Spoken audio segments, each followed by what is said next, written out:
Good morning. Hello, chat. Can you hear us? Press 1 if you can hear us. Hello, hello.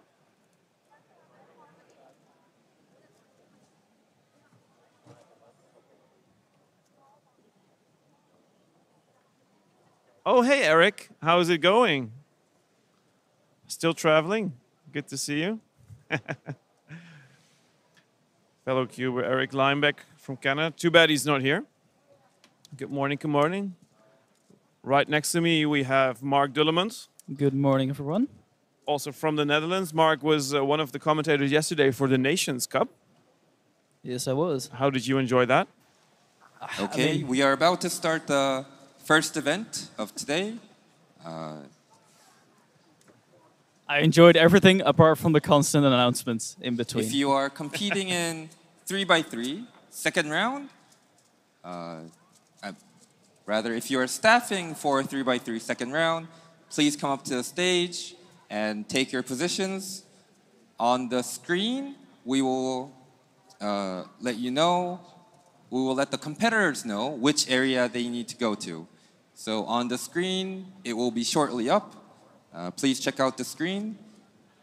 It will also be, the area you go to will depend on your rank from the first round.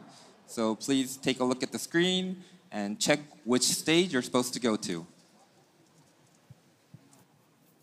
No, but in all seriousness, 자, 이제 지금부터 333 2라운드를 곧 진행할 예정입니다. 저희가 현장에 무대에 있는 LED 화면에 각 색깔별로 등수 기준으로 나눠서 저희가 띄워드릴 겁니다. 그거 보시고 저희가 호명하면 본인의 등수를 확인하시고 해당하는 조로 가셔서 큐브를 제출하시고 기록을 측정하면 되겠습니다. 잠시만 기다려주세요.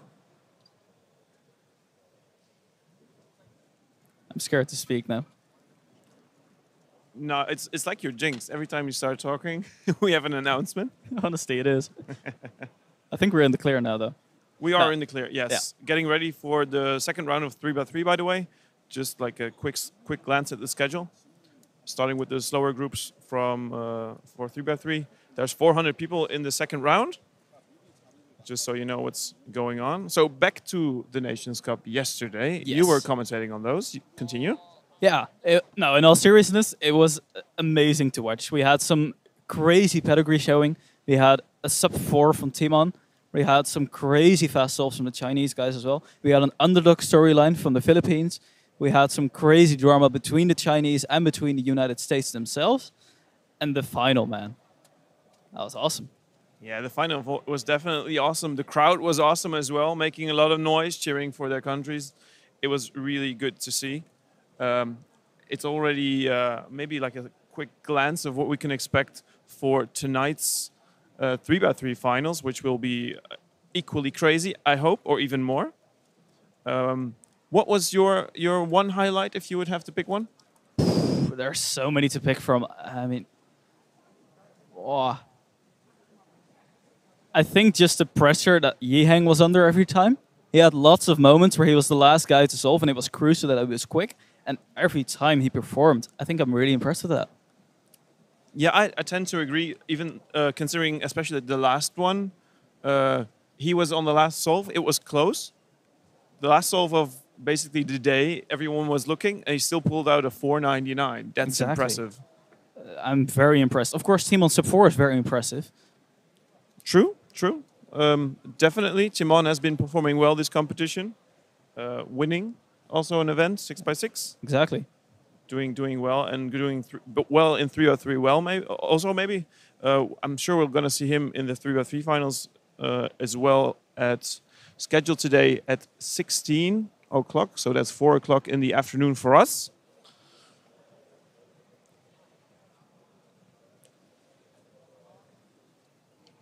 So another quick glance at the schedule. We are starting right now with 3x3 round 2.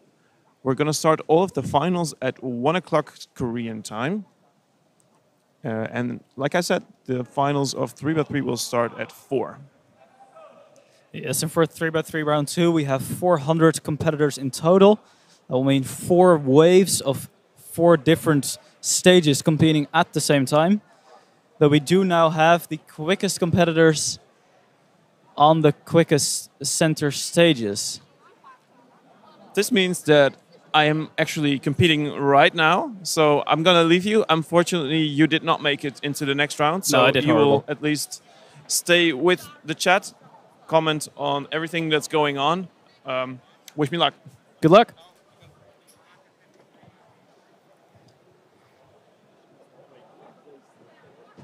네, 스텝 1팀, 2팀, 4팀, 5팀 앞으로 오셔서 자신의 자리를 찾아가 주세요. 스텝 넘버 1, 2, 4, and 5. Please check your schedule and go to your stage. 다시 한번 말씀드립니다. 스텝 1팀, 2팀, 4팀, 5팀 스텝들은 본인의 일정을 확인하셔서 자기의 자리로 가주시면 되겠습니다. 스텝 넘버 1, 2, 4, and 5. Please check your schedule and go to your stage.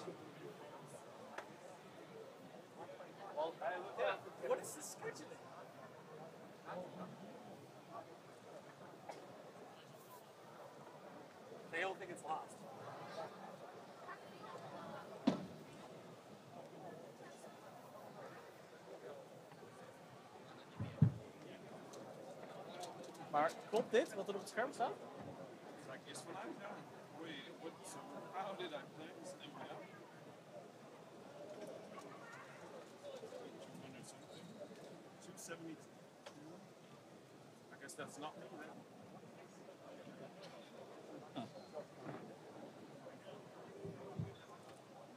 Okay, so there's a little bit of confusion as to who is exactly competing right now. It currently says on the screen that the top 25 are competing from every set of 100 people. So 1 through 25, 101 through 125, 201 to 225, and 301 through 325. To be honest, I did not expect it, but that would mean that Erik is not competing right now after all. And it also means that we're going to get some real fireworks right at the start here.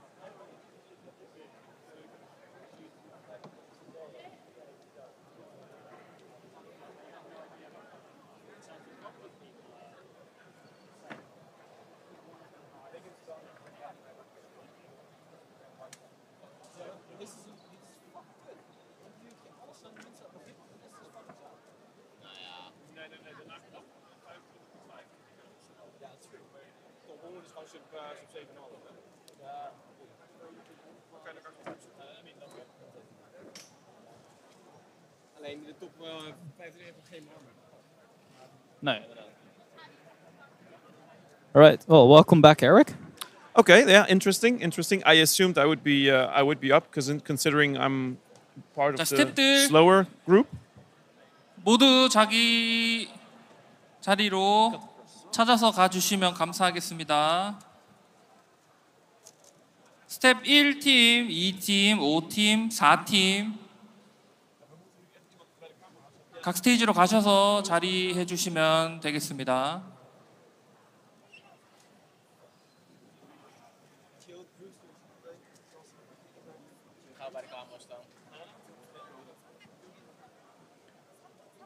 So that means that right now we will start off with the fastest 25 people, apparently. So let's be flexible, switch around, and focus on those people. Reinier is heading over to the camera crew to point out the fastest cubers for the camera team, so we can check in on their action, see the best solves. Start off with a banger. Exactly, starting the day well early. Well, what a way to start the day. Ruhang and Felix on the red stage next to each other. Let's see if they don't start at the same time. So we can focus on both of their solves.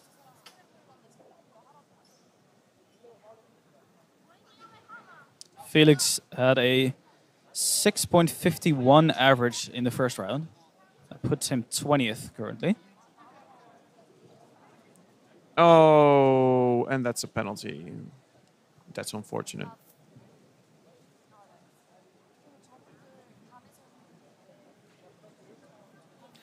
So it looked like they made the scheduling for the competitors in the following way. So they both, for each of the stages, they allocated 100 competitors. There's 400 competitors in this round. And in every wave, there's 25 people within those 100 people assigned to the designated color competing. So on the red stage, in this wave, we have 1 to 25. In the next wave, 26 to 50. After that, it's 27 to 75. And then 76 to 100. Exactly. Interesting way of doing it. Not what I expected, certainly. We just saw Ruhang get a low 5. 512 for Ruhang. Yeah. Solid start. 531 average in the first round, so that's pretty decent. Some improvement. As a reminder for the semifinals, so there will be 4 rounds of 3x3, of which this is the second. There will be 80 people advancing to the semifinals. And according to the first round of 3x3, the time that we expect necessary to make it to the next round is going to be a... Drums. While Marc is looking that up, we're having a look at Leo Borromeo. Oh, not the best of starts, 8:53. So in 80th place in the first round, we had Dongso Park from Korea with a 771. That's 80th spot. So you'll need like at least a sub 8 to make it to the next round. You never know how they will stack up, how the form of the competitors will change. Yeah, I'd say sub 8 is definitely sub 8 good is to definitely have. necessary. Yeah. The top 100 had sub 8s, so even with a sub 8, you're not safe. Let's see how the top cubers perform in the morning, and then see how their form progresses throughout the day. It's going to be interesting, kind of like a marathon. It is. Let's see who's a morning person. Sean Patrick Villanueva, runner-up Melbourne 2019 World Championships. A ruse solver, finishing the corner, starting with the set moves. Oh, camera decides to focus on Timon. Timon performing well yesterday, so that we won't want to miss any second of those. We are learning solves. the 3x3 second round. Could you check WCA Live and your length? According to your length, according to your length, you can check your stage on the display. What we displayed the number is your length. So please check your length in your first round and check your stage or group. Thank you. 현재 333 2라운드 경기가 진행이 되고 있습니다. WCA 라이브를 통해서 실시간 이제 거의 확정이 된 1라운드 경기 결과를 보시고 등수를 보시고 앞에서 적힌 등수가 자신이 해당이 된다면은 나와 주시면 되겠습니다. Timon here getting ready for his first solve of the day. Taking a while to get ready, waiting for those announcements to finish. And now he's off to his first solve, inspecting.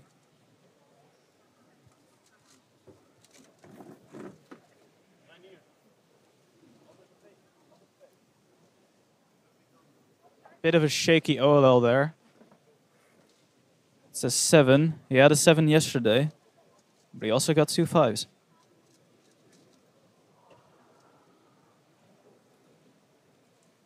On red stage, Maddie. I think this is his second solve. We haven't seen his first one. Not the best of solves, 7:46.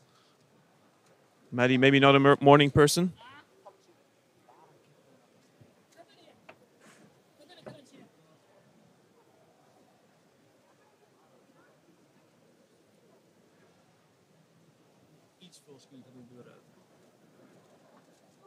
Ruhang here. I believe it's the second solve we've seen. Not sure if it is actually a second. 5:25, solid. Solid, yeah.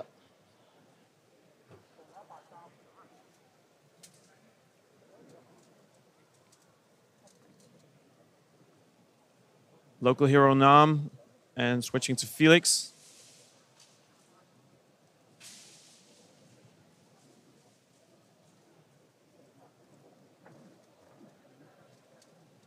There he is, Felix. The GOAT next to Max Park. Max Park, of course, winning that 7x7 earlier this competition. Felix off to his second solve, I believe. Yeah, doing a green cross here. Felix, one of the color neutral persons. Yeah, whoa, 7-18. Won't be too happy with that. No, Max also color neutral. Let's see what he does.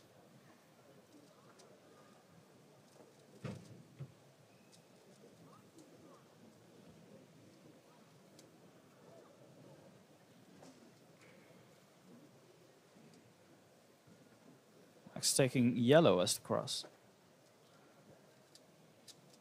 All right, 5.69, solid. Yesterday, Max was very consistent in the first round. He was very close to, like his last solve almost didn't matter because his first four solves were so consistent that no matter what he did, he would gotten like an average between, I don't know what he like 5.12 and 5.20 or something. He was so consistent. He was very consistent, like clockwork. Now let's see if Timon can do another 3. He got another 3 yesterday during the Nations Cup. Which, I mean, it's both a blessing and a curse. It is a nice solve, but it doesn't count, unfortunately. 5.53, good one. As we are joined by Jode Brewster, co-commentator. And Maddie with a 5.17. Solid, solid. He didn't have the best of souls on the previous attempt, so he'll be happy with this one. There's a bit of pressure on Timon, actually. That's 7. If he counts another one, or if he does count a 7, gets another 7, he might be under a bit of pressure here. Nah, I can't imagine. He usually stays cool as a cucumber.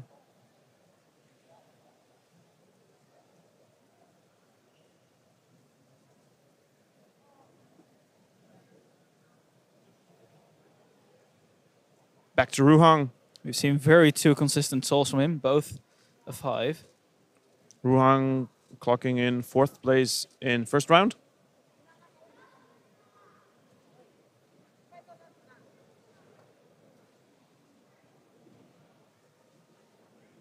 Gets himself ready. Centered, based. Not sure if there's an issue that he's waiting for. Using his hand warmers. Just like Max Park, also one of the hand warmer users.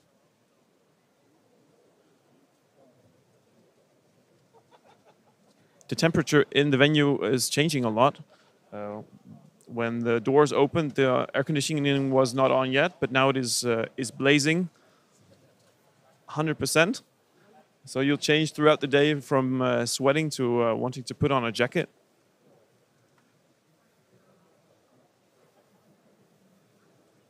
And he's ready. Let's see, will this be another 5? I'm going to say 4.98.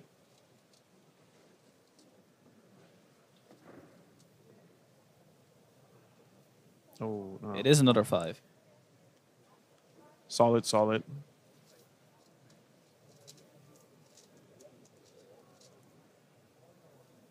There's Yihang on the back right, standing while solving as usual. I can definitely understand that with these chairs and tables. Chairs very low. See how he does. Finishing up 5.14. A bit of a pause there, I think, after the first or second pair. For Yihang standards, he will he'll almost want to be he'll almost be disappointed considering the imagine being disappointed at a 5? Yeah, I don't know. I guess so. That's when wild. your official average is well below 5. See how Max does. Choosing wide on this solve. Good flow. 5.51 PLL, not the fastest. Next to him, Luke Garrett getting ready. Luke Garrett had a bit of a tough time in Nations Cup yesterday. Let's see if he has had a good night's sleep. And he can do better when it really matters for official results. Luke Garrett shared 14th place in the first round with a 622 average.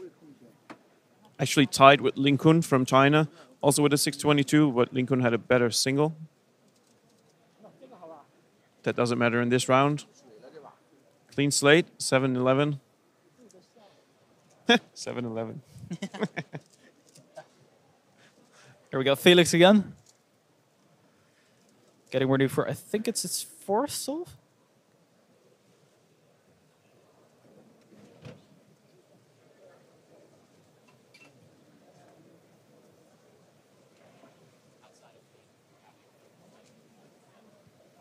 Off he goes, choosing green. Ooh, he's shaking a little bit. Oof. He is, and it's not helping his time. 58. And he had that +2 on the first solve. Exactly. He might be in trouble. He might be, yeah. Patrick Pons, 557, solid.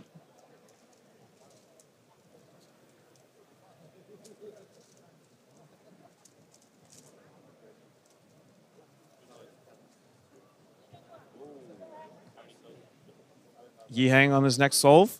Let's see. Oh, 603. He'll definitely not be happy with He'll that. definitely not be happy with that. I've seen people being disappointed at 6 before. Back to Sung. Yuk Nam. Local hero.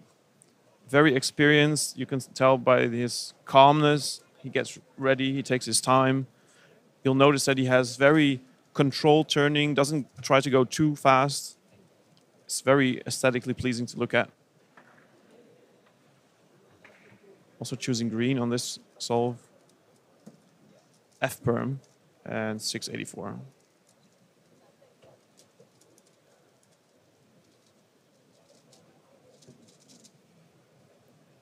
Here we have CFOP versus Ru. Jean-Patrick Villanueva on the bottom left next to Max Park. Max starting his solve first. While OJ joins us in the commentary booth. Getting ready to take over after this round. 591. That seemed easy. Barely an inconvenience. Exactly. He should be getting through to the next round with that comfortably.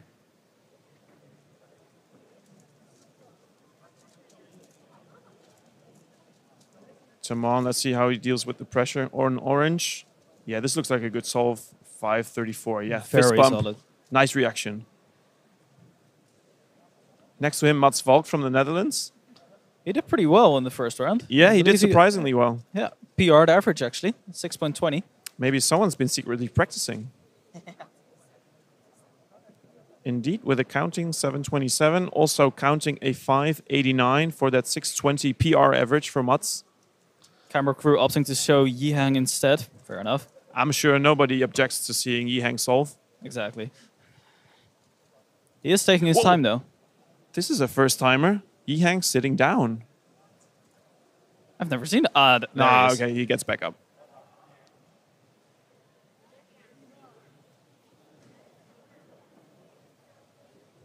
Yihang only solving on white-yellow.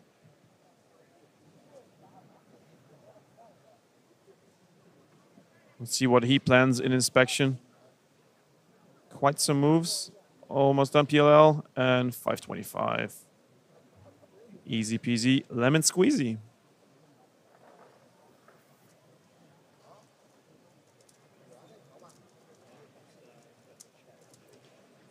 Again, signing the score sheet almost takes longer than he needs to solve the cube. Now let's go Maddie. I was very excited meeting Maddie for the first time in this competition. Finally, 638. It's okay, it'll get him to the next round.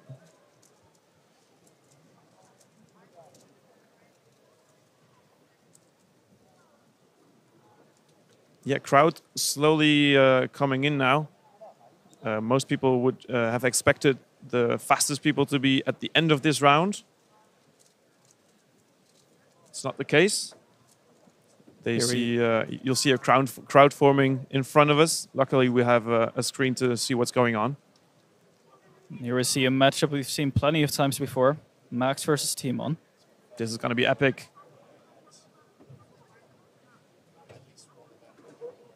Yeah. Oh, barely paused. And a cube drop. 583 with cube drop. It looked really solid at up that. until that cube drop. Timon taking his usual amount of time to get ready. Of course, that's perfectly fine. He has 1 minute to get ready.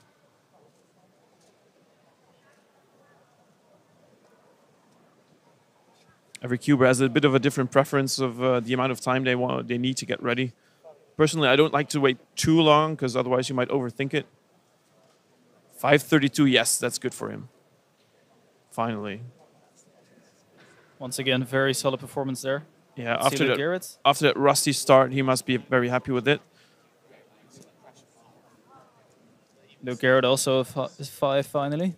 Best reactions from Luke every time. He's definitely the king of the reactions here.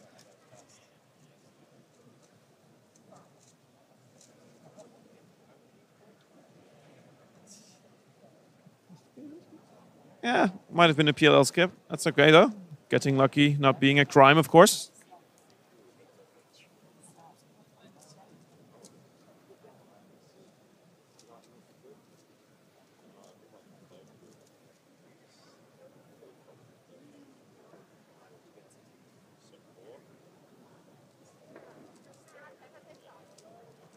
Really shaky end there. Gets a 7.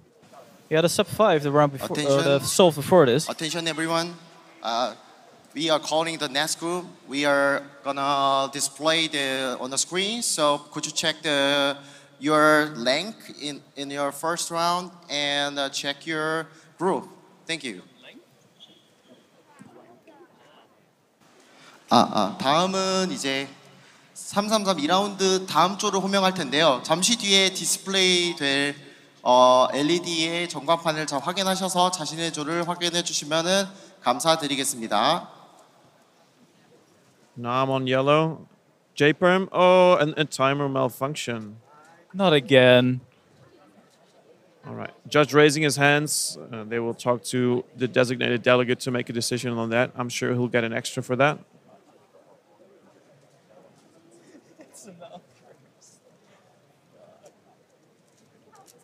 Yeah. Flashback to 2017. That's right. Absolutely. Yeah. Let's see Max here. He's had some solid solves this round. I haven't seen a single one that's not a 5 yet.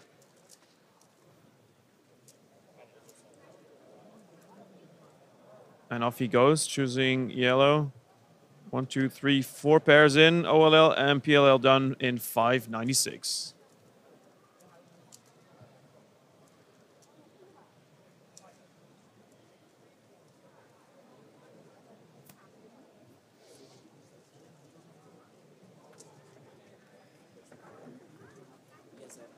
Yeah, I know. On red stage in 6th place in the first round, Yezhen Han from China with a 5.67 in the first round. He had that sub 5 earlier, right? Yep, he did. He was faster than Yang actually on that solve. Not on this solve though, 6.17. No, I think Yang really a lot of hesitation on the U-perm that solve. Not too shabby obviously, 6.17. Easy to make it into the next round with this one.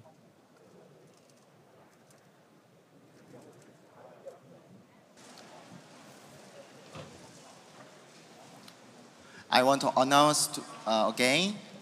Please check your the rank of first round, and check your group on your display on our display. Check your group on our display. 다음 조 이제 디스플레이 확인하셔서 자기의 1라운드 승수 확인하시고 참가해 주시면 감사드리겠습니다. Sung-Yuk Nam coming out for his replacement extra solve.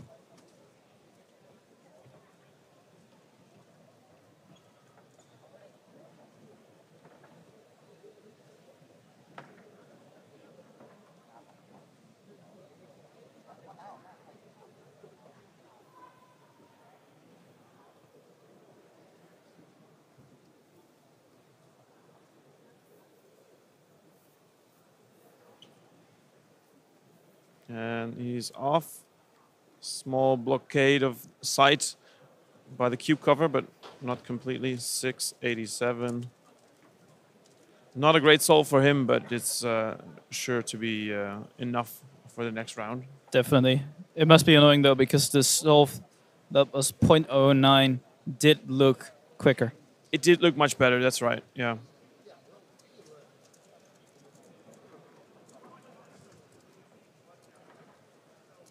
There he is again, Yezhen Han. No idea how to pronounce that correctly. I apologize for those that know how to pronounce this. If you know, maybe teach me. I'd be interested as well. I think I butchered probably 90% of the names yesterday.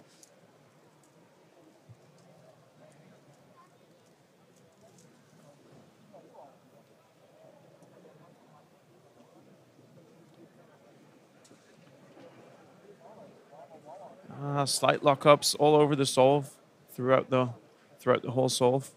He should still advance to the next round, being top 80 though. It's pronounced Yezhen Han.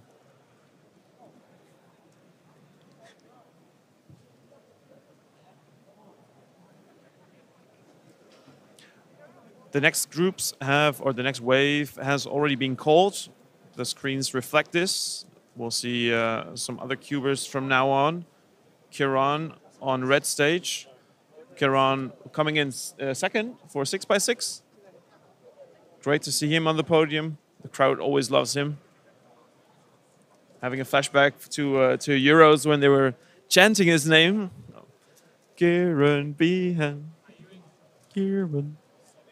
Anyone who knows Kiran knows what a nice guy he is. It's impossible to not like him. On red stage, Brandon. Let's see how he does on his second round. And while Brennan is solving, I will head off and warm up myself. I'm in the round after this. I'll give you. I'll put the microphone in the capable hands of none other than Oliver Wheat. 5.84. That's pretty good. Hello.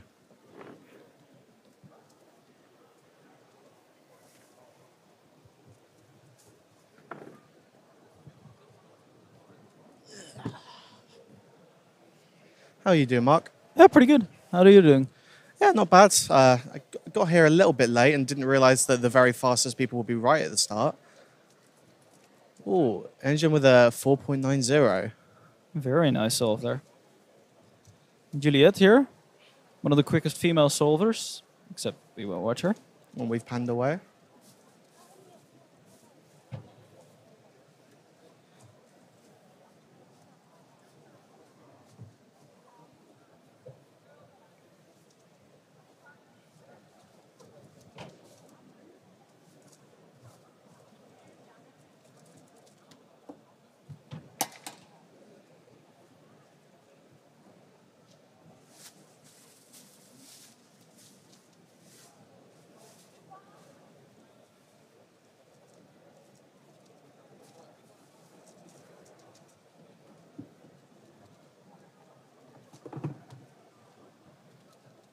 As we see Sebastian Moya here during inspection, he had a 6.82 average in the first round.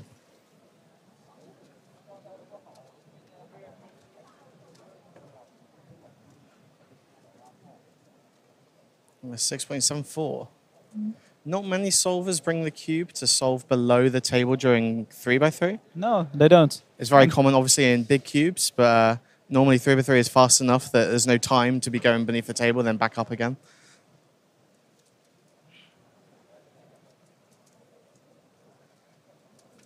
Well, I guess it's whatever is natural and comfortable for them. Exactly. I think it doesn't even notice that he's doing it. Probably not.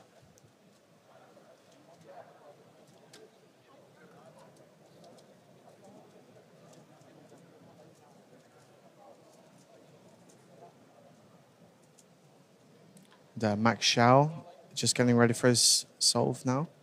He placed 37th in the first round, just barely sub-7 average. If he does that again, I'm fairly confident he'll make it into the next round.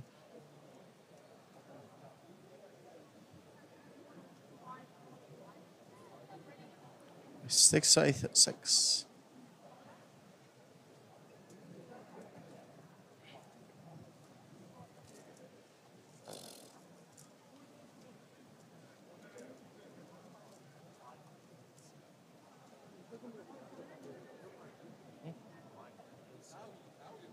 We've got Michael just about to start his first solve now.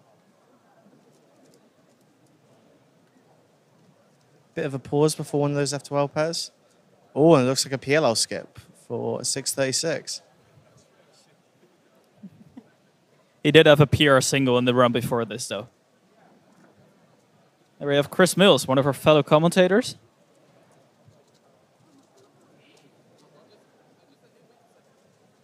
Also sub-7 average round before this. We've got a few averages trickling in now into WCA Live. Chris with a 747. Timon Kozinski got a 5.40 average. Yufang Du got a 5.62 PR average. And Max Park got a 5.90 average. Ru Hangzhu got a 5.38. He's currently top of the round. Here we have Juliette Sebastien. 6.86 average in the first round.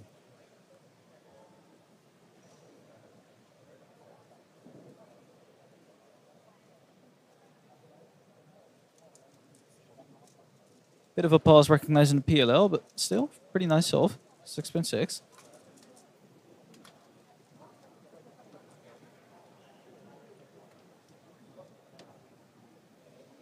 Oh, and a +2 to make 9.71.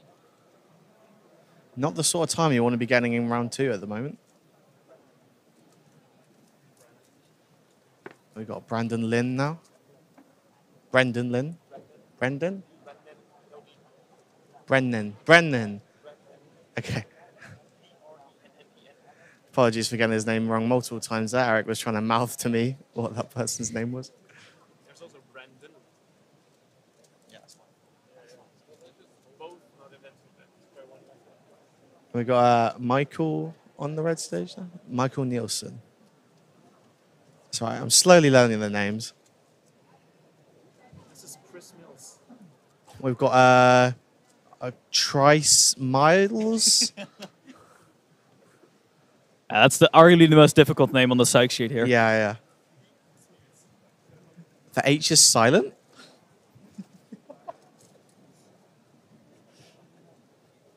Poor old letter H, always being silent.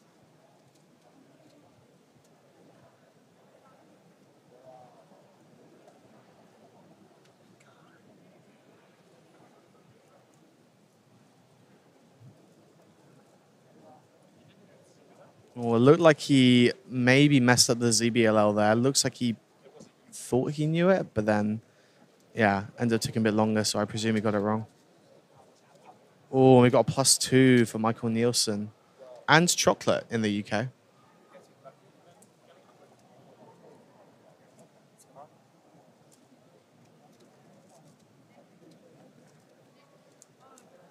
Oh, and Yihang Wang got a 5.54 average, which is currently placing him third. Mati Hiroto Inaba got a 5.78. So currently we have 6 sub-6 averages entered.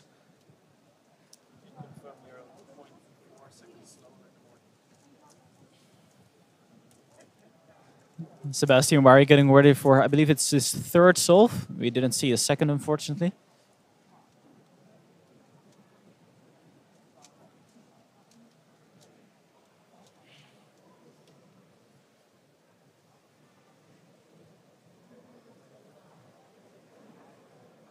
Oh, and disaster there. Sometimes you got to make your cubes loose to make them turn fast. It's not always the best. Yes, someone's pointed out there's not been a single sub-5 single this round yet. Mati Hiroto Inaba got a 5 flat. No one else has gone a sub-5. This is wave, you mean? This round, previous wave, there were plenty of sub-5s. Currently this round. Yeah, okay. Yeah. We haven't yet seen one. No, exactly.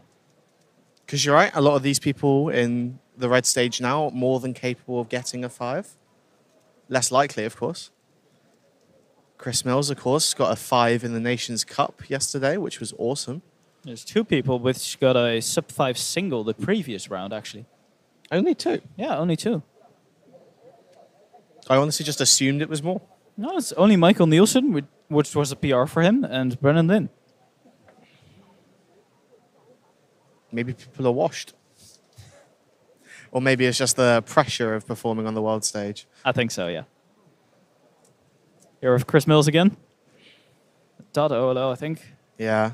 Looks like he had no edges oriented before the last pair and didn't do anything fancy to orient them.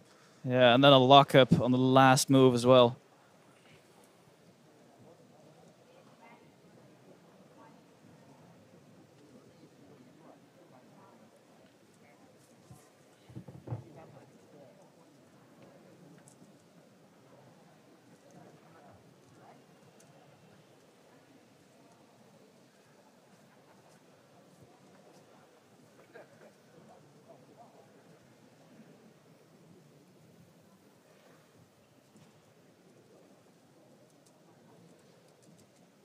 Yeah, it looks like 4 people got a sub-5 last round, but Yijin Han got 2 of them.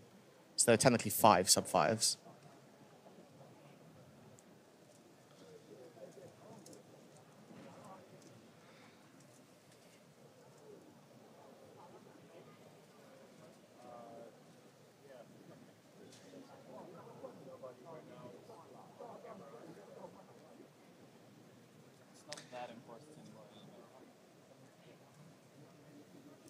They know who to watch. Yeah, I know. We've got Tommy Cherry on the left and Juliette Sebastian on the right, on the red stage.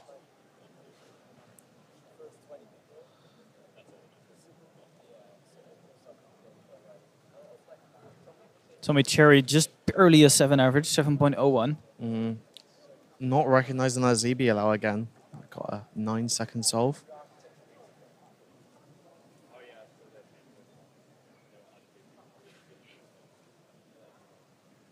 Juliette now. Former European record holder. Recognizes ZB, and that's sub 6.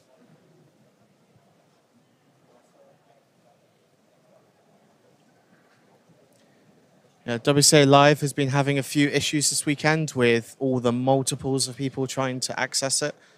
And there's been a lot of work put in to try and boost the servers to accommodate for it, but it's hard. You guys are trying to access WCA Live en masse, and they can't keep up. Looks like Seb got a mid-6 there.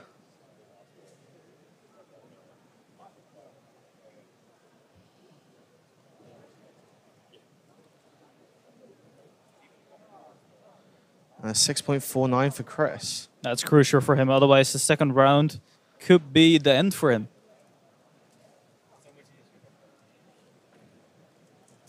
Chris is still chasing that sub-6 average, but mid-6s are still good for him.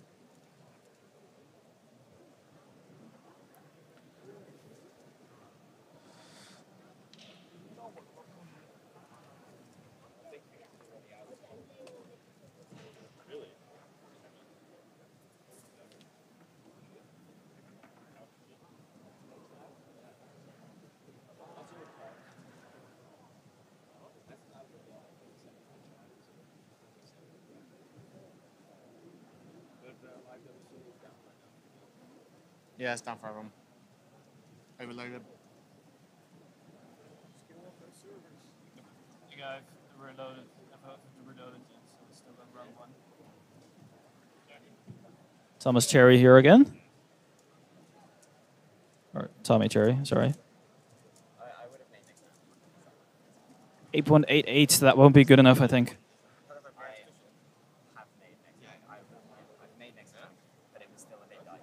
Felix is like already out.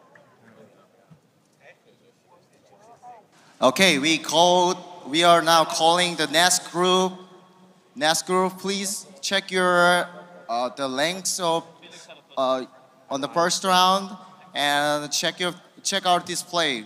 Thank you. 다음 조 호명하겠습니다. 자신의 이제 1라운드 기록 등수를 확인해 주시고 디스플레이 확인해 주시면 감사드리겠습니다.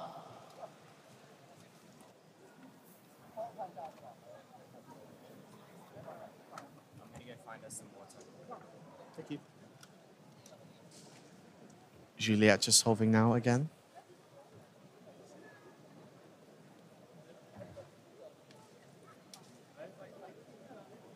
Looks like fast F2L and then really didn't know what they were doing with the PL out, with the OL out, sorry.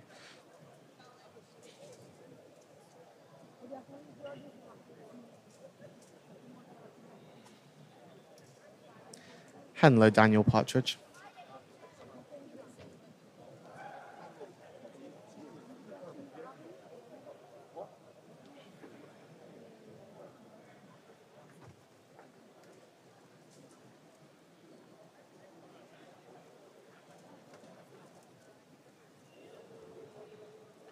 Got Simon Callum with a 7.42 on the green stage.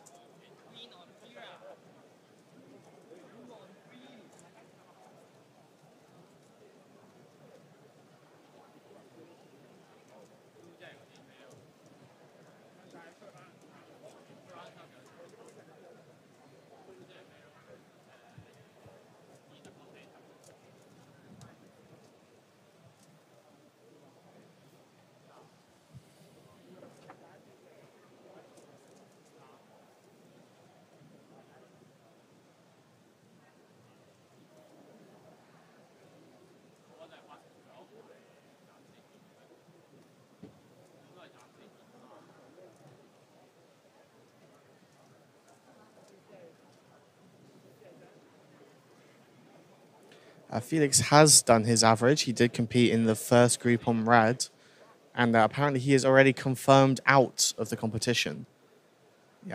Really choked, got a +2, and WCA Live is down at the moment, but we should be able to confirm that he didn't make it.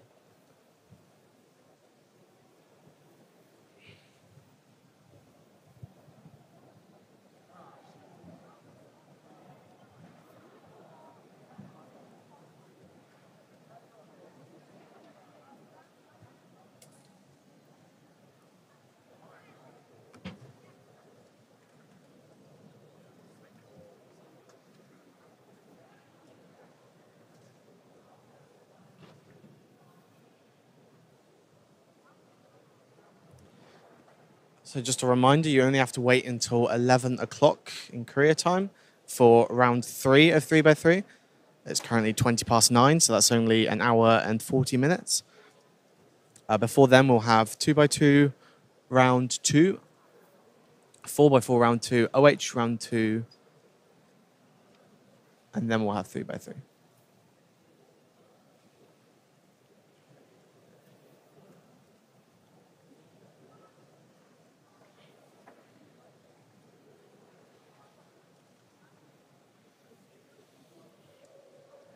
How is Barry doing? Well, we saw him on stream yesterday on the Nations Cup table. Jason brought him on with him. He's having a great time. He's finding it a little bit hot in Korea, but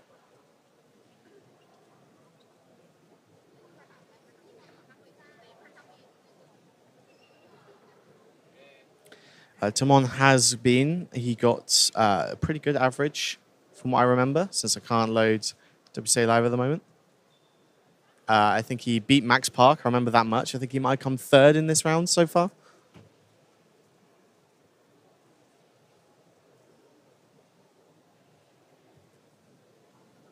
We came 2nd in the round. He only missed out on 1st by 0.02 seconds.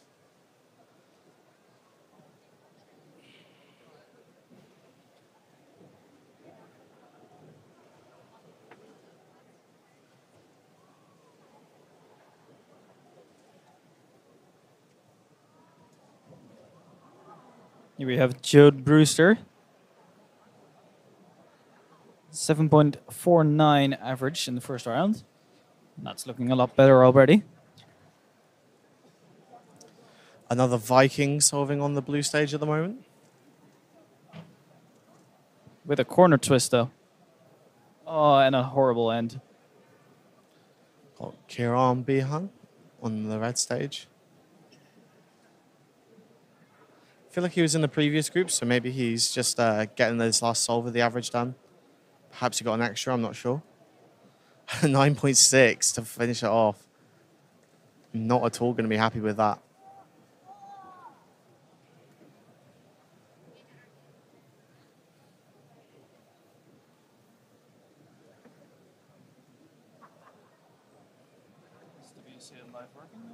Yeah. So Felix got a 7.91 average. That is right on the edge. He is currently 41st, 42nd as results come in. And remember, only 80 make it through to the semi-finals.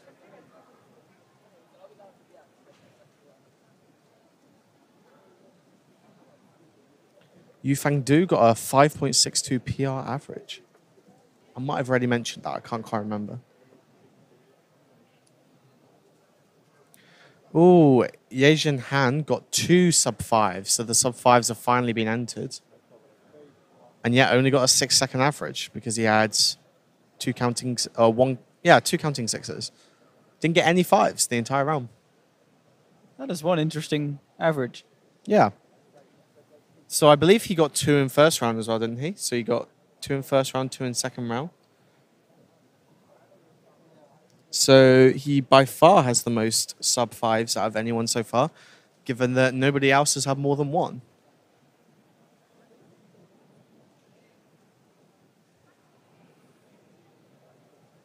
And yeah, it's not about single or about individual times.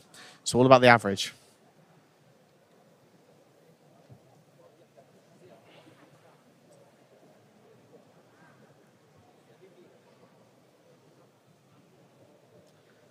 Guys, feel free to use WCA Live if you want. Your individual using WCA Live is not going to make a difference. It's just the fact that we obviously have a huge number of people who are trying to access it at the moment. So be patient with it. And we know that we have a lot of the WST, the World Cube Association software team, are working on trying to improve the servers. So yeah, do not worry about it. They are trying their best to get it solved, and just be a bit patient with it.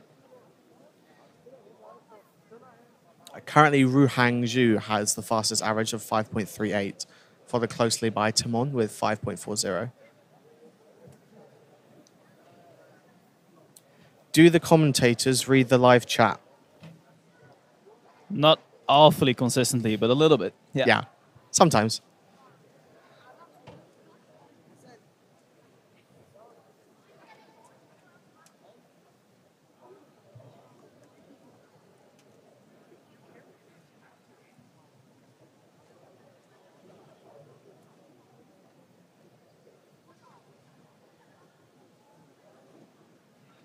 Carter Kukala with a 7.34.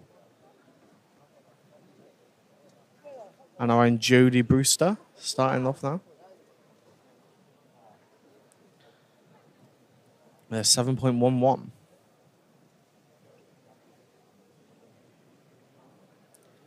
I can see Kiran out the corner of my eye. Maybe we'll get a pan over to him soon.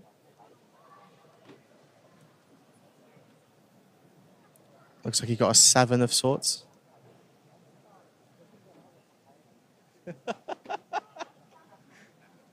Not running out today.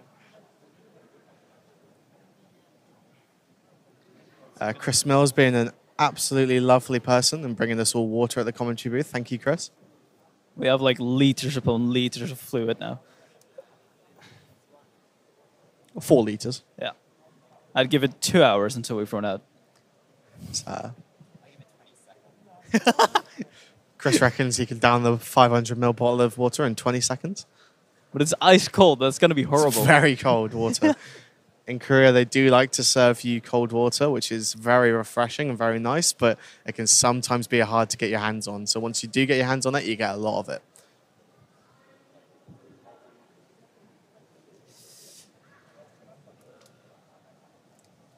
You have Erik Akkersdijk getting an 8.6. That's a lot better than what he did in the first round.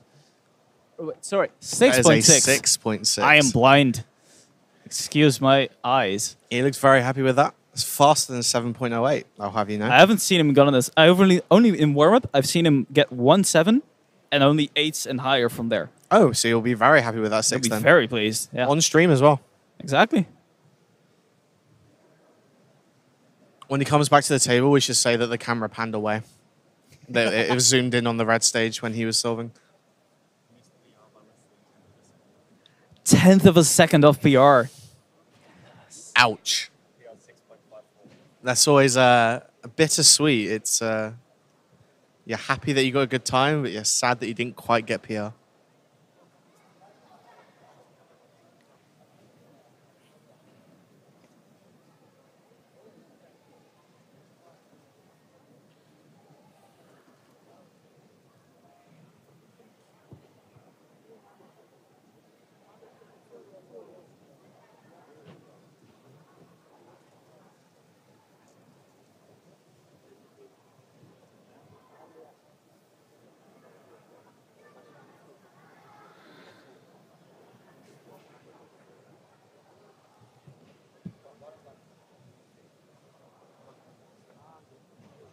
We have Joe Brewster coming in again for, I believe, his 4th solve.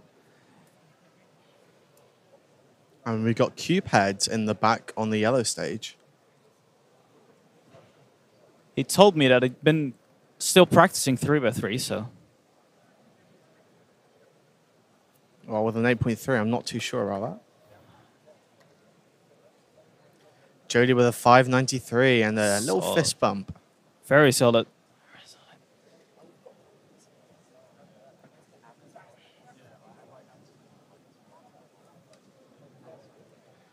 Yeah, next up we have 2x2 round 2. That will be starting at 9:30 if everything is on schedule.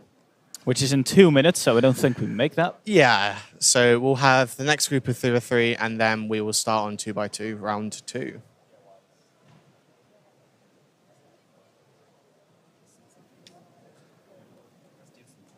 Yeah, I'd say we're about 15 minutes behind schedule at the moment.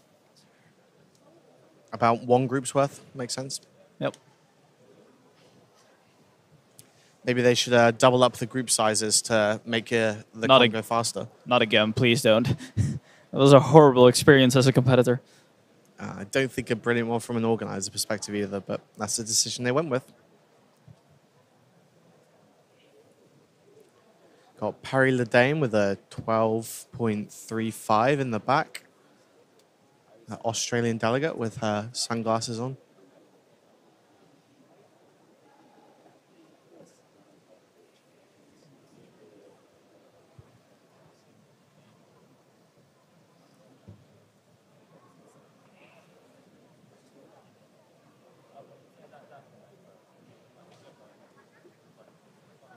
Those hands are on fire.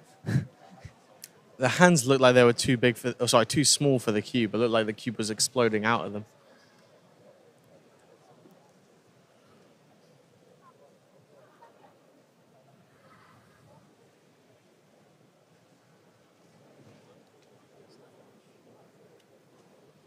Here we go. 5th and final solve for Jode Brewster.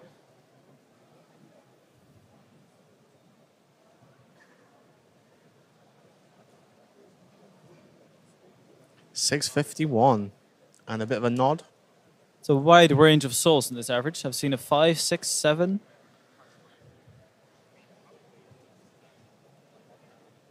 He looks happy with the average though, probably.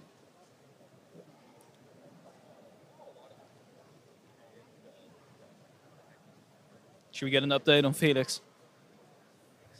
Yeah, what position is he in now?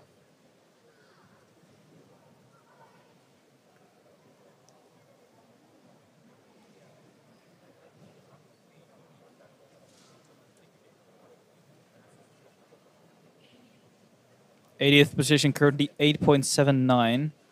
And Ooh. Felix is 51st. Philip Vire just got a 7.8 off camera. I can see Mats Falk with a 7.95 average as well. I didn't realize he That's quite poor for him, actually. Yeah. Considering he was 13th in the first round. Oh, goodness. Yeah. So perhaps he messed up then.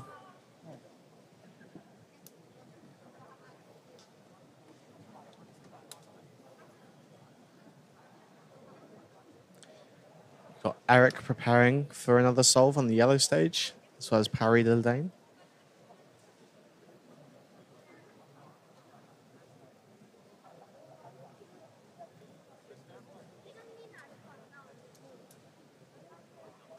And instead we decide to look at the back of some staff shirts.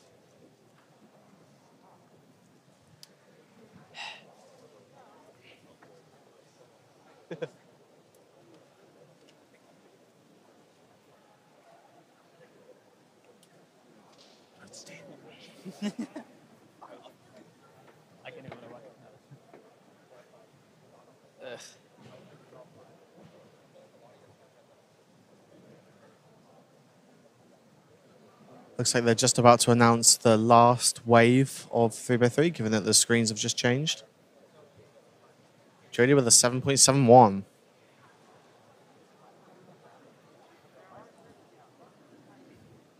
So probably a low 7 average for Jode from what I've seen. I think it's better than his first round, so I think he'll be quite happy. Shifan Banzo, the multi-blind former world record holder with a 8-second sole on the green stage. Just disappeared now.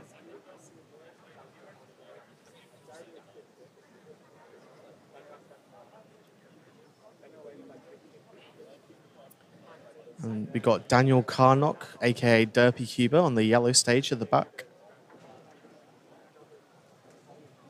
Former Square One world record holder.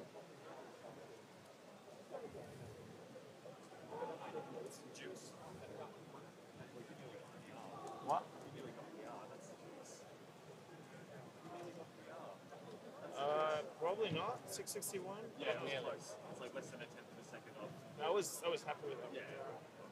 Oh, that's good. That fourth sole, it was very promising. The start was really promising. There were so many blocks, and then he said 12, and like, just land across, pick something. Yeah. And I didn't land across because I was like, where's the block? Where's the block?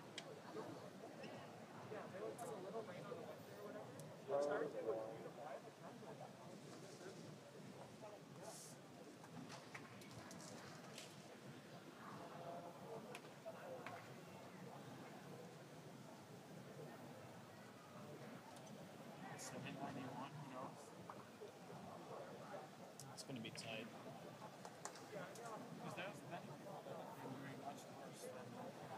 Maltzok. Save 5 and 8.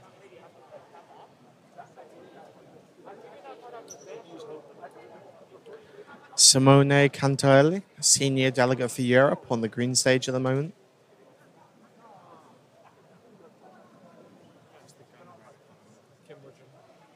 We've got Kim on the red stage.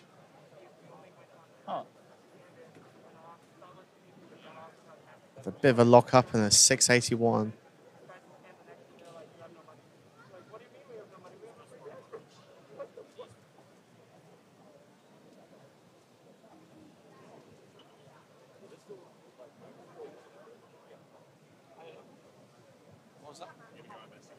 What was that?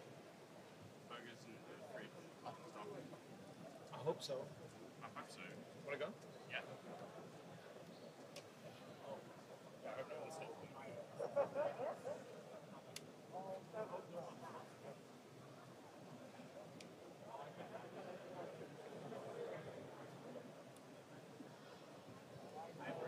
No, I think it was his 5th solve.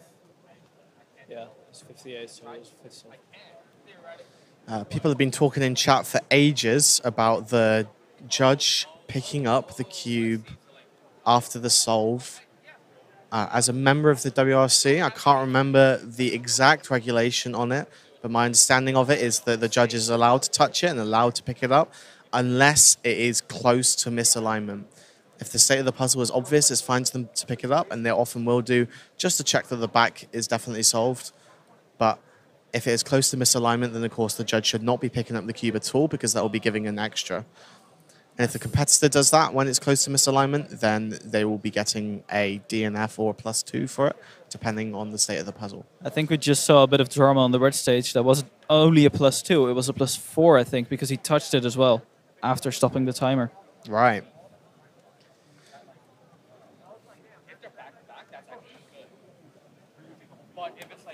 Have you ever had more than a +2 before? Unless we count DNF.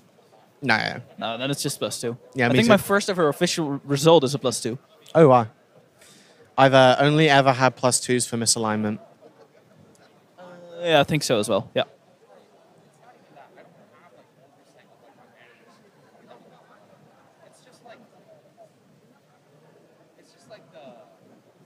I think in general it is a good rule to just not touch the cube before assigning. Yeah. Agreed.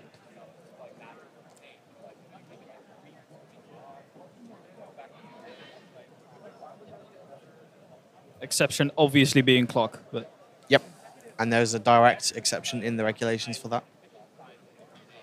A +6 is actually a surprisingly common penalty because people will be one move off and then hesitate with stopping the timer because they realize they're one move off, but then their wrists will touch the timer, which will stop it.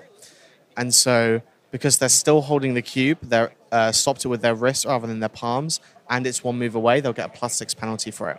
We saw Chris Mills do that in a UK Championship final one time, and I've had to issue quite a few +6s since then as a delegate. I very nearly had a +6, but I just barely scraped the timer and it didn't register. I think I had it once where I'm pretty sure one of my hands touched the timer, but it didn't stop because the other hand didn't touch. We got Jason Harley on the blue stage at the moment. I believe Kim Roger on the red stage.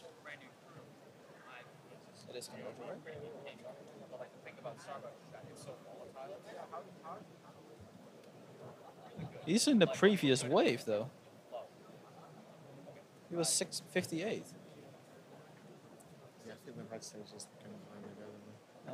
Kim with an 8.18, not happy with that. Jason with 11.39, not happy with that.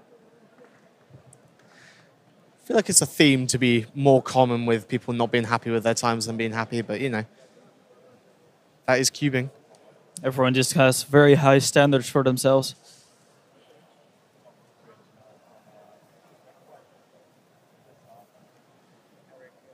I lowered my standards for myself yesterday. I just wanted to have a good time. I knew that I was likely going to be on stream for a lot of my solves.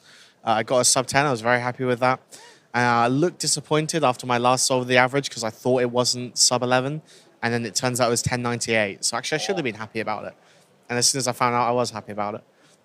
Nice. Yeah, I really stuffed up my average. I had like amazing solves the days before, and then I got to the stage and it was like the worst average I've had in months. And I think a couple of them are on stream. So that's horrible. Yikes. You got a Dana Yee on the red stage, just got a 6.77, former female world record holder.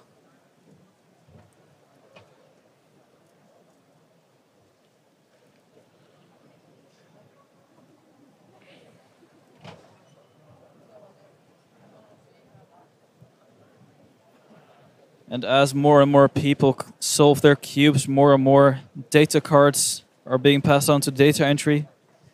And currently it's showing me Felix, I believe it's 68th. He still is in with a chance then. Daniel Volin on the red stage at the moment. 66, actually. I believe Daniel got a World's podium in either 4 or 5 blinds this year. Can't remember which. I believe it was 4 blind.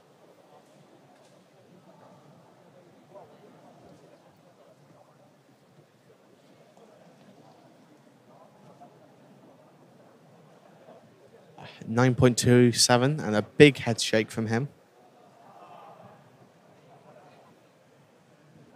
Currently just making it into the next round is Tommy Cherry with 8.13. So they do still have 1 to 2 tenths before Mats and Felix wouldn't make it to the next round.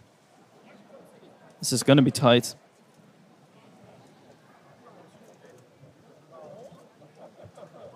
Here we have Anthony Petrakis.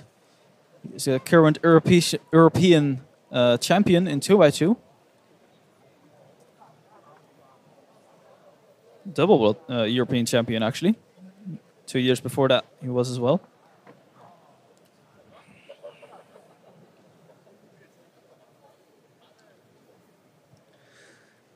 Anthony has a very famous case of someone changing nationalities, has ruined many of my stats that I've tried to do over the years, with forgetting that people can sometimes compete under different countries, can ruin some of the queries that I write.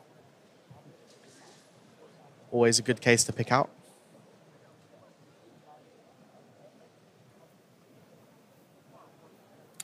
Where's Cuphead? Cuphead has already competed on the yellow stage, and we saw a couple of his solves earlier.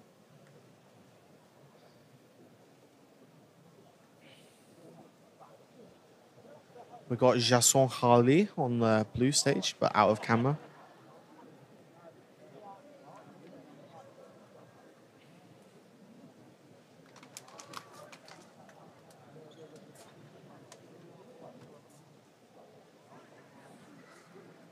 That was almost a +6 on the red stage. But he did save it in the end, kind of. It was still a pretty poor time, but...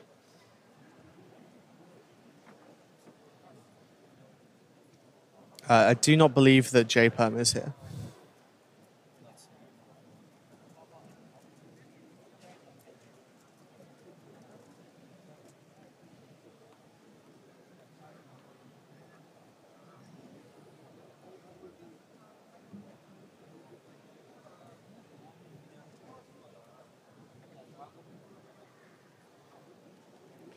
Looks like there's a bit of a video watching happening on the blue stage at the moment. Some people trying to watch some video evidence to determine about an incident using regulation 11F.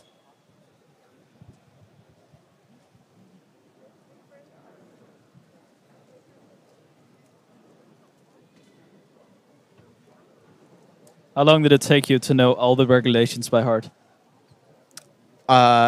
As my profile on the UKCA website says, I actually knew all the regulations off by heart at the age of 3.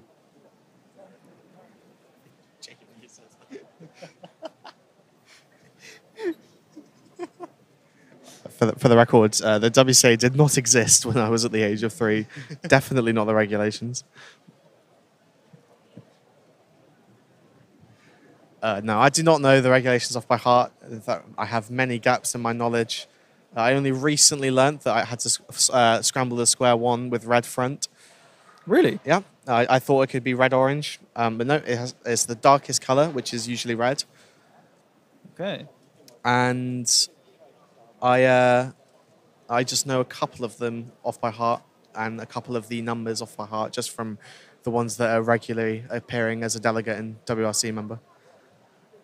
There's now 2 organizers and 2 staff watching the video footage from the competitor on the blue stage.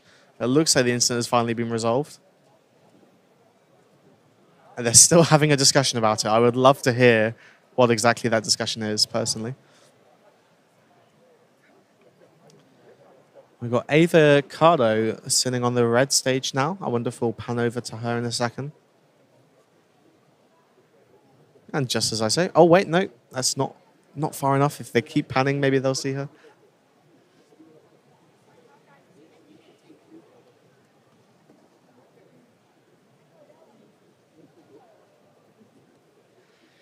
Do you feel like some of the rules are made using a dice? Absolutely not. We deliberate for a long time over every single regulation change that we make.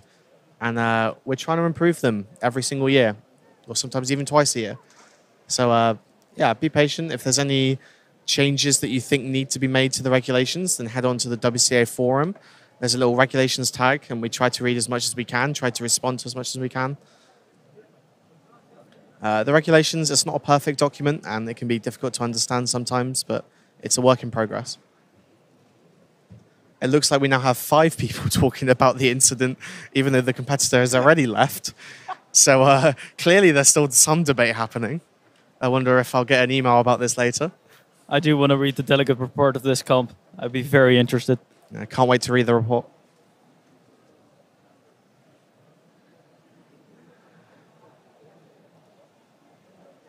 WRC stands for the WCA Regulations Committee, which, yes, is an acronym within an acronym. It's a World Cube Association Regulations Committee. CFOP is an acronym within an acronym. That's a good point. Of course, CROSS stands for... CFOP, no. CFOP Reduced OLL Solving Situation. I have no idea what that would mean. Which has got an acronym within it again. Which got an infinity acronym then. Yeah.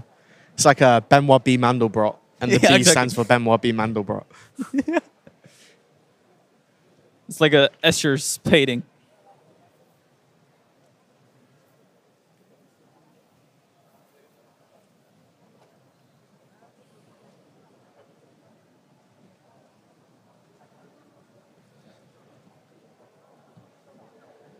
We cannot elaborate on the incident in question because we are just watching people talk about it. I saw the competitor sat at the blue stage with their camera. The camera was turned around so the organizers and staff and delegates could watch the video. And then we saw more and more staff gather together to talk about it. And then the competitor left the station and more staff came to talk about it. And another delegate came to talk about it. And I have no idea what went on. Probably something very trivial, something not actually meaningful, but we want to make the right regulations call for every incident where we can. Oh, and Jason finishing off his average with a 9.5 plus 2.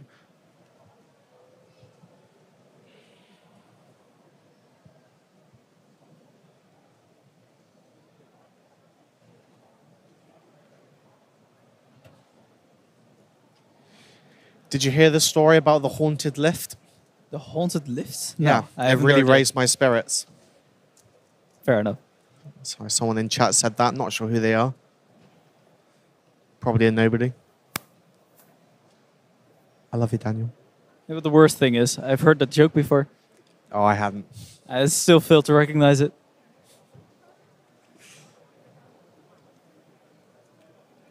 Okay, that is the last joke that I will be reading out from chat. So if you want to spam the chat with jokes, then go for it. But I'm not going to read any more of them out.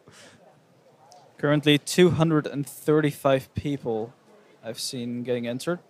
But there might be more. Give me a second. No, it is just 235. And Felix is currently still at 66th. I think he might make it through then. He might do. Because it's probably only about a group of 25 people who are in the top 100 who could possibly stand a good chance of beating him. Yeah. Which would still put him in the top 100.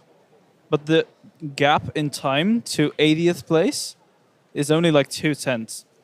Right. So it's still tight. Nothing is secured until all the results are in. So every time you're at a competition, if you want to know whether you made the next round and your name's in green, before you get too excited, just scroll right to the bottom and see if there are any missing entries. Because it might just be that not all of the data has been put in yet.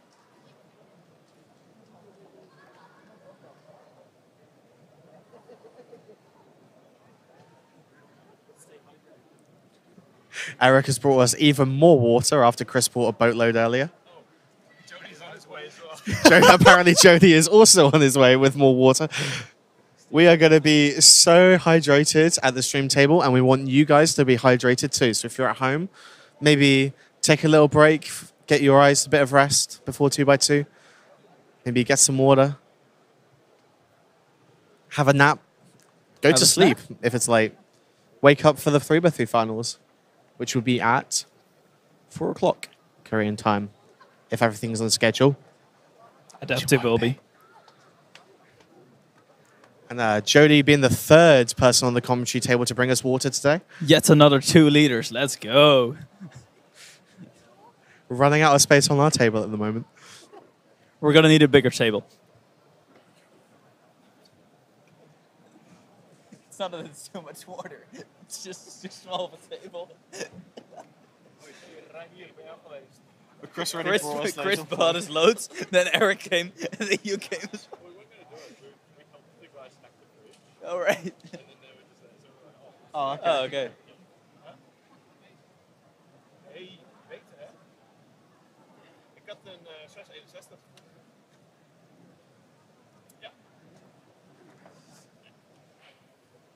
So I think we're just wrapping up with 3x3 right now. Last few people are trickling through. Got a Blake Thompson board member with a 14.98. I don't know if you knew this, but Blake Thompson was in attendance.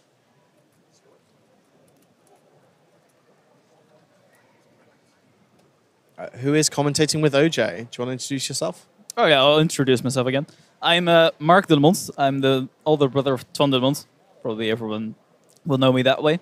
I am the latest addition to the streaming team. I arrived Saturday, saw the situation, and I offered to help, and well, here we are. A couple days later, I commentated the Nations Cup, and now on day 4, I'm pretty much part of the team, I think. Yep, and you did some great commentary for the Nations Cup as well, so I'm really glad that you're here. It was so much fun. I really enjoyed those 2 hours. Best 2 hours of the weekend so far, for sure. If anyone wants to watch that, the VODs are up on YouTube, on the KCCU YouTube channel. There's the Korean Cubing Something United. I just got very excited. It's the Korean YouTube channel. The VODs are not, unfortunately, available on Twitch because Twitch in Korea does not upload VODs. I just got very excited. I'm looking at the score sheet, the results from round 2, and I see my little brother in 7th. Woo! With a 595 average. Goodness me, he's one of the sub-6s. He is. It's the slowest of the sub-6s, but still sub-6. Still sub-6. He's faster than all the sub-6s. Or the sub-6. You know what I mean. Yeah.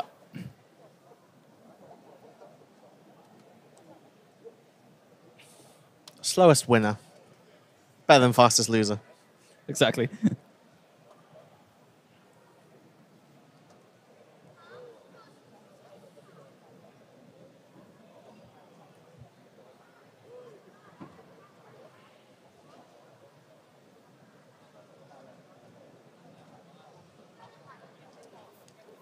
We have Anthony Patrakis again. He has held the Dutch national record in 3x3 before. He traded him with Twan pretty much every competition, I think, for a long while. And he got a 10.007, which is Danish chocolate. That is.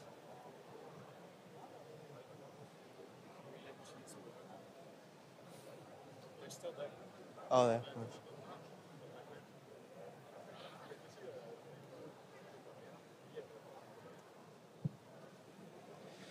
I believe they are still using different scrambles on the different stages because all the scrambles are printed off. So unlike being on a computer display where it'd be very easy to switch that around, they'd have to get color printers, color photocopiers to try and fix that out. And the organizers decided they didn't want to do that. Not the right choice, in my opinion. But I read something horrifying in chat. Felix is out. Oh no, he's 81st 81st currently. Zenkanani and beat him out with a... Oh no, I misread that. I thought he got a tied average, but actually Felix got a tied average with someone else, but got a faster single. Yeah, cutoff time right now is a 7.84.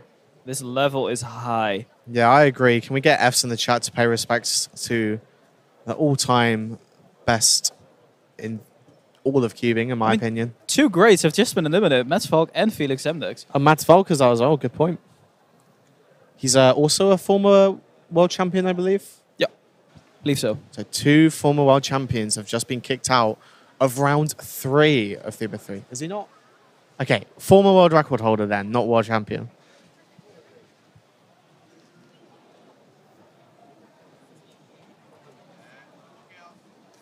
And Kevin Hayes, favorite for 3x3. No, Kevin Hayes, yeah, not made it through to round 3 either.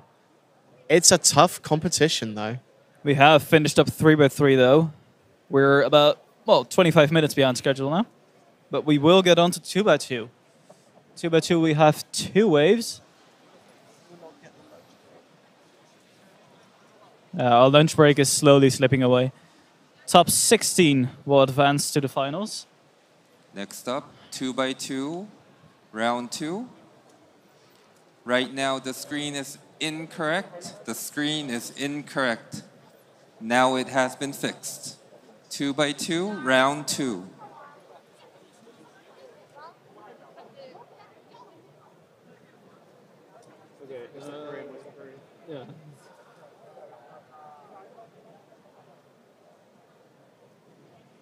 But nervously trying not to speak at the moment because we know that they're going to announce that in Korean as well. But maybe we'll just get cut off at some point. Should I just talk and get it over with? Yeah, might as well. Well, how did it not work? If you are competing in 2x2, round 2, please come up to the stage.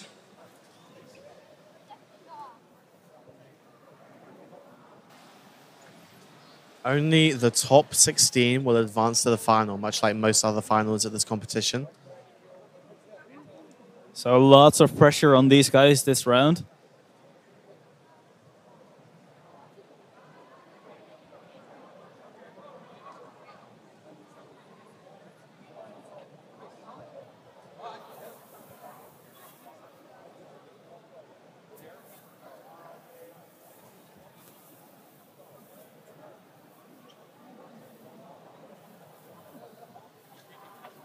In 2x2 round 1, 16th place was 1.66. So if people are getting a sub 1.7 average, then they are possibly going to make finals. In 2x2 round 2, please come up to the stage. Interesting to... Hello? The numbers on the stage are your rank from round 1. Interesting to note about the first round of 2x2 though. Hello? Zain Kanani. Hi. Hi, Celine.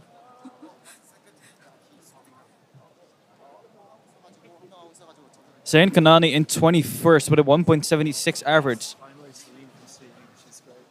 So the top 16 is not entirely accurate here.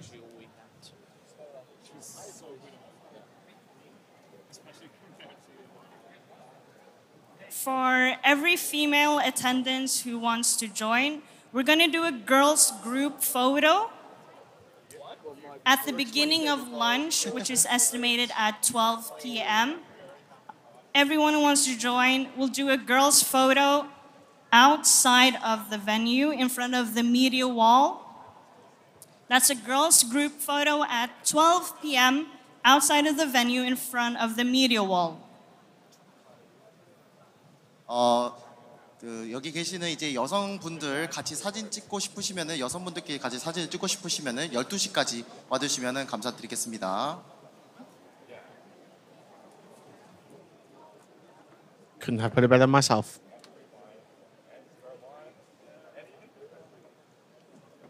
You should do a guys group photo. I don't think there's a space big enough for that. 여성분들 그 12시까지 포토월로 오시면은 같이 사진 찍을 수 있습니다. 그리고 스태프분들 같이 와주시면 감사드리겠습니다. 다시 한번 말씀드리겠습니다. 여성분들 사진 찍는 곳은 12시까지 포토월입니다. 그리고 스태프분들 빨리 와주시기 바랍니다. 2라운드 시작합니다. 스태프 빨리 와주시기 바랍니다.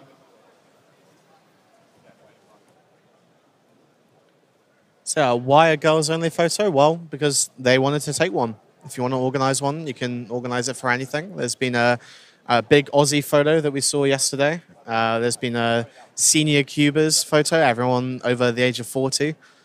Lots of countries are doing it, and lots of minorities. You can basically have any photo for a group that you want.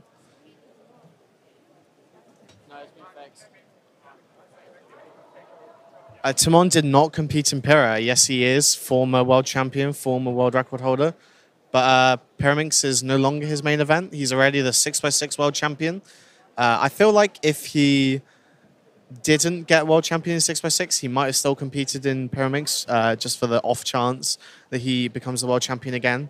But he has fallen far behind a lot of his opponents recently. who have just been overtaking him at every turn. And so, yeah, clearly he just wasn't bothered enough to do it. Yeah, if you want. We're going to switch around the commentary team a bit now. So I'm going to pass you on to, I believe, Jode.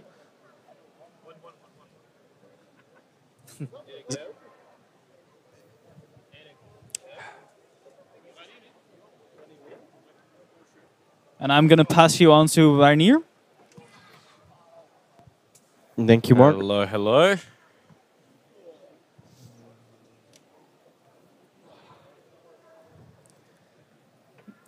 We are ready for some high TPS solving. We certainly are. So we're seeing the top 25 2x2 solvers from round 1 over on the red stage. So that is the stage to watch. And we have a first DNF already. Ooh, some upsets.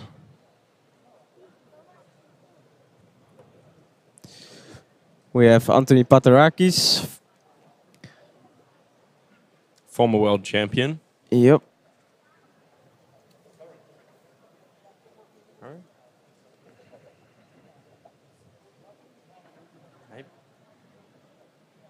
And we've also got Juan Miguel on the just next to Anthony, who broke the Colombia national record in the first round with a 1.66 average.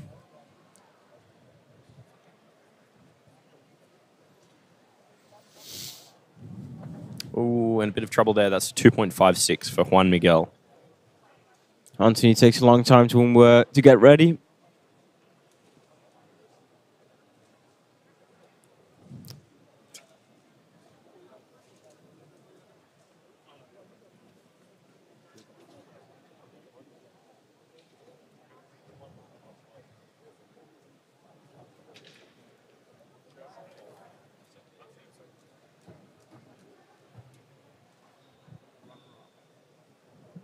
And a 1.63 for Anthony. It's very, very fluid. Seems relieved with getting a nice lower 2.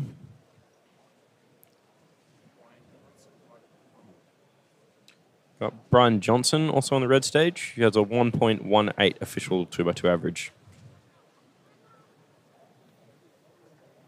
And he has a time of 1.66. And just next to him was Kata Kukala getting a 1.85.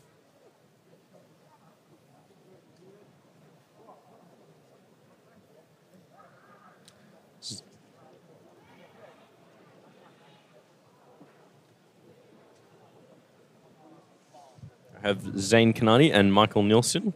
Zane is a clear favourite to win. Oh, and he's not there, so we just have Michael Nielsen, who is one of the top pyramid solvers, but also very good at 2x2, the 1.4 official average.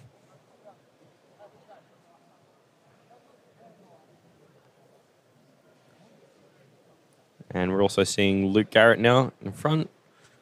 I believe he has a 1.3 official average on 2x2. And that's a 1.38. Very nice solve for him.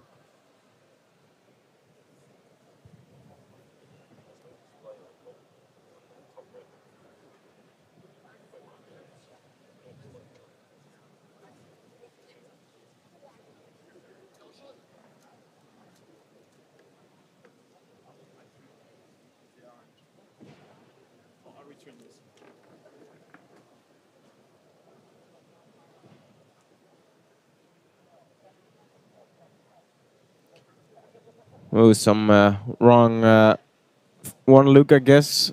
4.1.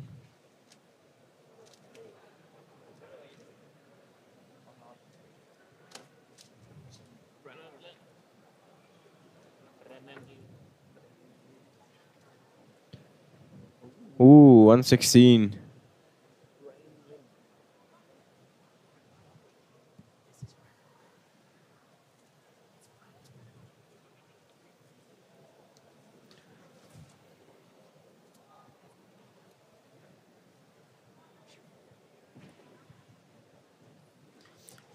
What do you reckon, Jody? What is the most nerve-wracking event to compete at? I think it's these sprint events because one thing wrong and you're pretty much out of the running for a final. Yep. So if these guys make one or 2 or even 1 mistake in their average, they'll have a very hard time moving through the rounds.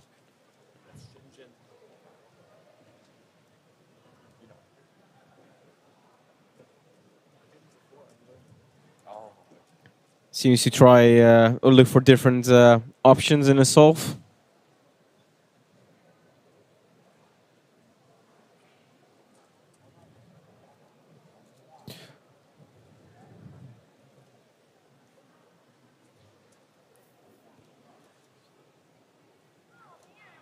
It's a 1.57 for Bofan Zhang, part of Team China 1 that won the Nations Cup yesterday.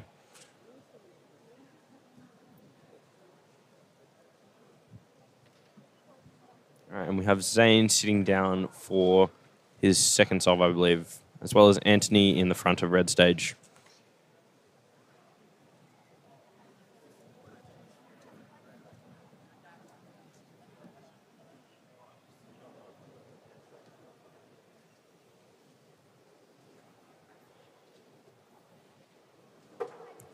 And Zane with a 0.87. Great time for him.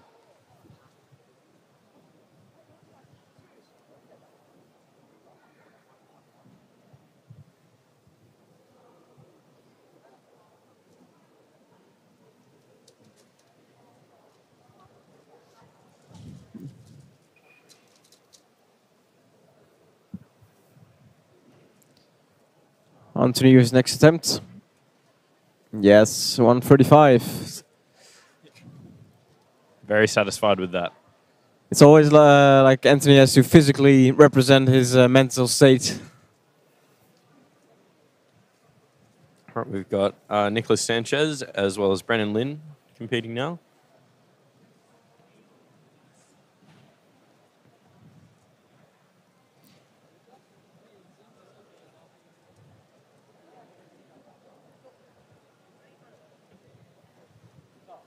Brennan Lim with a 1.56 and Nicholas Sanchez with a 2 flat.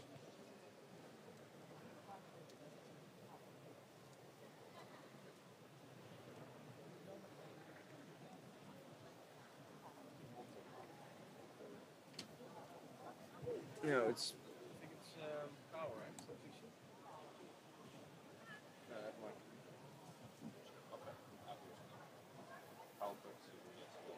Ah.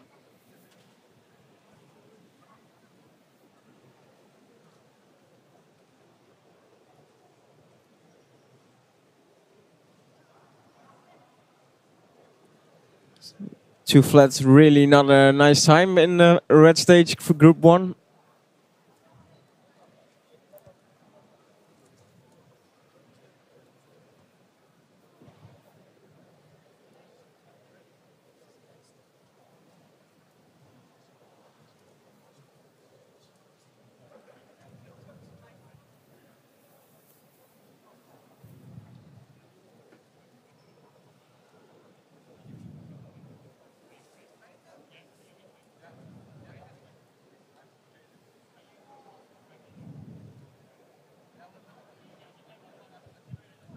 All right, and I can just see in the distance Zane coming out for his third solve. So hopefully we'll get a shot of that.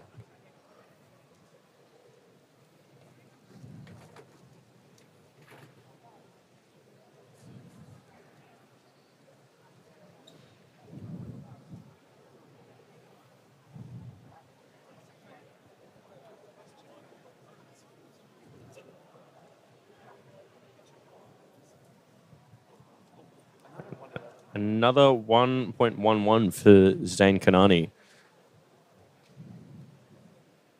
He looks quite relaxed and satisfied with that solve.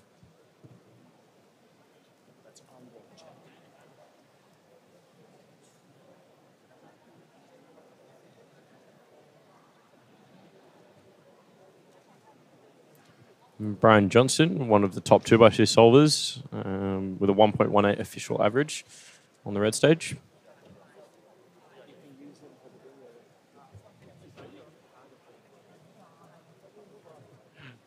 And if you're doing a bingo at this World Championships, you can use Brian Johnson for that, as there's a square that says someone solving with a head cam on.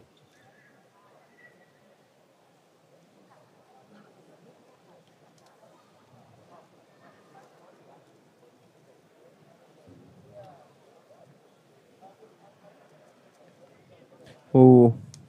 Looks like a very short solution, only like 6 moves.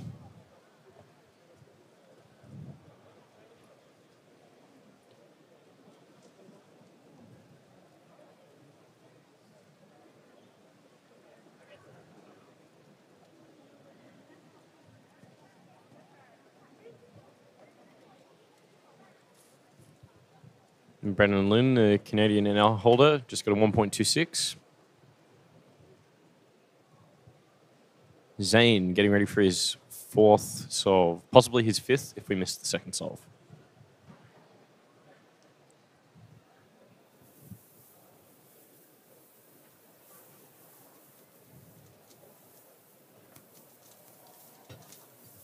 Oh, little lucky.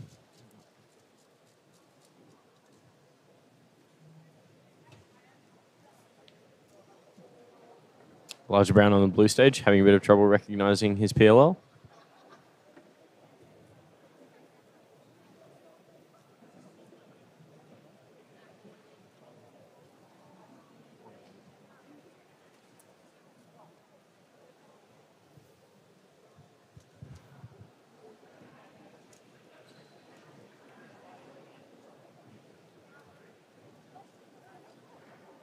So currently, Zane is looking at a best possible average of 1.03 if he can beat that 0.87.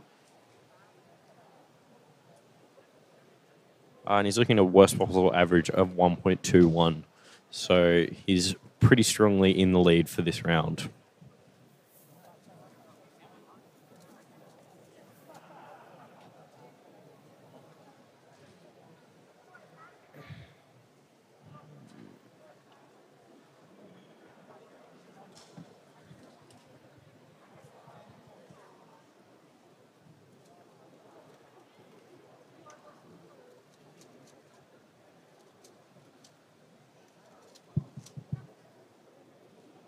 Luke Garrett, not very happy with his 1.59.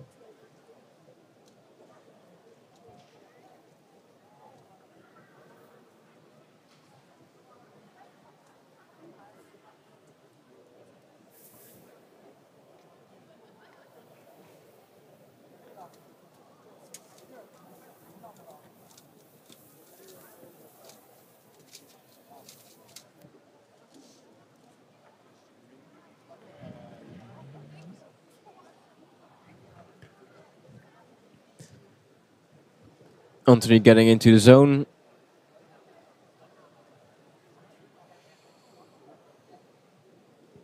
Seems about ready.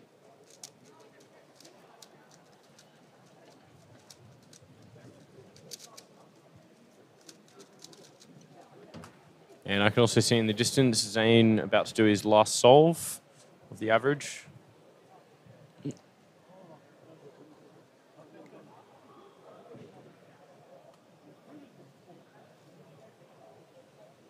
Oh, not great. So he's going to get that worst possible average of 1.21.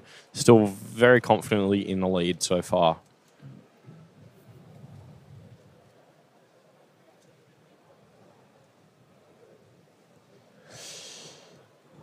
$175.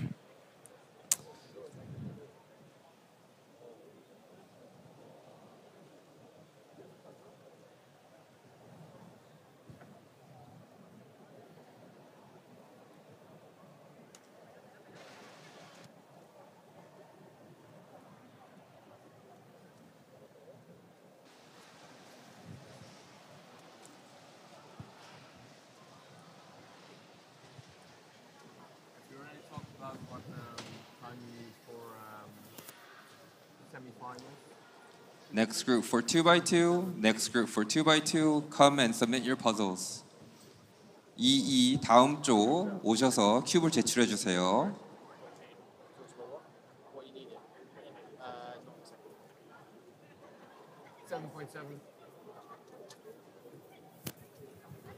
So as the results are coming in for the 3x3 second round, we're seeing that to make the top 80, you needed a 7.7 average. And unfortunately, one of the goats of cubing, Felix Zemdegs, was cut out from the semi-final due to a few unfortunate solves, placing him in 81st last I looked, but he's now 90th in this second round. Please send your love for Felix.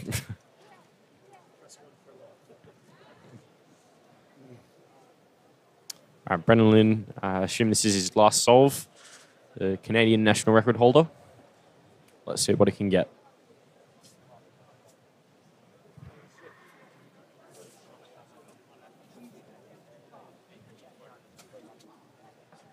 Oh, little mess up. All right, and I'm just going to hand over to Erik because I now have to go and compete on the blue stage, so watch out for me. Good luck, Jody. Break a leg. Anthony up with his last attempt.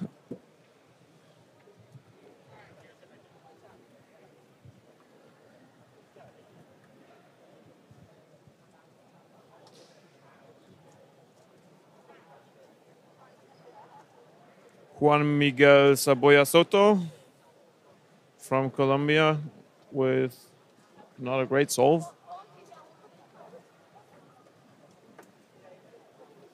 Let's see his reaction this time. Head shake. There we go again. That's the stuff. Recurring theme this competition. Cubers shaking their heads at basically everything. Pops, bat scrambles, announcements. Grouping systems. PLL cases, lockups. Yeah. But I mean, like earthquakes on the podium. It's it's like very common in sports, especially when you're a top player, that you get annoyed by little things. Yeah.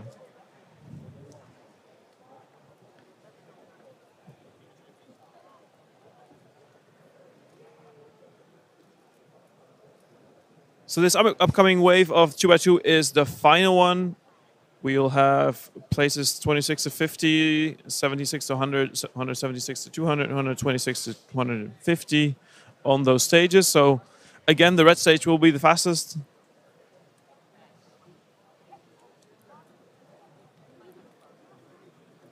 Felix seems to be competing on blue stage.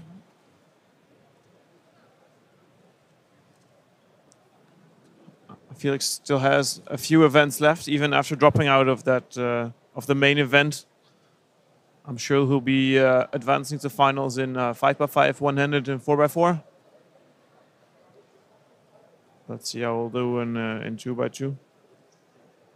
Not really one of the favorites for 2x2, but he's still a very decent 2x2 solver. Oh yeah, for sure.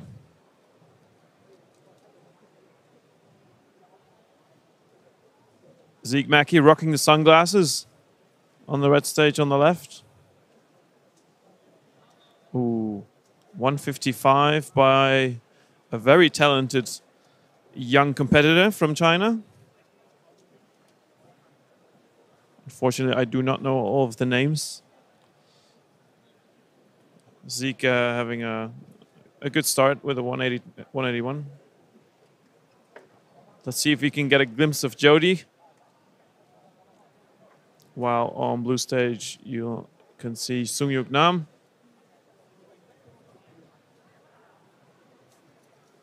And on green stage in the background is Cubehead.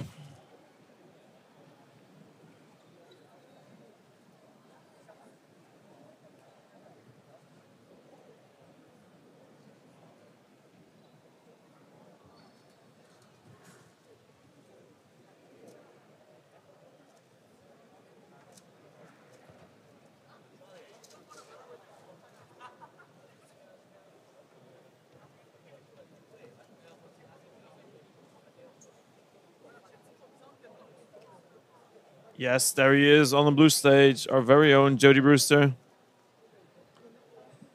Probably currently one of the tallest persons in Korea. Wouldn't surprise me. Went out to get some food yesterday. When he was standing at the counter, it looked almost comical.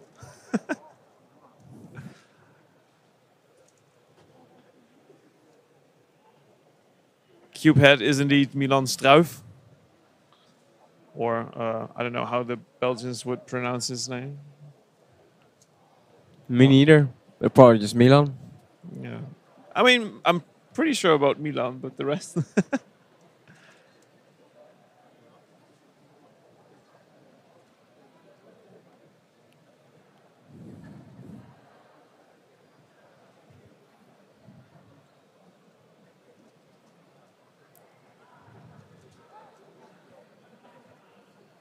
Yeah, Jody did post a video with Yiheng next to him, and Yiheng also posted it on Instagram. You can have a look at it if you follow them on Instagram. It's a very funny picture, I can tell you.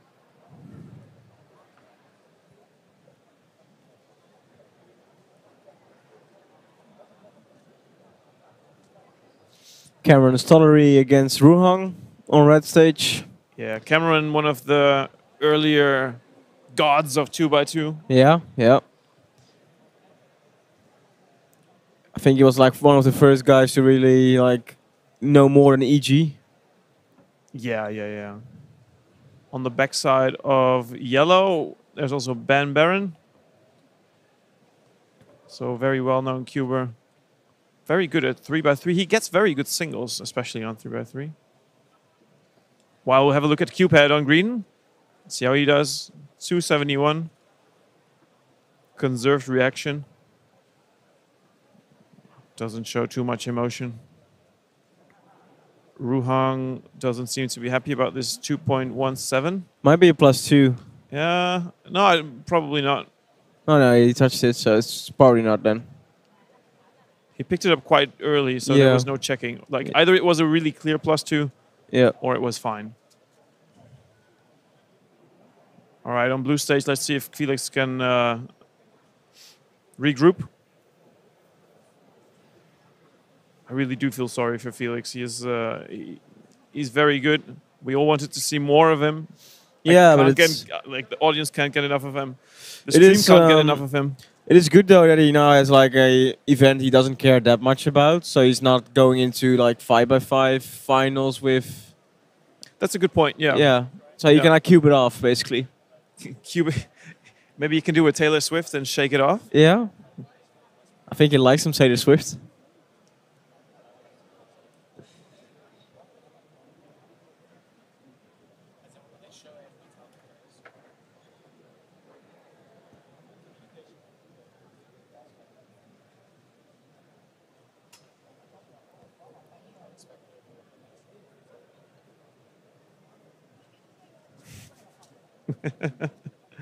I believe Jody is 2.3 meters.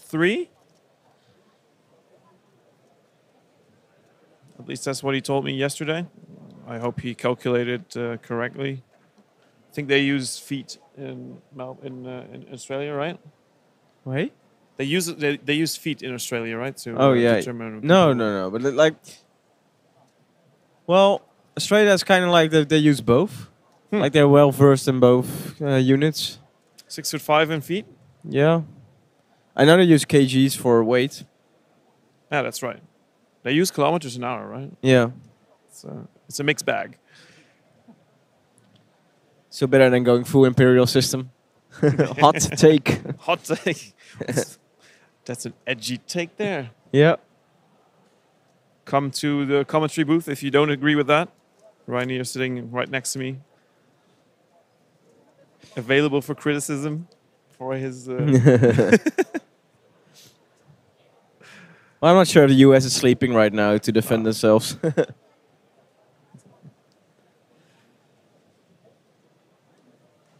I always think it's a funny meme. Quick, the US is asleep. Post metric.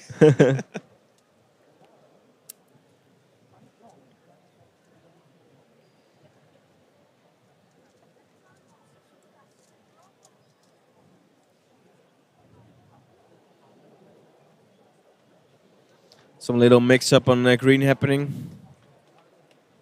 Oh right, yeah. USA obviously still is still awake.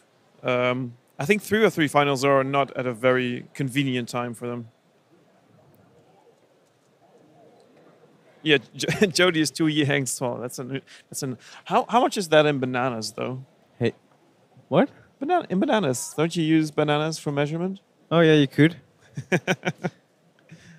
Do you use straight bananas or normal bananas. What? Yeah, the normal ones, obviously. Yeah. They're straight bananas. Yeah. Doesn't seem right to me. Looks suspicious. Cameron started hitting it back with a 151 after getting a 4. Or maybe I got even like a 5 on the previous one. Oh. That might Adding be some shocking. pressure for himself.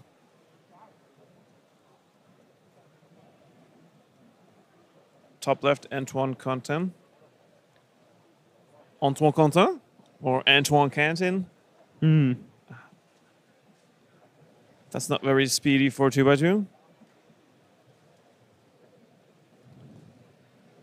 On green cue pad with a 2.92. Still no reaction. Come on.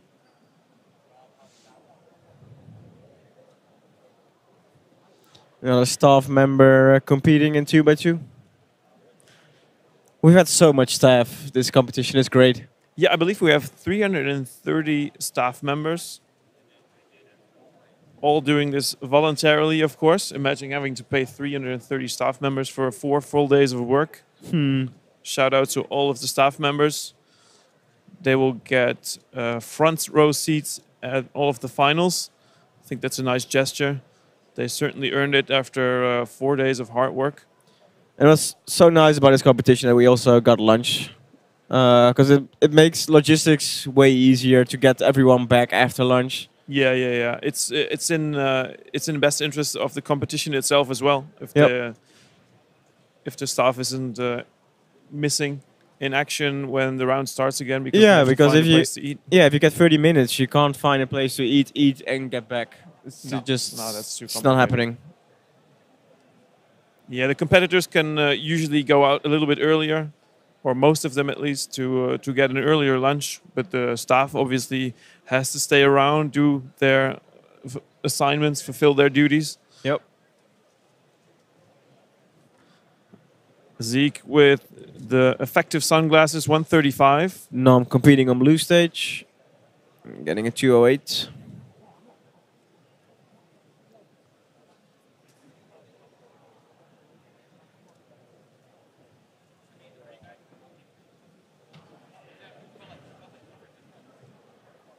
Ah, 132 by the very talented small competitor on red stage. Very happy with that as well. If you write his times down, you can remember his name after the round is finished. That's right.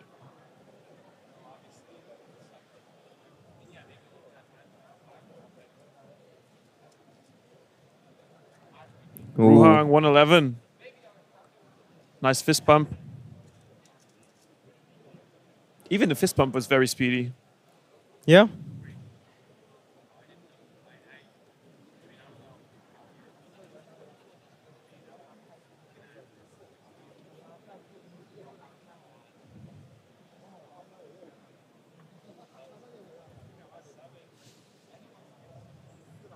Cue pad finishing, or not finishing? I'm not sure. Did he take his cue? Yeah, I think so. Hansen Yu. Thank you, chat. Educate us. This is the World Championships with 1,400 competitors. It's hard to keep track of all the names. Great to have chat supporting us.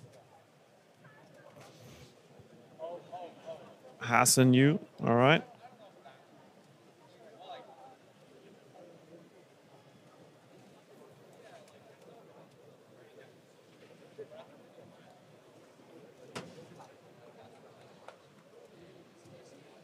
Hansen Yu. He had a 2.10 average in the first round with the best of 121.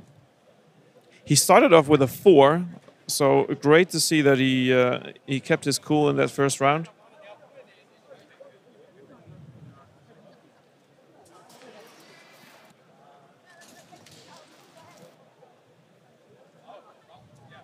Yeah, at this point, 2x2 really has become an event of just not messing up two solves. Yep. Any normal solve is well below 2 seconds. We got a 148. Yeah, and 148. That's a good average though, because he had a 132. Yep. I've only seen once from him. Yep. Hansen Yu from China. 2.10 average in the first round. We'll remember that name. Definitely. Thank you, chat.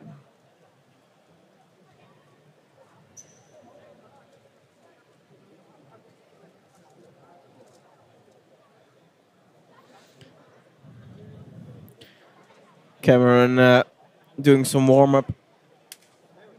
He seems about to start now.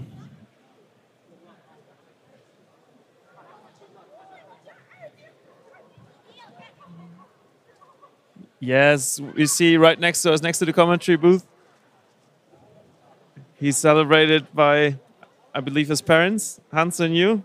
Very happy, all of them, to have this great result that will probably get him into the finals. Well deserved, good performance by him.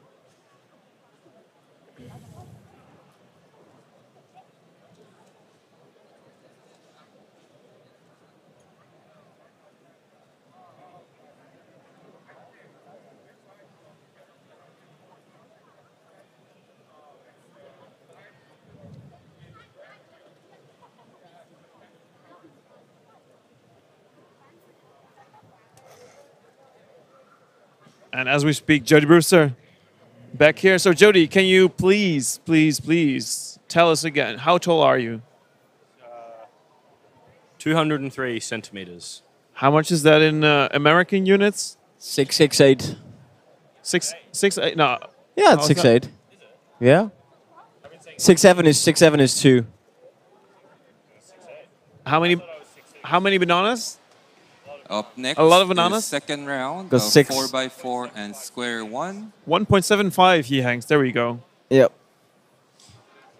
If you need to go to I know my both metric and my imperial stages, for height. please go to the Good central job. one. Again, if you have a choice, Another please reminder go to the stay central hydrated. stages, red or blue.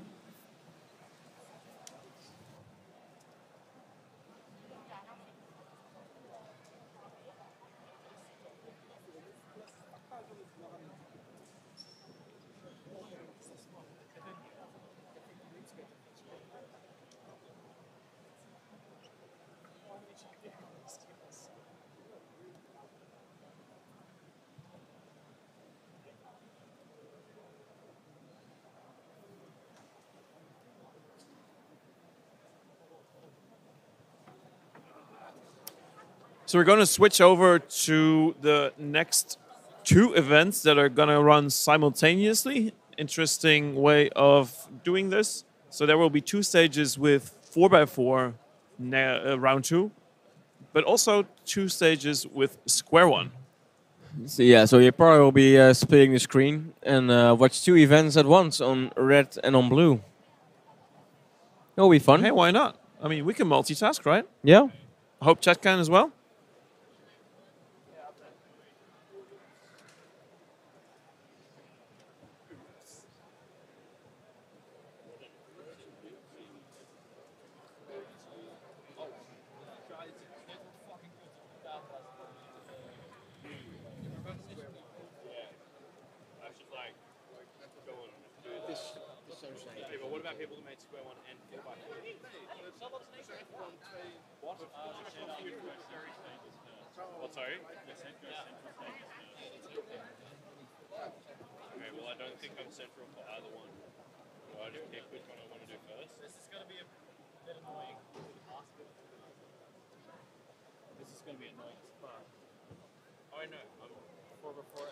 Second round of 2x2 results are starting to drop in.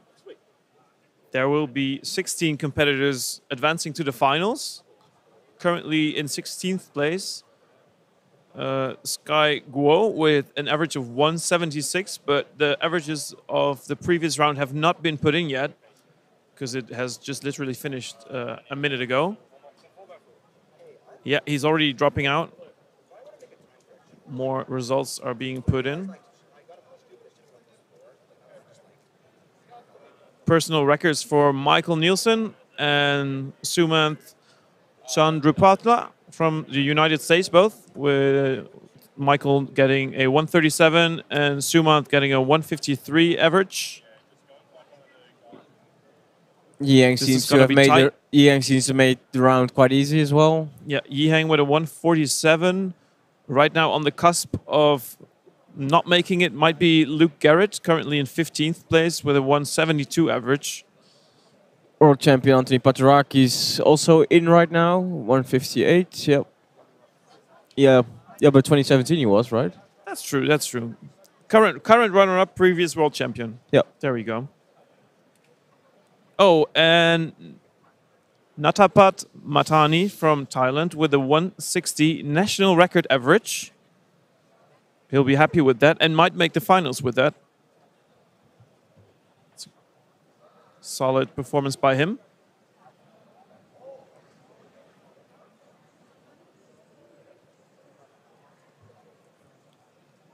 So yeah, currently watching the 2x2 live results as they are being put in. We are doing square 1 and 4x4. Please come up to compete or staff if you are assigned. Yeah, and now Luke Garrett is on the edge of being knocked out. On the hot seat. He's on, indeed, he's on the hot seat. The latest result that has been put in is from Anki Yu from Bulgaria with a national record of 163 average. It's the way to do it to get to finals. That's right. Meanwhile, we have started with square 1 on blue stage. Brian Johnson with a 581. Solid start. Rasmus Stoop Detlefsen from Denmark next to Calvin Nielsen.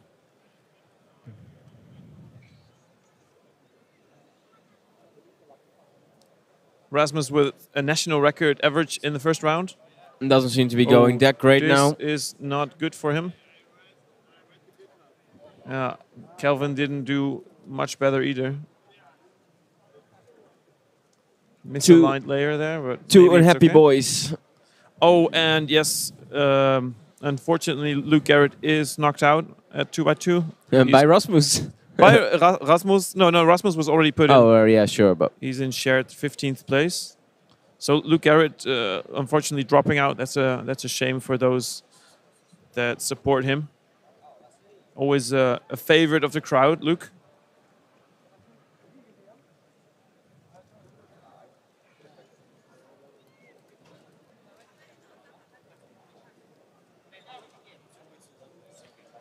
So this round we'll try to do our best to get everybody who's quick in view. However, we have one directing person and he has to manage two stages at one time. So it's quite a task. Indeed, we have two cameramen at the stages with the ability to switch around, get other people on stream. On yellow and green stages, we have fixed cameras. There is a language barrier there, so it's quite a challenge. We've been doing the best we can to get everyone we want to see on tape. For example, here on the red stage, Madi Hiroto Inaba. He will do 4x4, as well as Max Park. Getting ready. So on red stage, we'll have the top 20 4x4 competitors, and on square 1, it's the top 20 square oneers. On blue stage, Time van der Ree with 669, former world record holder. Indeed. Meanwhile, 2x2 results have been updated again on 16th place, and in the hot seat is now Hui Ning Wang from China with a 168.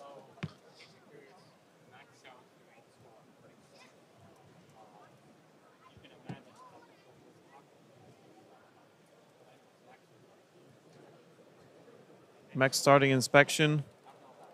Let's see how he does.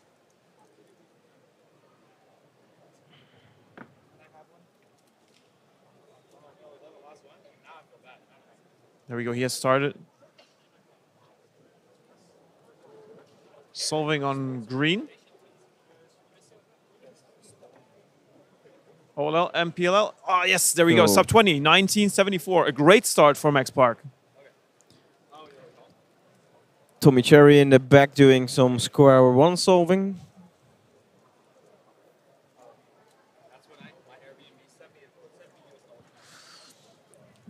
And Sebastian Weyer from Germany, he might be one of the only competitors capable of beating Max Park at 4x4. Unfortunately, hiding the cube under the table. Let's see when he shows it again. He must be finishing up right now. Let's see how his parodies are. Looks like OL parody. Doesn't look like to be a very good solve. I think he had double parody as well. Yeah. Judging by the last move he did. I know the parody Aoki does, it always ends with like a U2.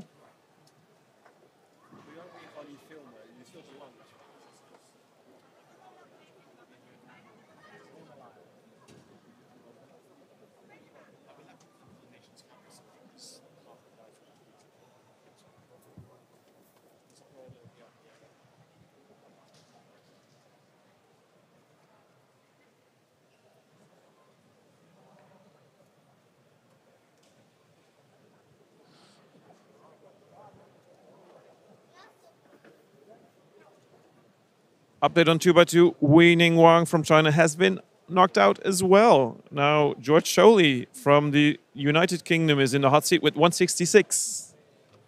Very, very close. Ruhang, unfortunately, also hiding the cube under the table. There's more that we can see from Kelvin Nielsen. He's solving his square one above the table, luckily with a result of 7.52.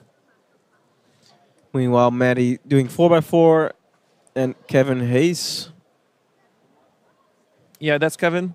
And on the green stage, we see Zain Kanani doing his square one solves. Now looking at Timon.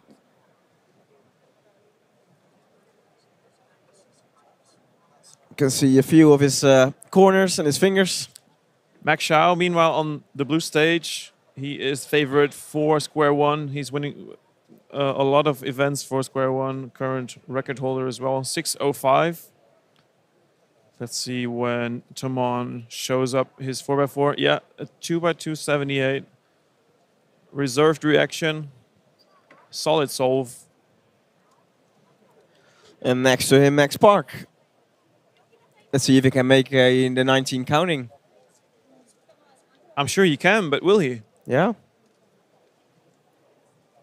Let's have a look at the 4x4 results from the first round to see what you would need to make it into the finals. So the top 16 advanced to the final, and in the first round that has been occupied by Ivan Lee Ka Long. 2022. 27.09.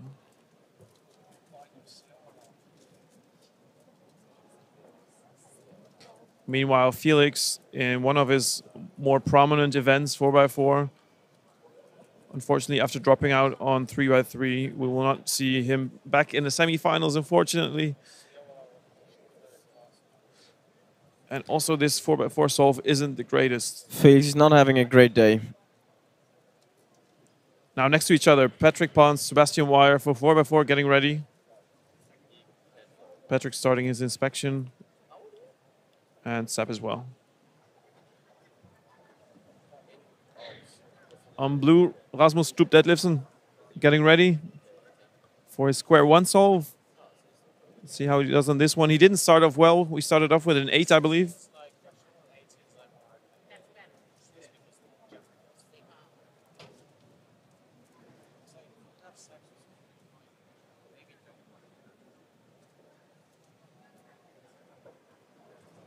Sebastian has a bit of a better solve this time with 21.83. He can still do better. And Patrick with 26. Max Xiao with 5.66. Square one. Solid, solid solve.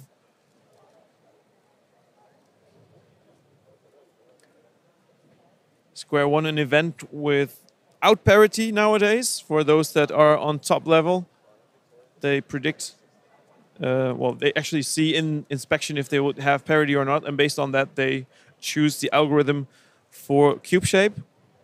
At least for most of the competitors that use the normal CSP method. I'm not sure who the Lin users are in square one. I'm not sure if there are any of the top cubers using the Lin method.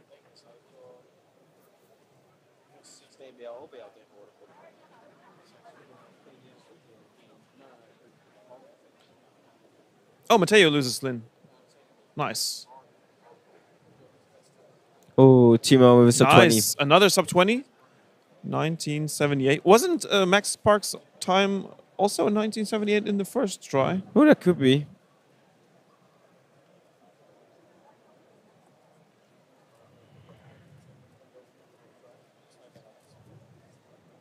So heading back to 2x2, it looks like all of the results have been put in. Oh no, there's only a few more. There's only 6 more results that have not been put in yet. Max 21.44, cruising his way to the finals.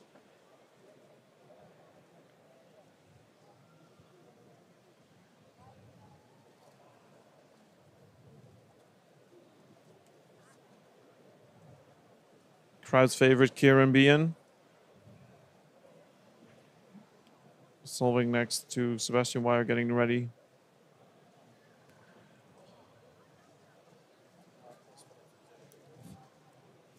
Five to 9, square one. It's good. What do you reckon is going to be the cutoff to get into square one finals? Excellent question, Reinier. In first round, we have in 16th place. Mac Chow with 484. Yeah. Continuing his dominance. So for square one in 16th place in first round, Timothy Castle from the United States with 811 average. Mm-hmm. So you need roughly about this sub 8 to make it into the finals based on first round results.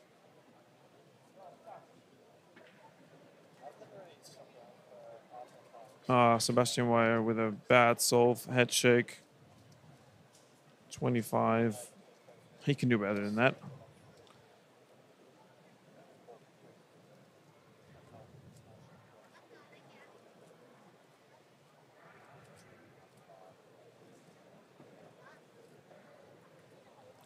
Ruhang on a timer with the display which batteries are almost empty. We can barely see the time. It's at 25:91, I believe.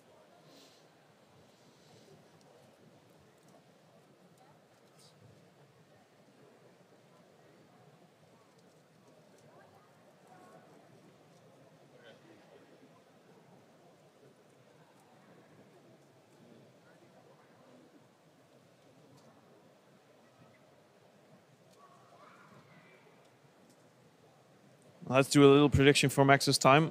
I'm going to say 20:00. Oh, well, I'm going to just think 22:43. No, 20:00 with PLL parity. Although with the cube cover in place at the moment, it's hard to judge.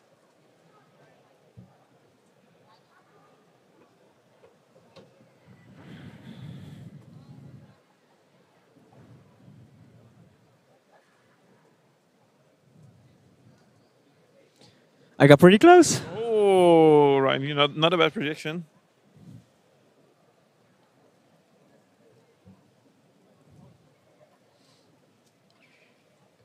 Timon and Kieran.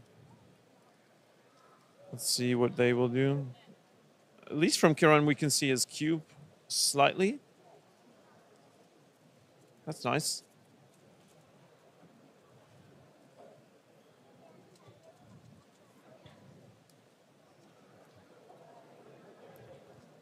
$19 for Timon. Another. Well, that makes his 1978 counting. Might be on his way to a European record.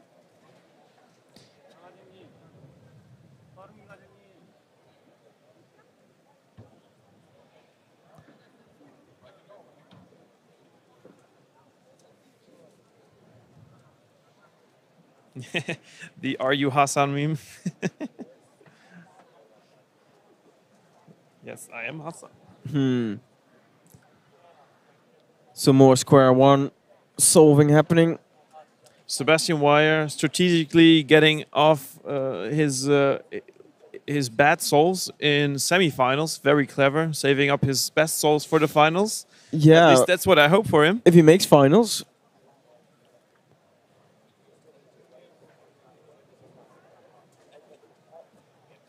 I'm sure you will.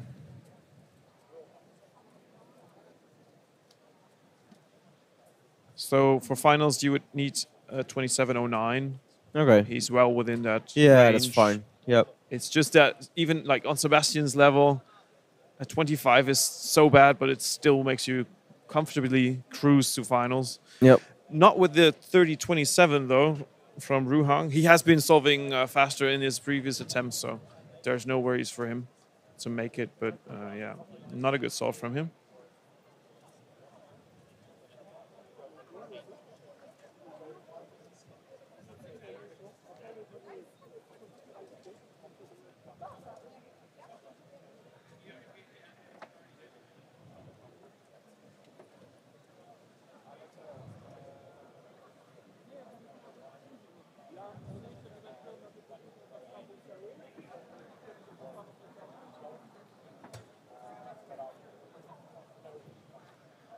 Max solving on blue stage.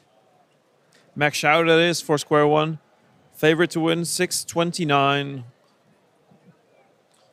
Okay-ish. I mean, he would hope for better. He has done much better in the past. We saw that before.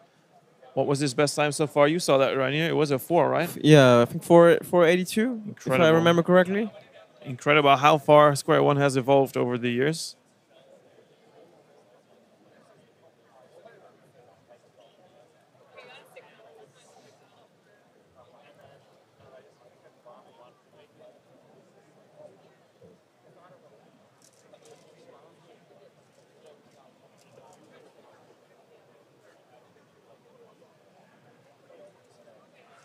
Timon on red doing his next attempt.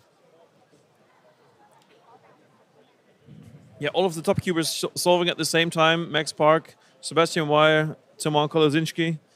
And next to Sebastian, also Ari Randersperson with his OPA method. He never gets OLL parity. Seems What did very Timon happy. get? Look like a 22. At 22.39, I believe.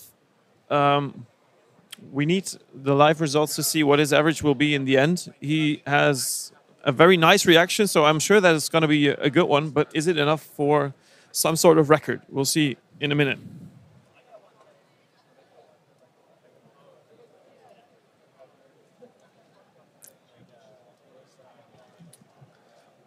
More head shakes all over for Sebastian. Not a happy chapper. No. PLL parity 27.14 for Ruhang.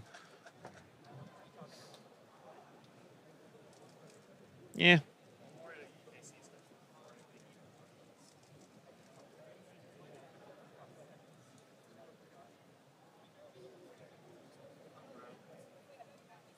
Is it me or like all the top square one solvers close to +2ing every time?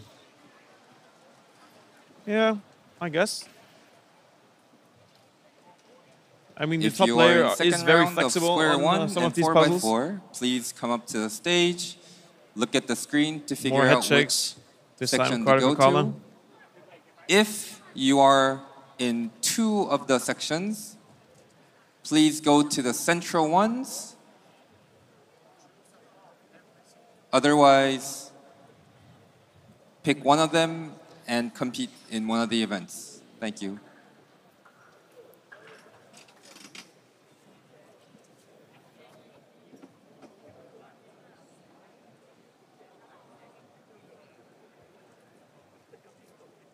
Now, interestingly, Max Schau, who has just competed at square one, has obviously also, as expected, qualified for 4x4 in this round.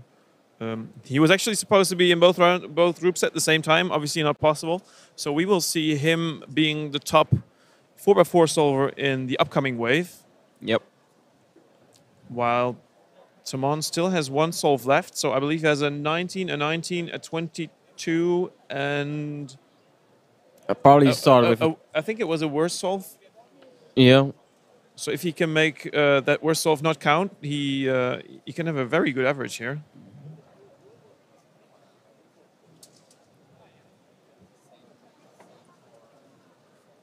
Yeah, Timon could definitely win this round. Let's see what he does.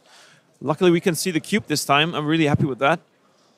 He's on edges, finishing up that. Seems not really fluent. No. Well, let's see how his 3x3 is. Oh, well, parody. Oh, little parity, no. Oh, and PLL parity as well. Add to the pain, 24-15. That's too bad. That's too bad.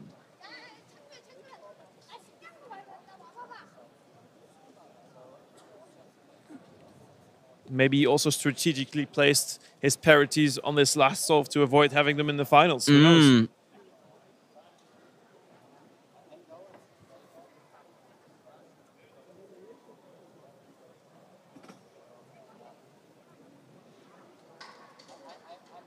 So do you have predictions where Worlds is gonna be? That's a good question. I believe the next location of Worlds, so Worlds 25, will be announced right after this competition. So even after 3x3 finals, be sure to stay tuned in here. I mean, 3x3 finals is still far away, but already a reminder for you there. Yep. So just like at Euros, at the end of the competition, they will announce the location for next year, for next Worlds. So I think it's not public information who has filed a bid, and obviously only the countries who have filed a bid are eligible to organizing it. So there's not really like a system on how to divide it. The board, I think, decides on the location of next Worlds based on the quality of the bids themselves.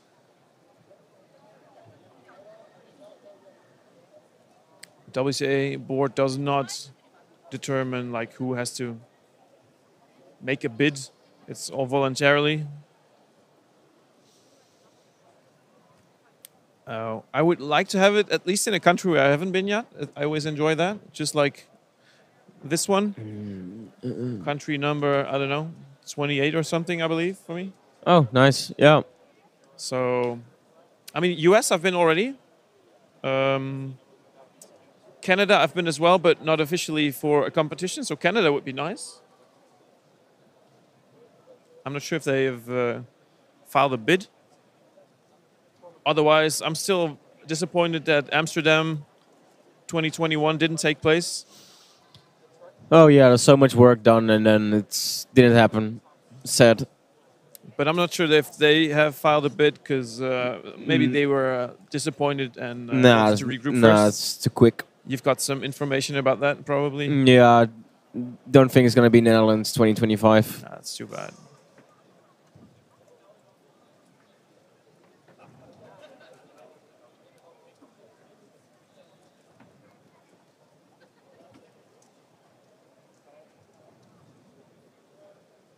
Stanley Chappell with a 26, 4x4. Next to Avocado with a 29-29. And our own Jode Brewster on red doing his 4x4. He was also one of the competitors that have qualified for both Square 1 and 4x4.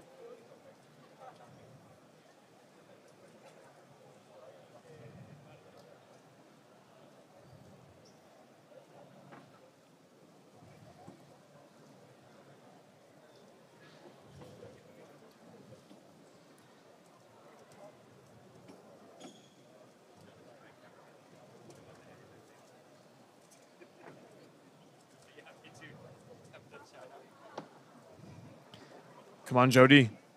Peel up parity and 31. Head check. There we go.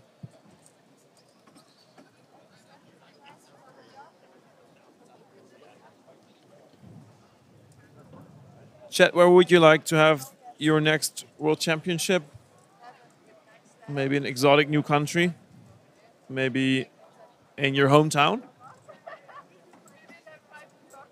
If you want to have World Championships right at the front of your door, you can maybe start making plans for 2027 then. I would like the Maldives. The Maldives? Yep. Oh. Seems chill. How would you get there? My plane. Small plane. Big plane, then small plane. travel agent Reinier. Yep. But I guess not everybody's budget is gonna like it. Our very own Chris Mills on red with this 4x4 solve.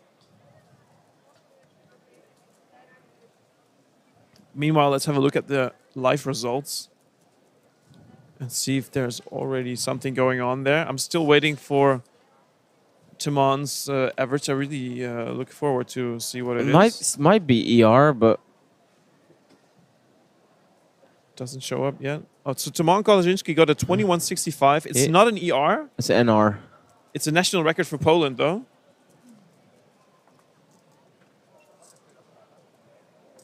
So his counting time's 1978, 22.39, and a 22.78.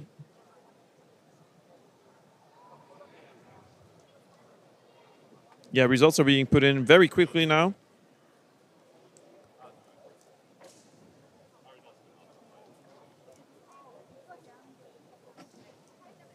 National record square one for Diego Brizuela Crespo from Mexico, 6.54 single.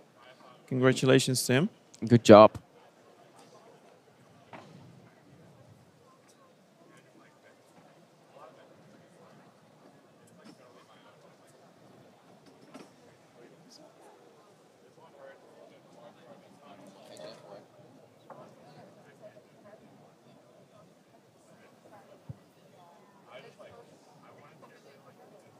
Giant Jode on his next 4x4 solve. Let's go. Let's go. Luke Garrett doing some squan. So Max Xiao's result has been entered for square one, second round as well. He's now in the lead with a 5.52 average. It's a USA 1-2-3 at the moment with Max Xiao, Hassan Kanani, and Daniel Karnow.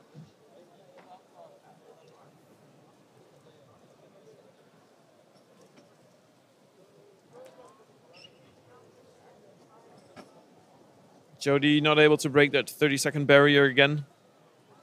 Another 30-plus solve. He can do better than that. Come on.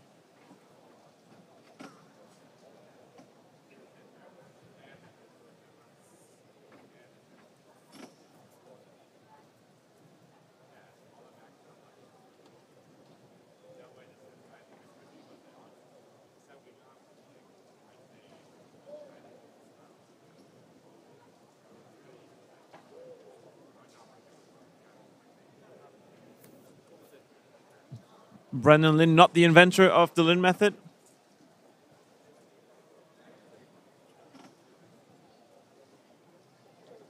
And Chris on his 4x4 solve. Finishes cross at 16-ish. Now onto his edges. Solving above the table so we can have a very nice look at what's going on right there. F12. Onto his last layer. OLL parity, unfortunately.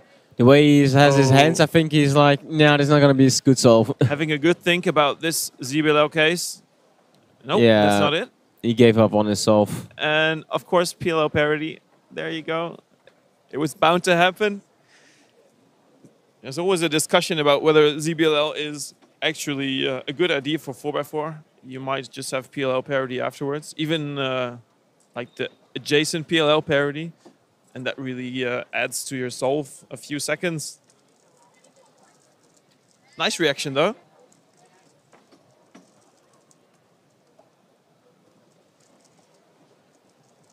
American green stage. Carter Kukala starting first. Zeke Mackey not far behind. Zeke finishing first, 8:47.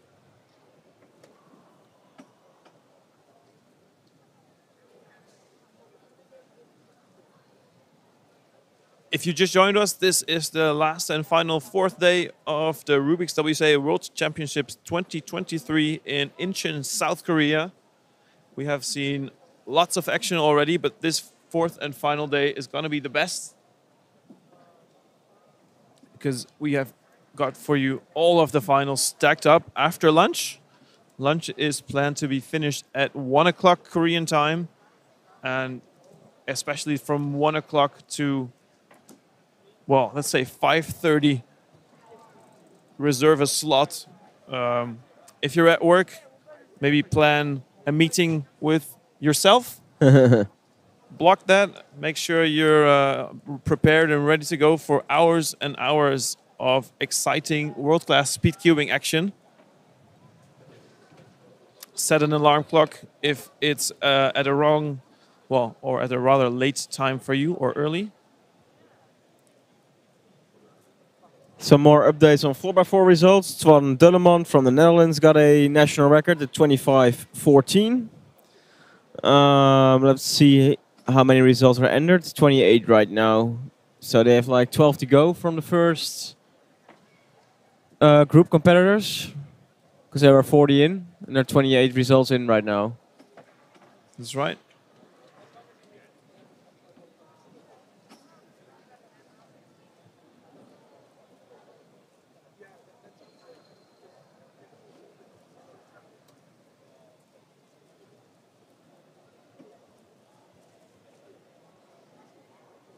So Sebastian Weyer ended up with a 24.92 average. Disappointing for him, but surely secures him a spot into the finals. Felix probably not making finals as well. 28 average.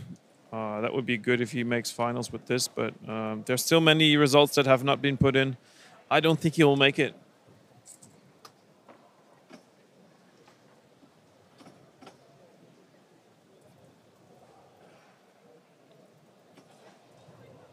Chris with a suboptimal 31-second solve. He can do better than that. Come on, Chris. Let's go.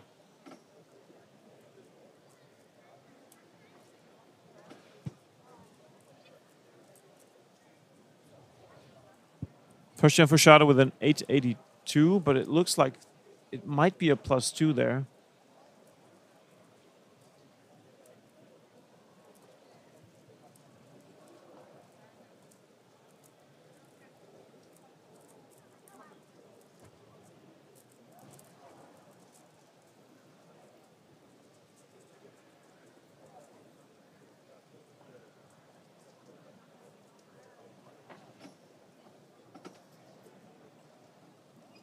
Having another look at the schedule, after these 4x4 and square one rounds, or second rounds, we will advance to one-handed and pyramids. Again, some combined rounds. And at 11 o'clock Korean time, we have planned to hold the semifinals for 3x3. I expect these will start a little late because we're already a little bit behind schedule. Of course, it's never a bad idea if you tune in too early. You'll see the best action available at a Rubik's Cube competition. This is the World Championship.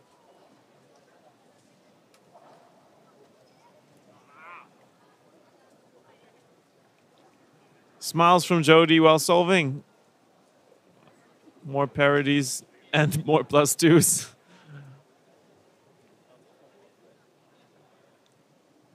Popping the cube is never a good idea. Don't risk, you know, tuning your cubes so that it's too loose. Especially on 4x4, if these inner pieces pop, your solve is basically completely ruined. And with the speeds of 4x4 nowadays, you're sure that this will be, hopefully, your slowest solve.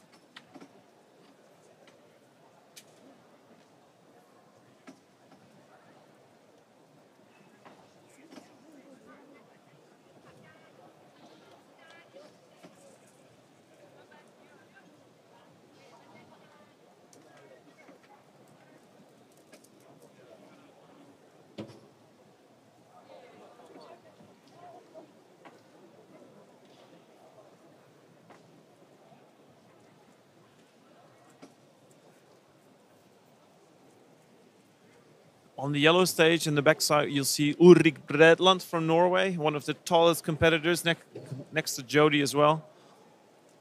Very nice guy. We still have to return the loop that he borrowed us. Oh, you didn't do that yet? Not yet, not yet. Ulrik does know a lot of funny square 4x4 algorithms.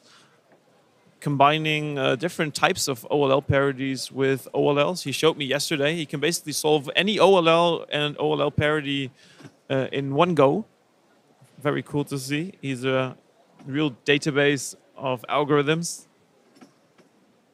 Not the world-class solver, though. Like only 32 for his 4x4 solve. Meanwhile, Patrick Pons 913 for square one. That might not be enough to make it into the next round. Let's have a look at those square one results so far. Also, 4x4 results are a bit updated. Felix is out right now. No. 19th place currently. Oh, that's not bad. That's not good. Mats Valk also not confirmed yet. He's 14th place right now, 27-24 average. I think, and the rest of the top 4x4 guys are in currently. I'm just missing Patrick's average, I think. Oh no, he's 8th, so he's 25.83. So you have 4 more competitors from the first group that has to be entered. Maybe if I refresh my page again, they will be in. Not yet.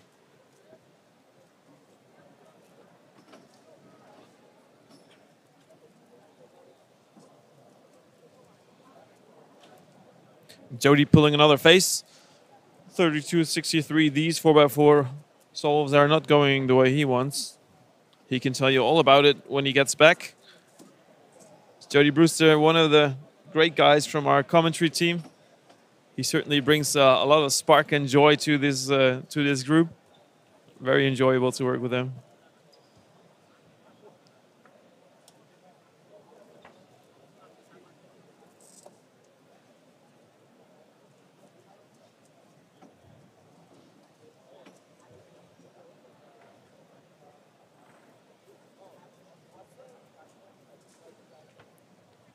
Carter Kukala on square one. No. Looked like a very long out. Might be parody. 11.708. Do you know the process data entry team does to like double check results? Yeah, I've been helping the German national team as well last weekend, and I've also had a look behind the scenes here with Gregor being the chief of data. So it always is like this. So they have a stack of score sheets enter by one person, and then these score sheets are then marked like to be checked. Mm-hmm. And there's also a second process after the times have been entered that someone compares it again with the time they see online. So the chances of letting mistakes slip through are very small. Yep. Obviously, the times that are entered here on WCA Live are not final until the data team says so. Even after the round has finished, they might still see some mistakes. I remember yesterday there was like an issue of like a missing score sheet and stuff like that. And Jody's times were very interesting as well. According to the 444 경기가 모두 끝났습니다. 그 다음은 원핸드를 진행하도록 하겠습니다. 원핸드 2라운드에 진출한 선수들은 앞으로 오셔서 큐브를 제출해 주시면 되겠습니다.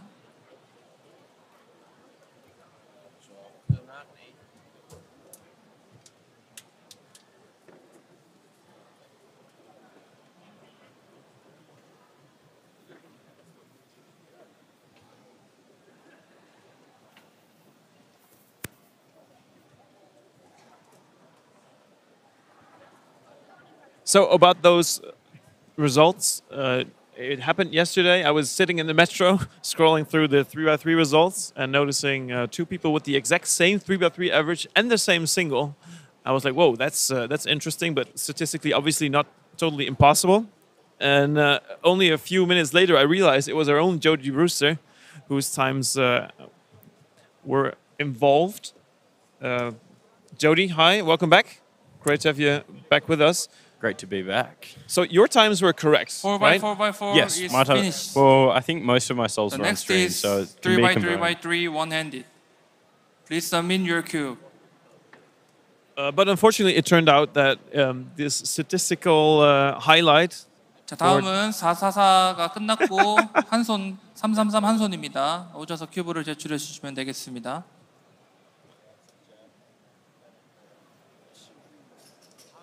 Safe.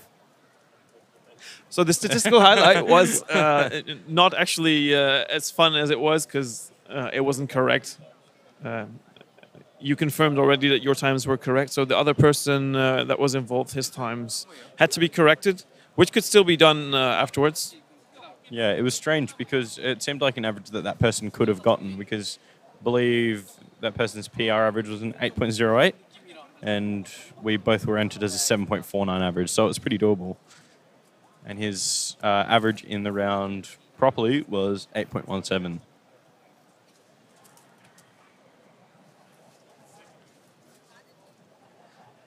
자, 다시 한번 말씀드립니다.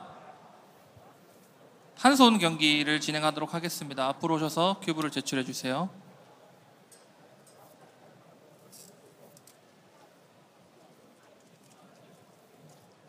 So Jody, tell us all about these two rounds. You have been competing in both square 1 and 4x4. Could you choose which you did first?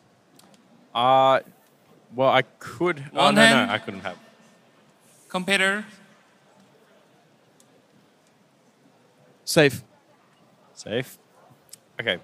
No, so I did square 1 first because I placed a bit higher in that. But unfortunately, didn't do super well. I got a time malfunction on one of the solves. Oh, no. It was actually quite a good scramble as well. I thought I was on track to get like a 6 or a 7 second solve. And then I looked down and it was 0.006. So I was obviously faster than I was hoping for. But unfortunately, that wasn't me being super quick on square 1. That was the timer not liking me. And the extra that I got was a horrible scramble. So I ended up with, I think, about an 11 average. But I did get a 6.84 single on one of the solves. I'm very inconsistent on square 1. And then I did 4x4, which was just a bit of a meme by the end.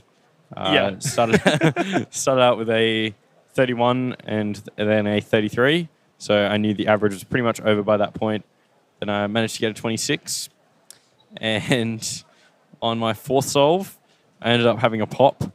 And then I just memed the rest of the solve and accidentally, quotation marks, got a +2 at the end. And my last solve was just terrible as well, like a 32, I think. Do you know the results so far? Let's have a look at it together and see your reaction to these results. So square 1, second round, it looks to be almost the same speed as the first round. First round, 16th place was a 8.13 average, I believe. And now we have in 16th place Benjamin Gottschalk from the United States with 8.35. Not too many surprises. A national record for Yiho Shueng. Congratulations, 692.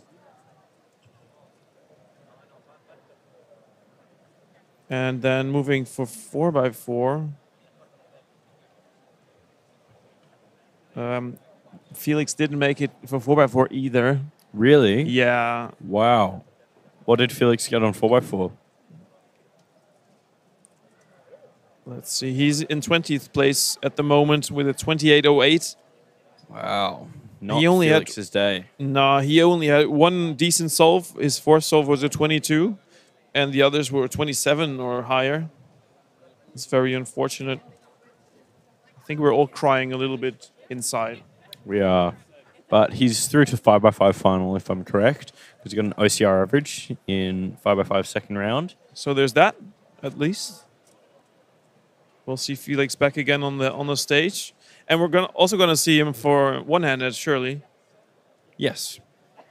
I'm just having a look at the last World Championships. So for square 1, the last World Championships, you needed a 10.5 average to make finals. And I actually managed to make finals back in 2019 with a 10.17 average. And at this competition, you needed an 8.35 average to make finals. So it's over a 2-second drop in average.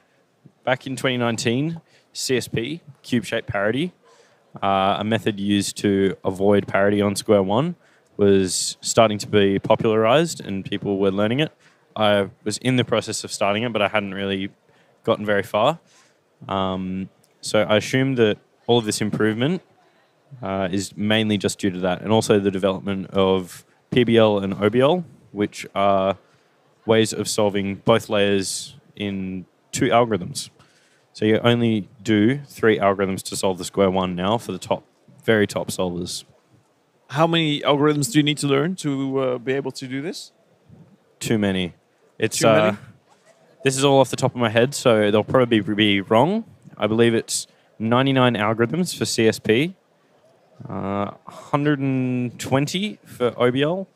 I think that might be a few too many. And PBL, there are like several hundred, but you can do it intuitively if you learn how to solve each case. So that is provided you don't have parity.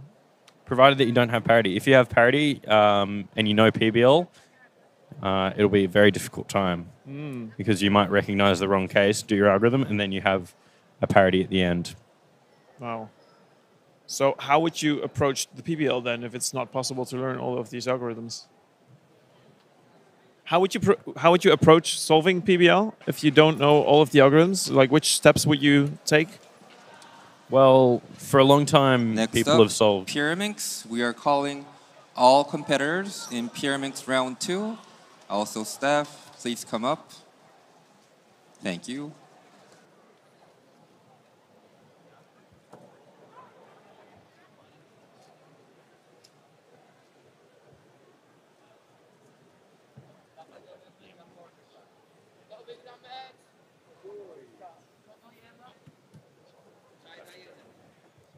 Okay, I just realized that I am in one-handed, so I am going to leave right now. Erik will find someone else to join the stream. I'll talk to you all soon. Surely. Good luck.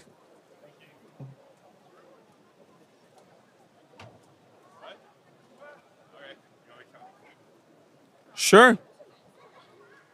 All right. Surprise, surprise. Guest commentator. Why not? Let's have a go. Welcome, welcome, Kevin Hayes. Hello, everybody. What's up, Kevin? Well, it's certainly been an interesting morning. A lot of action. Indeed, indeed. Felix dropping out for both 303 and 4x4. Yeah, wow. I mean, 4x4 is like, I guess, less surprising in a sense. Like, he's probably kind of on tilt after the 3x3 semis. But yeah, wow. I like, 7-9 and 28-0. I don't know even the last time he's had results like that. Otherwise, 4x4 kind of went as expected, I'd say, for most people. Max, Timon, Sebastian. Sebastian was pretty poor at 24. I know he's not too happy, but we'll see how he does in the finals. He tends to perform pretty well, so. But obviously, Max is still the favorite. Indeed, indeed. Currently, we have on red stage one-handed. We're looking at Patrick Pons, the current world record holder. I believe the world record is 8.65. Yeah. Yeah, he's got it twice, broke it or tied at the nationals. So I know Patrick's definitely a little nervous right now, just because of like the chaos. Like the morning's been pretty chaotic. So I think he's just gonna be happy with like a low 10 or better, because he just wants like people are just kind of like, let's get it. Let's get. Oh, that's a great start. Great start. He's gonna be super psyched about that. But I know, like, kind of the vibe from a lot of top competitors, just like, okay, things are kind of crazy. Let's take a sit. Let's just make sure we get through our semis without any disasters happening, and we can kind of reevaluate and do well in finals. Right. Just some Malari top left, U.S. national champion 3 times in a row. It's not going to be it's not a good start. That's, yeah. Well, that's got to be, you can't count that. Oh, no, shaking is that. There's many head shakes. We've been talking about this earlier throughout the competition. Lots of reasons to shake your head during cubing. And Office Juliet. All right. She's looking moving. Yeah, using the table a lot, which is obviously a strategy that you can deploy. 10-6. 10-7? Oh, that's a good one. Yeah, definitely. I mean, like, first round cutoff was what, 11-5 about for to make finals. So let's have a look. Yeah. Things have been a little slower this morning as expected. People are a little nervous. A lot of people's goals are like a lot of people on the edge, their goal is to make finals. And even a lot of the top players, like, keeping so tight nowadays, unless you're like a Max Park or a Yi Hang, it's like really hard to just be like, okay, no matter what, I'm a lock for finals. And so just even that little bit of uncertainty really adds a lot of pressure, as we've seen with Felix. Definitely. I think he's obviously the most notable one so far, and we cut him off, unfortunately. But we got Max, who's not the world record holder, but I haven't looked at his recent results, but I think like just based on like kind of poking around, I'd say he's the most consistently, like, is it probably took the average of the last 10 rounds? He's probably got the fastest average. That's right. So looking at the results in the first round for one-handed, 16th place, Antoine Canton from Canada, 11:38. That would make you advance to the finals. It might be a little bit different this round. Yeah, things have been about 0.3 slower. That's for the longer events, though. So maybe probably like 11.5, 11.6. Max starting with a 10.2, was it? Totally fine. It's really nice to get something like Patrick's like 8.6, where like essentially if Patrick like counts that 8.6, like he can like really screw up and he's still like locked for finals. So having like a really good start is like just so fun. On the left, on red stage, Patrick Villanueva, Rue Solver. While we pan over to Kim Roger. Sean Patrick coming in second. Sean Patrick coming in second in the first round with 9.69. Yeah, wow. 3 sub-10s in round one. OH is like, people have been saying OH is probably the most competitive event in terms of like really undecided on who's going to win. Like, I mean, Patrick and Max, I'd say are clear top twos for people's predictions, but like, it can go like totally anyway. It's gonna be a crazy final. So many people could be able to like. There's no like, oh, Max is definitely gonna win, Patrick's gonna win, or even like they're definitely gonna make top 3. They could very realistically neither of them can make top 3, which that'd be an upset. But we've seen bigger upsets this weekend. Yeah, biggest upset for one-handed as well at Euros last year. I believe like the 16th place. 16th seed in the final actually won. Wow. Out of nowhere. Yeah. It was crazy. I don't know. Like nobody really expected that after the semifinals. Was that usually something like that happens, like a huge thing. It's like tends to be an underperformance in the semifinals to squeak in. What? Well, they just pinned off Patrick. Patrick's no. Well, we missed Patrick. I'm gonna stand up and see if I can get him. All right, Patrick he's warming up still. I'll get her back down. Okay, we're good. Okay. Sweet. We definitely want to grab all of Patrick. This should be a second one. They're running groups of 40, which is interesting, but at least now everyone will have the same scrambles for the semifinals, but it's going to be a little more delayed, I think, on how long the averages will take to get through. All right. Yeah, I had to look at again at the Euros results. So the guy that won, Brice Galler. Oh, nice. Oh, wait, never mind. I thought he was on. Oh, yeah, nice. He was on PLL or ZBLL. 8-9. Patrick is starting out pretty solid. Yeah, that's counting. Yeah. So back to Euros. Euros, Brice Galler came in 20th. And won. In the round before finals with a 13 average. And then in the finals, he destroyed everyone else. With a 10.6. With a 10.61 national record for Hungary. Surprisingly winning. Like wow. Upsets like this can happen in cubing. That was one of the greatest moments for Euros for me. Those one-handed finals were really something else.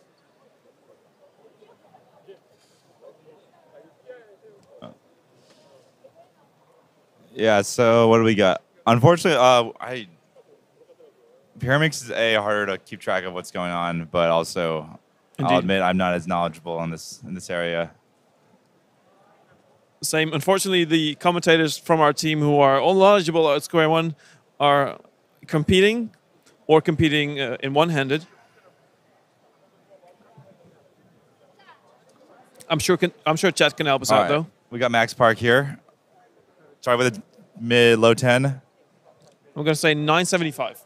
9.75 for this one? Yeah, I'm just going to say it. It's a pretty safe bet. It's like betting on Yi Hang to win tonight.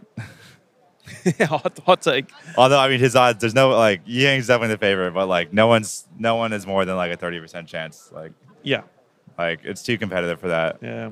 Do you know these polls before the competition? Tom Nelson did.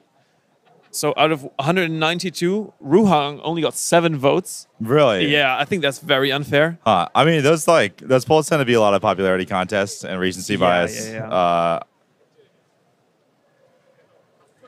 Like, I'll bet Felix got more votes than that. And no offense to Felix, but I don't think he's as big of a favorite as Ruhang. I think Felix only got like 2 votes for. Oh, okay. Max, nice solve. 921. So kind of low 10. Max is in no pressure whatsoever, in a great start, great position to make the final. I don't think he's too worried about it. Max just seemed to be, he's been doing well. I Sean Patrick 10-8. Seems to be a bit lucky on those M moves. Yeah, I know Max was like really tense after the first couple of days, but I was chatting with his parents and stuff, and he seems to. I've gotten back into the groove of things yesterday, and he seems to be. Yeah. I mean, he's been getting good results, and like I know Timon won 5x5 semifinals, but his dad was saying like Max kind of likes not actually being first seed now. He thinks it's like a little less pressure. He's absolutely no problem with coming in second. So Timon and Max are both. Timon's been a crazy competitor, like just putting up great times in every single final. It's been wild. And Max has always been a rock. So it's going to be a big night. Afternoon.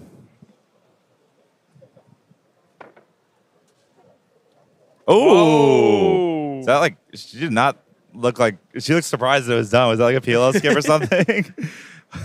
It was over before you could All blink. right, Felix. Oh, nice, Felix. Nice. Good yeah, job. I think the whole world's rooting for Felix now. It's been a rough day for him. He's got 5x5 finals later. I know one-handed, he's been saying that he has not practiced one-handed at all. He's been just doing 3 to 7 practice, but he's still obviously capable of getting 10-second averages. So look for him to make the final and for the good average for him. I mean, you could miracle podium. That'd be a pretty miracle for Felix to podium one-handed. I think his real main goal is like 5x5. He got third in round 3 with a PR. So 5x5 is gonna be tight. It looks like Max and Timon are sub 40 every single time now, and then it's a dogfight for third between a handful of guys. So yeah, agreed. All right, Patrick, counting at 8-9 already. Let's go. He's got a low 8. I think it was a 8-3 or 8. Was it 8-6? I forget. All right, it's hard to see, but last player. Ubrum 7. Yeah. Yes.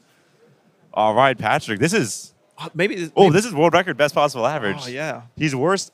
I can't remember his keep first track solve. of the times. Someone chat and check if you hit what's the worst solve. So it was first solve. 799, 8.9 X, 8.9 X, and 8.6 at the worst, which means he needs. Was it 8.63? I believe. Let's just say that, and then so he needs like an 8.2, 8.51, 8.93. Oh wow, he's just above world record pace with assuming he hasn't counted that first one.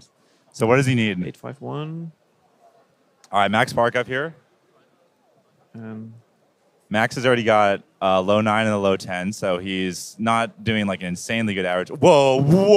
What is this? Oh! 693! He hit CBL in 4 seconds. Oh, that's a good solve. I think the third solve might be kind of easy. We got a 7, and a 6 so far. I mean, so I'm talking about scrambles, but that must be a sign. You know, even being a competitor, I mean, obviously you can't talk about the times, but if you notice that people are getting really good solves at some point within the round, you know there's something up. Yeah, it's like, people are pretty good about not on like proper competition integrity, but it's just impossible. Like someone goes first, like if someone goes in front of you and then there's huge applause, you know something happened. Yeah. Especially if it happens to more than one person. Yeah, some things are just unavoidable. So, Yiheng is up with the. Oh, what happened? Oh, never mind. He's on Pyramix. Okay, we have some pressure coming. Okay, so does someone know Patrick's best what he needs? Did someone check it, or did we do the math? We've only got 3 times so far, right? Exactly. He has 2 chances, and he needs like an 8.3 or something. Imagine he does another good time now, like another like a 7. Imagine if he gets a world record. All right, Nam is up. I know Nam is not a one-handed focus, but I think he's still possible to make finals. Oh, I can have. Is there live results here? Yeah, cool. Yeah, we've got live results. Yeah, I forgot there's another computer. Okay. Let's see. Nam is going. What did Nam get in the first round? He got 17th and 11.4, so he's right on the line. And I think that's the proud standard for him. Okay, I'm going to make sure. I'm going to stand up next to Patrick. Okay, Patrick is sitting down right now. Yeah, camera swiveling over to Okay, him. we got him. We got him. All right. Good job. And so it's 865 minus 14 plus 30 plus 28 minus 14 minus. He needs another minus. Oh, he needs 851 to tie. All right, this is a big solve. Obviously, in a situation like this, he's pretty much got, like, he could, if he gets an 11, he's made finals. So it's really just about the world record right now. And also, like, I mean, he could get a 10 and probably lock up first seed as well, which would be, I think, he'd be really happy with. I know he's kind of had a shaky morning. That means 851. All right, here we for go. world record. Best possible average means that's like about under 8.6. It'd be like 8.50. Not a bad start. See if you can make up for it. Maybe you got a nice last layer case. No. Nah, is that M-perm? Oh. Yeah, that's M-perm. That's fine. 11.33. He's locked up. Still has another chance. He's locked up finals, and he's locked up one of the top 3 seeds, most likely. Luke. Wow. Oh. Man, it's got my heart pumping. Yeah, I thought that looked like. All right. So he's like -1.5, -2.5. Okay, so he's like, oh wow, he's gonna count that. He got a low 9 average, I think. Oh, 8.97 average, I think. Yeah, he's up lodged in about a 9.7 right now. So, yeah, he can get a 8.48 average if he makes that 7.99 counting. Okay, 8.40 world record potential to be under 8.5. But yeah, he's locked into a high 9, so he's gonna be one of the top 4 seeds at the very worst. It sounds like, which. Good for the confidence, but I'm sure what's better for the confidence is breaking the world record average, which, right. To be fair, he did do that as well at Worlds 2019, then proceeded to lose in the final. So maybe kind of like a little, like, he's like, if he gets the world record average, he definitely wasn't want to repeat the same thing because here he's got the world record. It's about winning. It's about winning this afternoon.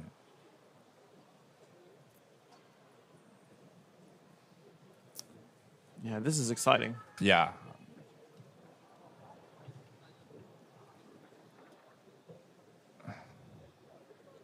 Felix with 11.3. That's not bad. That's me right on. I don't know. It's going to make him. Oh, no, that's the previous solver. I thought he was clearing up. All right. We just want to make sure we don't miss Patrick. No, he's not up yet. Yeah, okay. Also, yeah, the 40 people in this per group, it's going a little slower, but they've been moving through actually impressive, better than I thought. Oh, we off Felix? Okay, Felix is about to go. We'll give Felix his time as well. He's going right now. We're waiting on Max to start.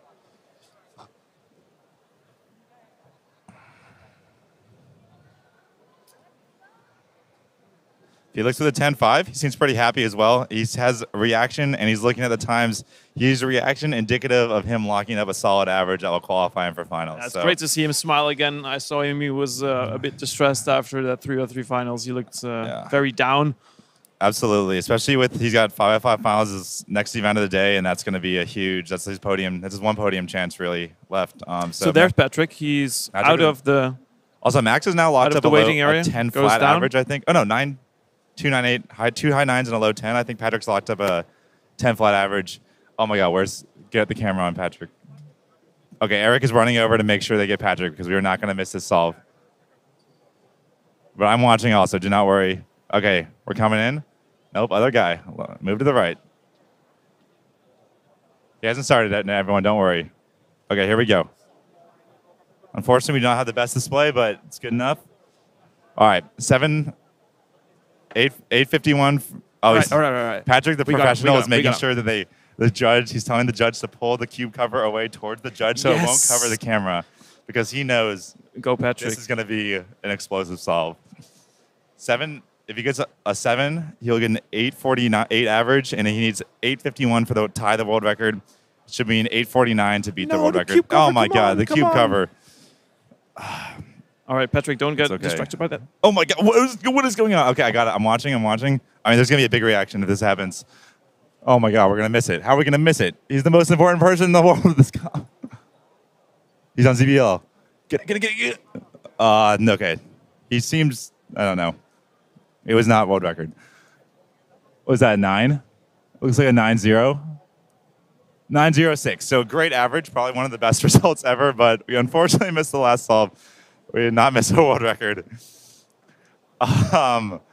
That's going to be, I'm trying to think, it's about 8.8, 8.7, 0.5 extra, so it's going to be like an 8.82 average, I think, about. So great average, almost certainly going to be top seed unless we haven't seen anyone be getting more than one sub-9 solve. So 83, I believe. Yeah, definitely top seed. Max cannot beat him. Max is 3 9s and a 10. So Patrick is locked in as top seed. Very good confidence boost from going to the finals. But yeah, the unfortunate pan away from the world record holder. It was really hard. I went over there, but I mean the language barrier. It was a bit too late.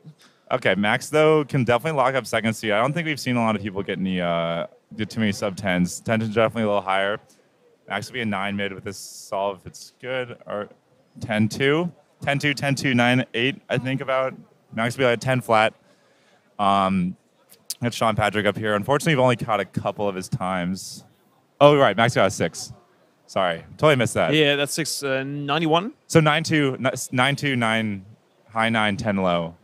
So about 9-7 average. Okay, Max will almost certainly be second.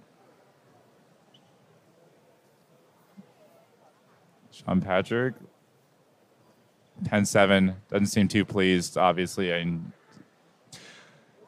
sure his goal is sub-10s, but he's definitely, from what we've seen in the locker finals, and I'm sure you can just judge based on reaction to these guys that are like expecting, like finals is the expectation, not the goal. That they'll be much more distraught if they're not in a position to make it safely.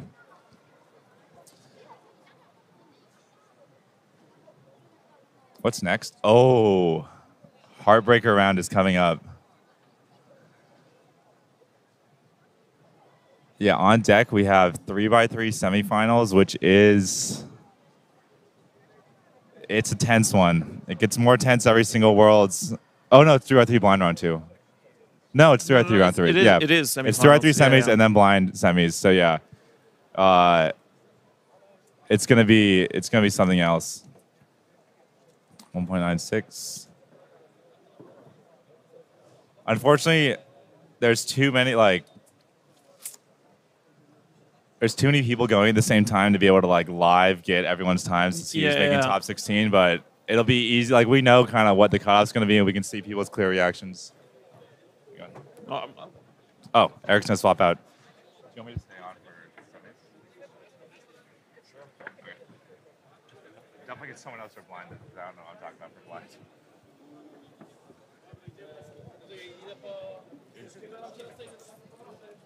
All right. How are you, Kevin? How's it going? Yeah, good. I don't think we've actually formally met in person. So oh yeah, this nice is our hello. How have you been doing? Yeah, good. One-handed wasn't too hot, but that's all right. Have you seen any good results in one-handed yet? Yeah, Patrick just missed world record average. Oh, really? 8.82 average. He needed an 8.5 on either of the last two sols, but ended with an 11 and then a 9 flat. So still a great average. Going to be first seed. Max Park with a 6.9 single.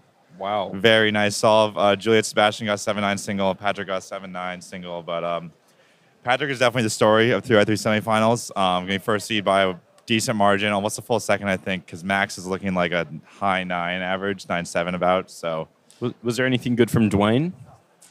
I'm not actually sure. Yeah. Okay. We saw Sean Patrick was doing 10s, nothing impressive by his standards. So, looks like an overall a little nervous for semis. One or two people doing pretty well. You know, standard worlds actually these events just get so competitive that semis it just like kind of 3x3. That was like the real 10 semi. And all the other events, like the good people are like really safe, but it's the margin of error is much lower nowadays. Yeah. Juliet 10 flat, 10-0-0. Okay, she should be third then. I would imagine. Let's see. The data entry's been very good so far this comp, so we'll kind of see what we're looking at. Oh, we need to right. We've got Sebastian Lee, the #1 seed, over on the blue stage.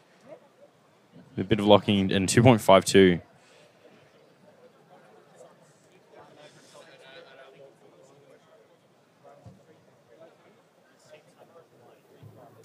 No. We gotta get on that because that's not okay. That's not acceptable.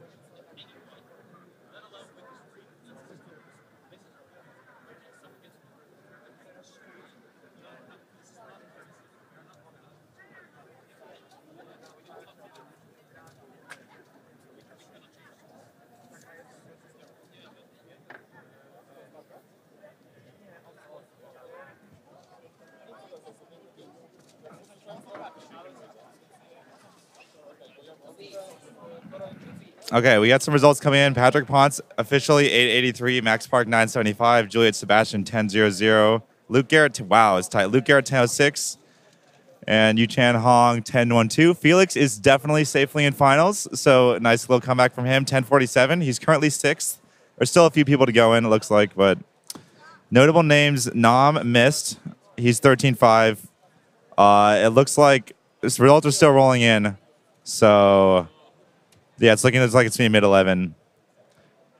But yeah, Felix, hometown favorite Felix, or not hometown, crowd favorite Felix is safely in. And a lot of the top guys, Patrick, Max, Juliet, Luke, are all in. Some Patrick's not in, but from what we've seen, he'll be safely in with the mid-10 average, just based on an assumption. So we will see what's happening next, because we'll see.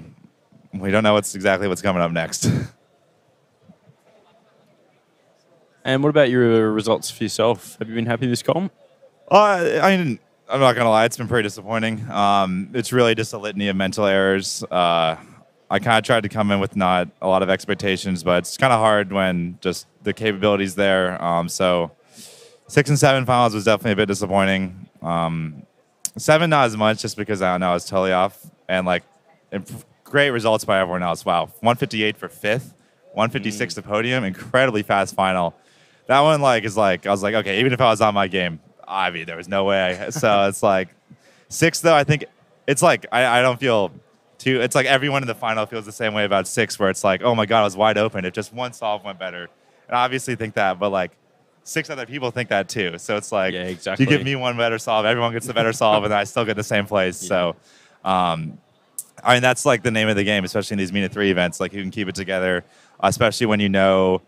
Like, I was definitely blinders on. I had no idea what times were going on, but I heard just like you can kind of still hear reactions, and nothing was impressive. I heard Max say, "Oh, I lost," and I was like, "What is going on?" Like, yeah, Max said that, but like, did he really? Like, that's not a thing. And then yeah, and then like knowing like it's it's unfortunate. Like, I'm always been better relatively at centers. And so I'm like, I'll start out well, and it's much more comfortable, and I can do under pressure. And then edges, I'm like, oh god, I'm doing well, and I'm not as it's just not as natural. Yeah. But that's just something that just kind of happens. And then 5 was a bummer, but I missed finals. Really stupid mental mistake. Missed a move on my PLO on my last solve, and it was the best one. So that's just both a physical mistake of missing the move, and then a mental error of. I had a couple second buffer. It was my best solve by a lot. Yeah. Just check, go slow. Like, I just like a total, like, that's like stuff that's very avoidable. And like, I like to preach, like, make sure you practice the stuff at home. Like, make sure you're like safe mentally. And like, I just didn't execute, which is unfortunate, but kind of how it goes.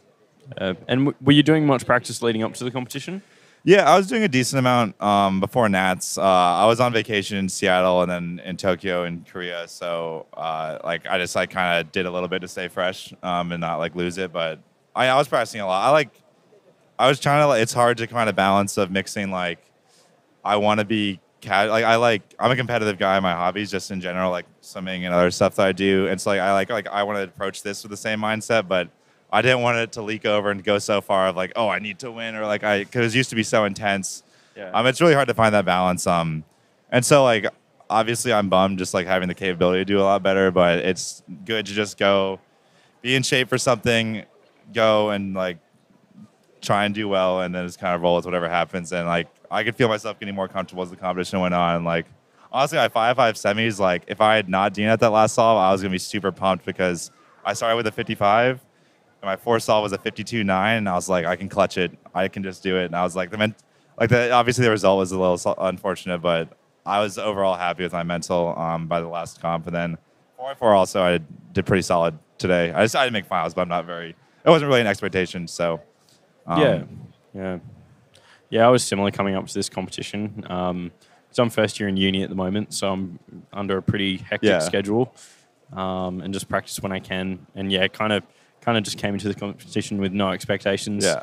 I've been pleasantly surprised with some of my results, like making semis for 3x3 with a 6.8. Definitely wasn't expecting that. I was like 6.8. It's not like you phrased that. One-handed. Like, you phrased your sentence like 6.8 was like I squeaked in, but like no. That did squeak in, right? No, 7. Like it was 7. It was like it's 25th, I think. What? Yeah, exactly. Yeah. I was like, wait, that didn't like that's like safe, that's like well safely in. Yeah. I was like, it was like mid 7, high 7 or something. Oh, well, in first round, I got 7.4 average, which was pretty bad for me, and placed me in 66th. So wasn't really expecting to make it through the next round. But Well, yeah. Semis. Oh, semis is like right now. Semis is finished for... oh, no. For 3x3. 3x3? It's next. You might want to get ready. I might want to get ready. You might want to get ready. I can do this if you want to find. You should get I'll ready. just You see should if go I right now. I'll call Like, someone you're over. up like really soon. It's kind of important. Well, But that's yeah, me. I can hang on solo yeah. until someone else grabs you because I do not want to preclude you from being ready. It's like the most important round of the comp for you.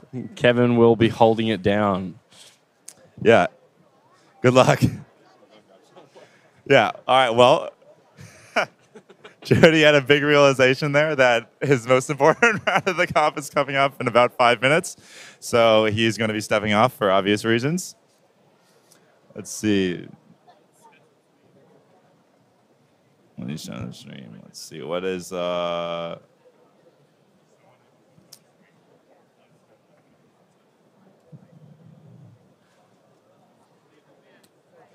so let's see what's... I'm going to check 3x3, and then I would check Pyramid's results, but there's still people going, so it's not going to be as meaningful when we know there's like a lot of people missing. One-handed second round is everyone's in except for a handful of people. So we have... Wow. Ooh, it's a fast... Actually, the semifinal ended up being very fast. So 11:26 for 16th right now, and there's a couple people left going in that I know are good 3x3 solvers, but sometimes people just don't practice one-handed. So 11:26 is the least to make it, but Felix, Sean Patrick are safe. All the favorites are safe, along with the fan favorite Felix, Patrick, Max, Juliet, Dwayne, Luke Garrett, Sean Patrick. A couple NRs. We got 3 PRs. Yeah, it's very interesting. Like, we're like, I remember Worlds like a decade ago. You'd see like first round and like the top results, like every single one is a PR, NR, and now people compete so much. Like their PBs are pretty good for them, and like not something you can reliably get like in every single round. Like 3x3 round 1, it was basically on average the whole thing was like a second slower. Like I know 400th cutoff was like 10.6, since like she was like 9.6. Yeah, exactly. I added the second and hit my I still outperformed my seed, which I was surprised by. All right. Oh, two more national records. So for in 6th place, Yu Chang Hong from Korea with a national record average of 10:12. But in the first round, another Korean broke their national record. So they're trading off. Yeah. So in the first round, also in 6th place, Do-Yul Kim from Korea with a 10:39. But then in semifinals, it got stolen again. That's funny. Wow, semifinals was so tight at this. So this is just the idea to give you everyone at home like how crazy. So Patrick and Max seem to be kind of a little bit in front of everyone. Especially Patrick after that great second round, but 3rd place is 10:00. 8th place is 10:18. It's nothing. 5 people in there's 0.18. nothing, there's nothing between That is them. one lockup. Yeah. For 5 places. Yeah. That is one missed U-turn on a pinky, and you have to go back and do it. A little slip. There is absolutely nothing in it. 2 people with 10:00 averages. Like this, the only people that can comfortably know, can get so fast that they comfortably know they've won before everyone is done, are like really just Patrick and Max, and because they are capable of getting 8 averages. Like an 8 average will be top 2. There's no way 3 people get an 8 in the final. No, There's almost no way 2 people get an 8 in the final. Semifinals. If you get an 8 and lose, that'd be 3x3 third round semifinals. Okay, good. Please come up to the stage.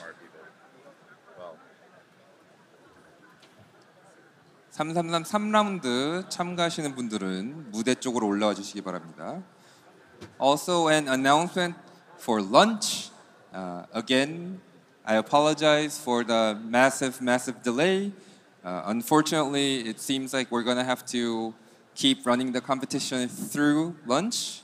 So we will do 3x3 round 3, and then we will start 3 blind. So please come up to the stage.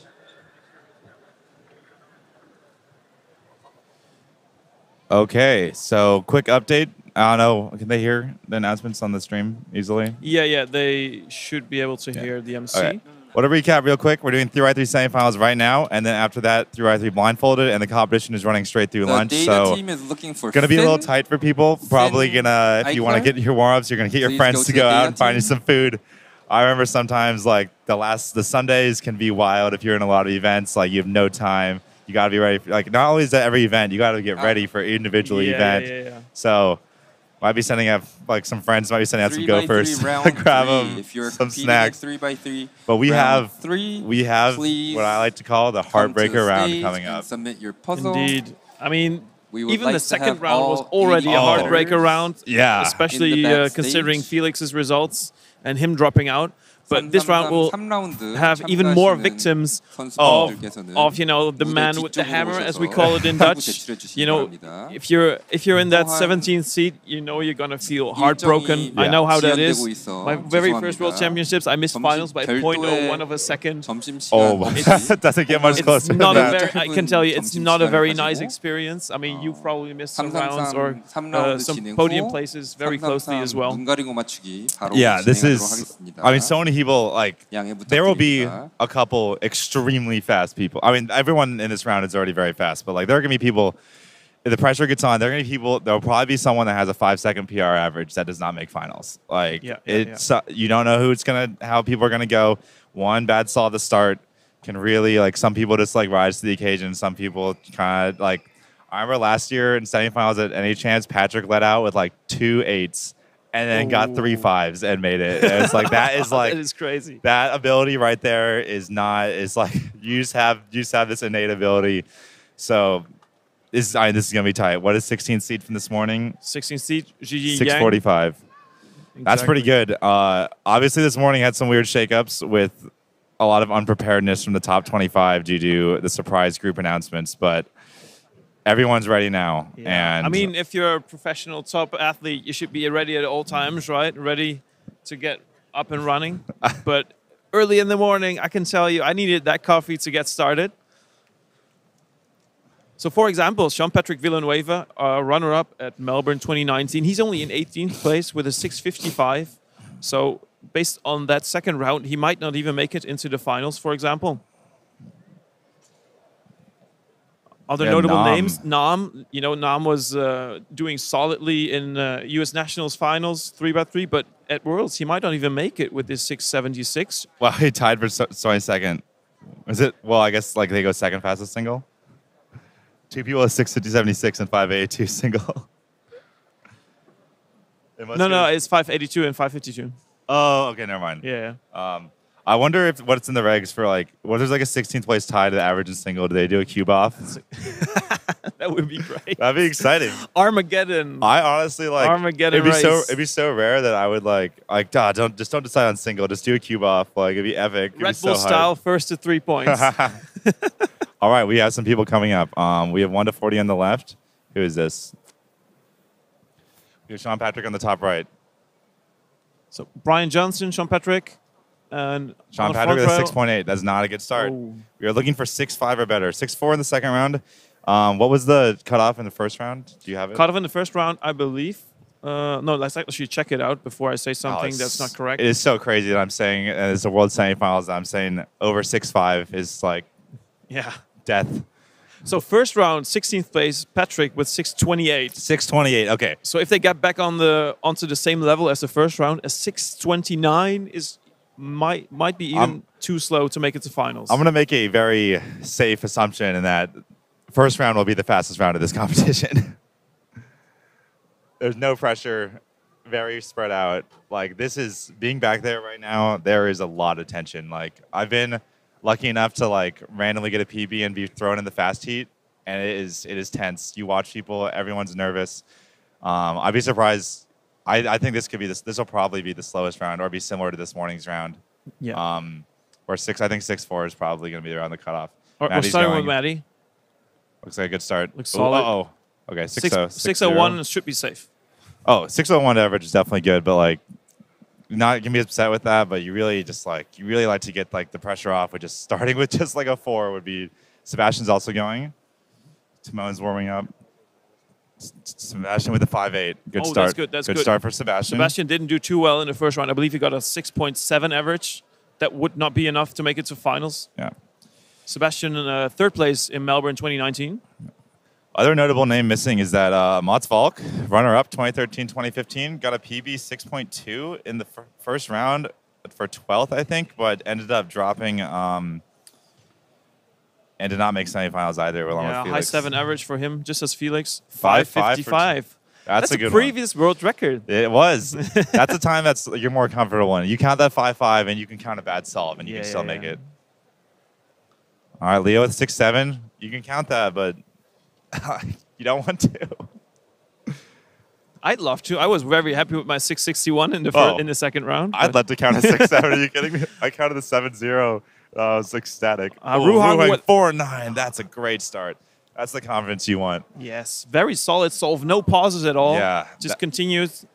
That's his style. I heard from someone who's much better than I am that he has a little bit different style than the other top guys. Like his solutions are less advanced, but he burns the TPS and does not stop, which allows him to get simpler but fast times.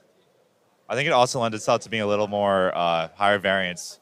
All right, Luke Garrett's up with a 6.4. I assumed. Wait, is he? Or is he preparing? I think he's just doing some. I think he didn't like his cube. I think he got a 6.4. Didn't like how it felt, and is kind of messing with it because like you have to give it back to them. You want to make sure your cube's right. I don't think they have 2 cameras. We are on our tiptoes right now, just trying to grab people's times. What?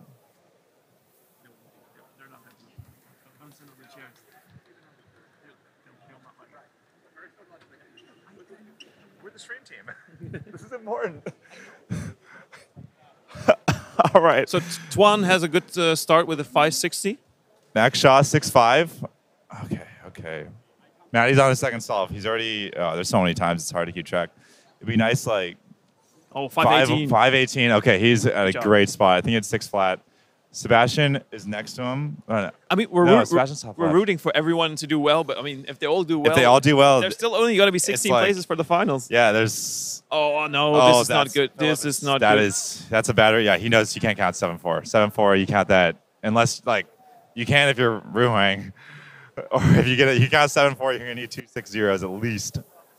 All right, now I'm top left. We got Max. We can see Max with our eyes and Timo with our eyes, so we'll get you on the times here. We have not seen Max's first solve. This might be his first. What am I? Sebastian's top left. Do we see what he got? That looks like a 6. Oh, we need binoculars. Nam is going too. 6.6. Nam is going. You got 6. 6 something.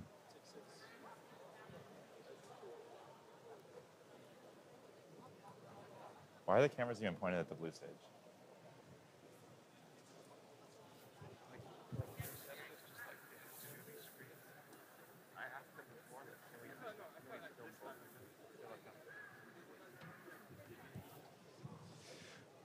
Okay, well, we got Max Marc going. We are on our tiptoes, also trying to grab some more results. Yeah, unfortunately, maybe in a distant future, it'd be cool to be able to get live results for an event. We missed Timon. He already cleared his timer too, but there's too many solves going. There's like a solve ends every other second. It'd be too hard to get live results. Like it'd be doable if it was stationary only, but all right, Max is going.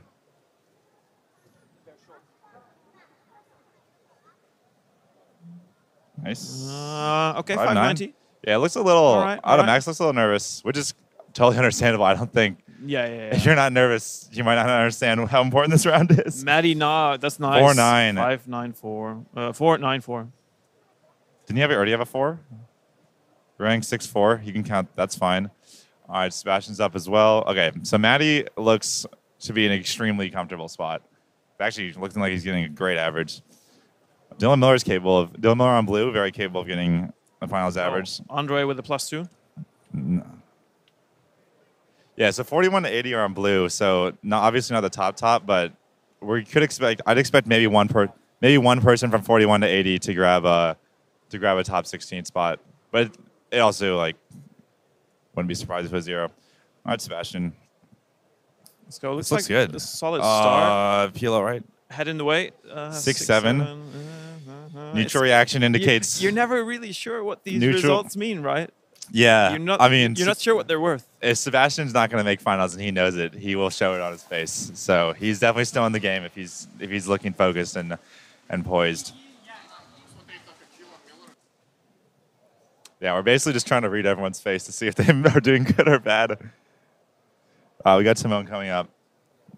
He's going to take a second to get ready. Okay. That's an interesting strategy, using a 5x5 to warm up your fingers before a 3x3 round. I thought the rule was like, or the unwritten rule, always take an N+1 to warm up. Oh, I think definitely. Well, my opinion, like, you just want to like be doing the same types of patterns, and so like a 5x5 solves differently than a 4x4. All right, Timon, ZBLL, oh, no, PLL, Oh, 5-9. Still okay. Still okay. Nothing wrong with that. Really, I mean, none of these, like all these guys, is such a tense round. Is truly just about making the final. No one is so good that they can just be like, oh, I'm mad I made final and not get a good average. Sean Patrick looks like he had a good solve. 4, 5-2 it looks like Sean Patrick. People are doing well. Okay, Patrick's up. Okay, Maddie will lock in finals with a good solve here. You are first confirmed finalist with a good solve. His worst is like 6-2, right? This is red? No, Come on, Maddie. Don't lock up there. Yeah, okay. Lock up solve, but Maddie's in. 5-8, 6-2, 4. How can you lock up and still bust out a 5? It was 2 4s, right? I think it's 4-9, 5-8, 6-2. So that's like a high 5 average. He's definitely locked. High 5. So Maddie's our first finalist, assuming we've done some basic numbers right. Congratulations to him. Patrick's going top mid. We can see him on this camera.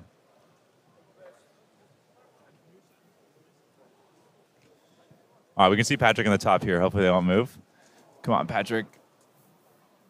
Nice. 4, yeah, 5-3. Yes. There we go. Good. Started PLL at 4. Patrick's having a good day so far. I know his 4 wasn't what he wanted, but he still made finals. And then obviously his OH, he's going to be pretty psyched about that. He hang with a 490. Ooh, Juliet was 7-2. That's she does not look pleased either. That looks like she might be counting some bad solves. That's the reaction of someone who either, oh, that's a dejected reaction. She might be out. Yeah, she really looks dejected. I would imagine she's out. Or she needs like a 4 to make it, or like 2 4s. Oh, Max and Sebastian. Yeah, Juliet made it to the finals in 2019. Okay, Max with a 5-9. Not this time, it looks like. So Max says we haven't seen anything over 6 from Max. So from what we've seen, he's all good. Sebastian's going to really need to keep it. I think this might be one of his 4th or 5th solves. So yeah, he needs a good result here. We're going to need to see this, or he'll probably wear it on his face. Looks very serious. Come on. Keep turning. Don't stop. Nope. No, this is not good enough. Oh, it doesn't seem. Maybe he's got one more because he doesn't seem. Yeah, he didn't. He didn't look happy. If it would have been his last, he would have been disappointed or show a reaction. Yeah. I think he's still got a game face on for one more. No, that's a 7. This is not. No, maybe he took it a little bit too far, being in control and go slow and look ahead and be smooth. Yeah, he want to be smooth, but there's not a lot of buffer. What happened to Matt? Or it's 7 over. There's another 7.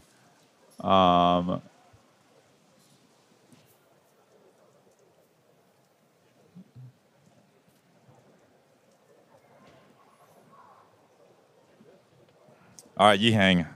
All we've seen from him is a 4. I'll assume it's a 4. Yihang is so consistent. Like, obviously, there's some questions being his first World Championships. Oh what? My God! Of course, he does a 4. Why not? Definitely some questions. First Worlds, very young. Don't know how he's going to react under pressure, but so far he has been rising to the occasion.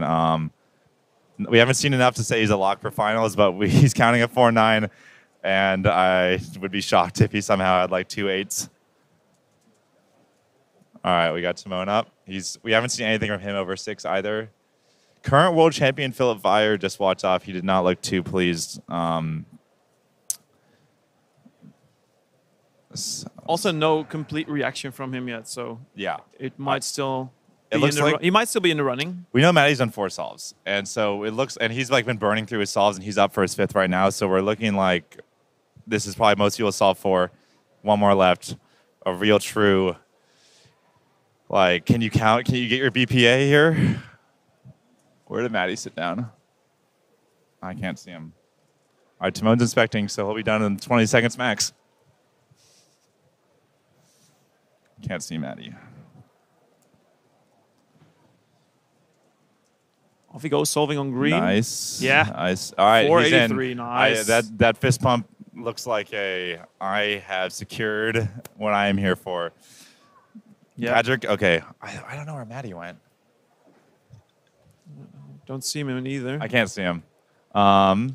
We need Jody for this. He's right here. All right, Patrick. Jody, can you tell us all the times you're seeing? Come on, Patrick. From up there.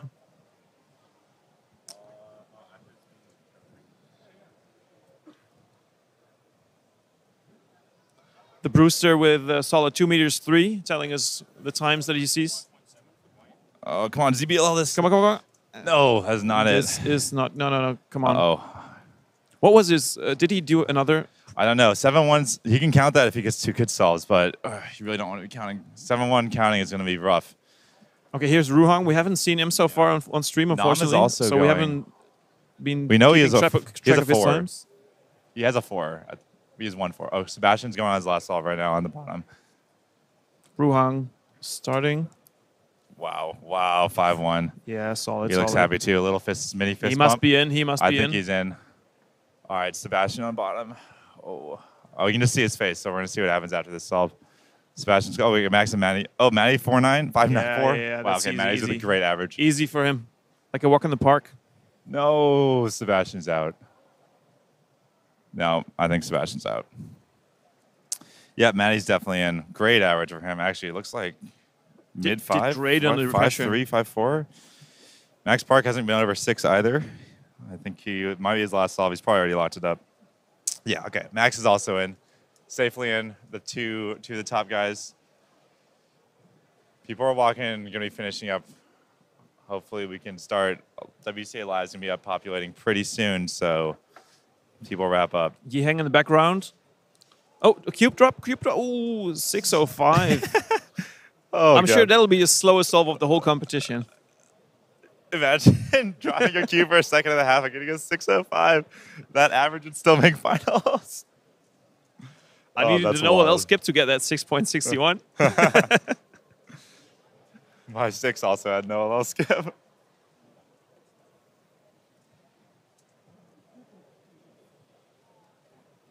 All right, Juliet with her last solve, but based on her reaction last time, she's going to need a mini miracle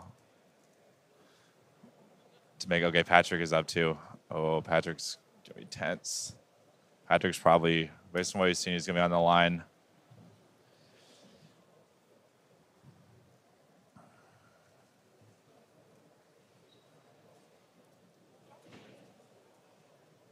Oh, someone got a 6-6 and has a hands on the face. That is looking like a not making it.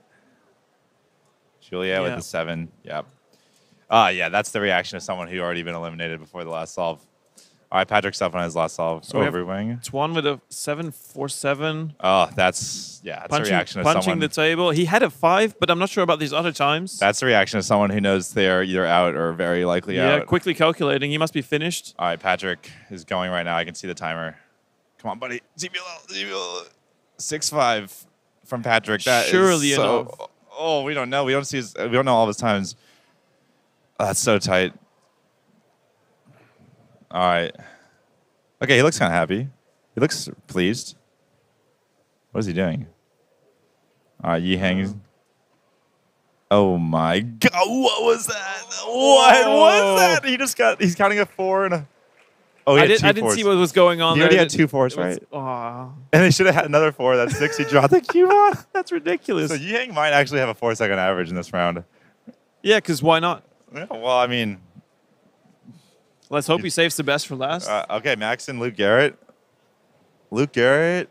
Well, hopefully we'll get a face reaction to see if we have not seen any of his solves. Max is already in. Luke has great reactions all the time. Great entertainment. Fortunately, his camera is covering the entire cube. That is not it. Uh-oh. That's the reaction of someone who's not eliminated for sure, but looks a little nervous. Already got like a 6'4", 6'5" average. Are updates coming in? Let's have a look. Max starting. Come on. All right, Max Park. All right, he's already in, but it's nice to get another. Okay, 5'5". 555 again. Yeah. Funny. So Max is obviously in. Already was in, but just improved a little bit on that. Oh, they haven't even, live is not even started going in. So Luke Garrett looks. Ooh, actually, based on his reaction, I think he has a really poor average. So gonna be tough. Nam has got. Oh, Nam. I know Nam's been a little all over the place. Yeah, Nama's a little bit dodgy. Yeah, he's also been like really shaky in his round. Like he's been more nervous than like I remember before COVID. Nam was like either like he didn't show it or you couldn't tell. I could never tell he was nervous. And now I think he's definitely like kind of I don't know. Maybe it's the age and he understands how important this is to him. But he seems a little more. All right, here's Samir. You can still see the solve. He's still going. Ah, that was bad. Okay, Nam. Nam 6'3". 631. Looks tight. Uh-oh. Doesn't seem very sure. Seems uncertain.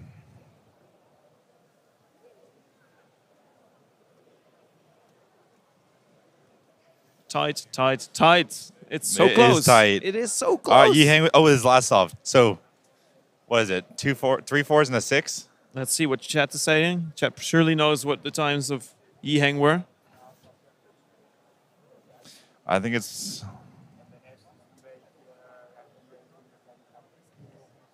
There he goes. 1, 2, a little bit 3, of a pause there. 4. Oh 5 my flat. God, 5 flat. Best... he got a 4-second average. Yeah, for sure. He definitely got a 4. So yeah, he's got a... He like get a pause in that. Get a pause in the 5-0. Okay. Wow. This is gonna wrap up pretty soon. Max is on his last solve. Oh wow, Max saw another one. Okay. Well, I thought he was done. Yeah, I spoke too soon when I said he'd already made it, but I think he has 4 5s now. So. Wow, Yi Heng though, absolutely annihilating this round with a 4-second average. Super impressive. That is crazy. So he'll be first seed. I don't think we've seen anyone with more than 2 4s. So that's definitely first seed. No, with these performances that he's been pulling off so far, also the Nations Cup yesterday, even under extreme pressure, he pulled out a 499. Surely he's the favorite going into the finals. I think most people would definitely agree, especially after today's performance. Like, it's your first Worlds. It's valid to have questions about how a competitor is going to perform, but he's been rising to the occasion, and I definitely call him the favorite. If cubing was big enough that bookmakers would say something about is he would surely be the favorite.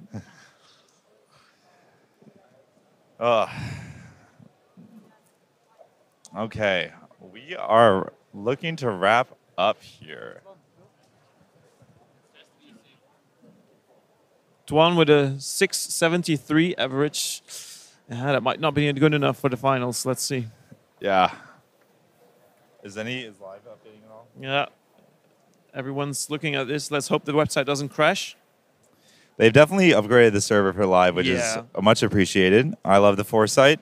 I heard they're even updating certain things on the software during this competition to make it... to make it like cache better or something? Or See, I'm already getting errors. Yeah. Okay.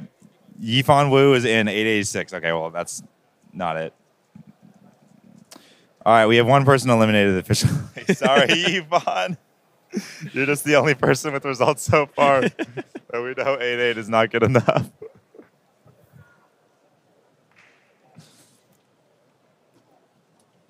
All right, this is like the last solve of the round. Oh. 7-3. Do you want to get someone who knows blind?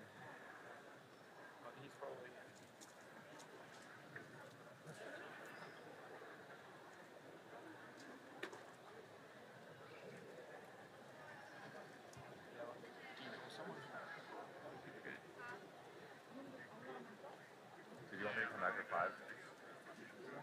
Cool. Sounds good.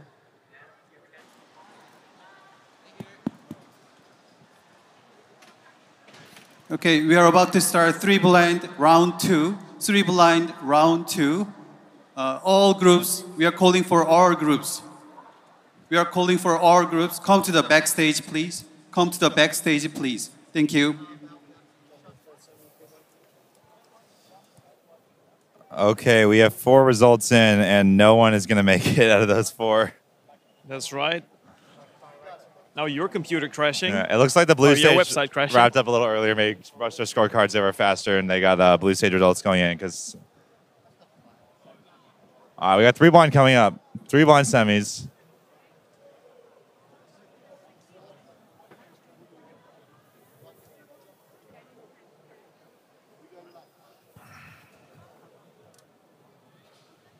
All right, I'm going to step off. Thanks, Erik. Thanks, Kevin. Great having you. Thank you very much. Good luck to everyone in the comp. Thanks. Yeah, I can come up for 5. Thank you, Kevin. Is OJ back on the mic again? Ready for Yes. some 3 blind? Awesome. Love having you, OJ. 3 blind, of course, one of my main events, so I know at least a little bit about what I'm talking about.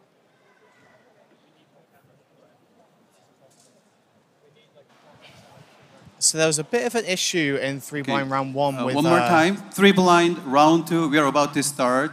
Calling for all groups. 3 blind round 2. Calling for all groups. Please come to the backstage. Thank you. Yeah, there's a bit of an issue with crowd noise, but I'm hoping that in the semis they might be able to dim it down a little bit. And thankfully this time we won't be having any announcements during 3 blind because the entire group is up all at once, and so hopefully there shouldn't be anything to interrupt it. Indeed. Like the current buzz, like it's not silent at all, but like the current buzz, you don't really hear like a specific thing. As long as you don't hear like specific conversations from the side. Personally, I'm not that much affected by it. It's almost like white noise, really. Yeah, exactly. I like it better than complete silence, actually, but that's a personal preference, of course. I use ear defenders, and I found that they were perfect for drowning out just enough noise from the crowd.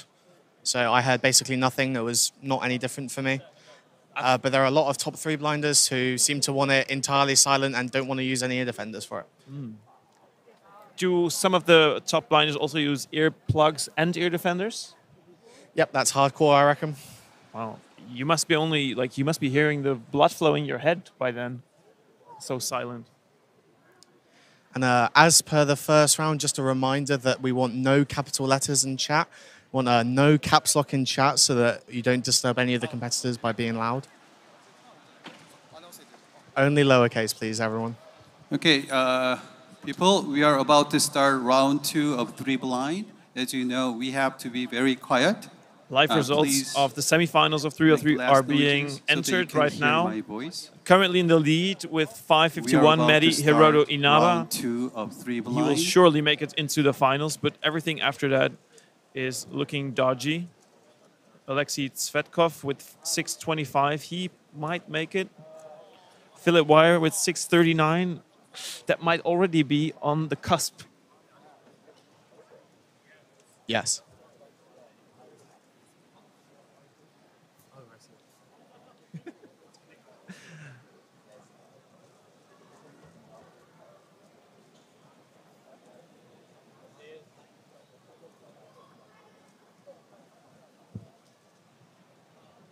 Okay, one more time. Please be quiet. We are about to start 3 blind round 2. Thank you.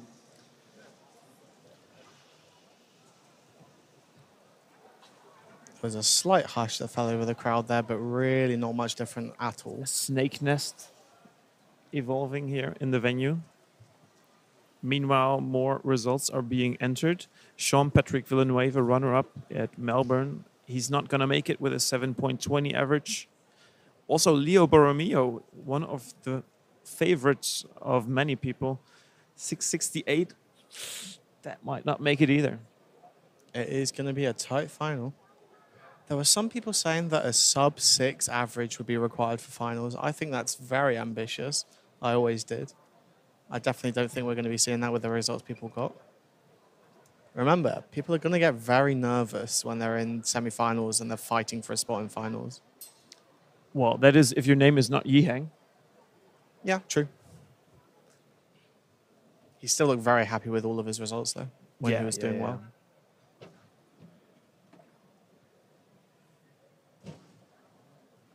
All right, there's a slight of a hush over the crowd.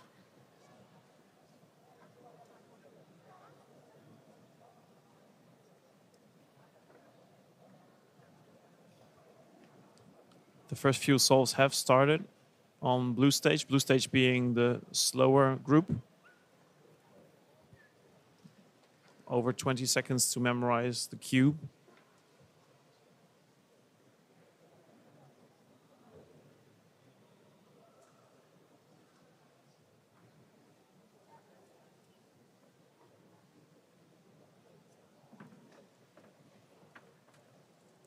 And now we have our first few competitors up on the red stage.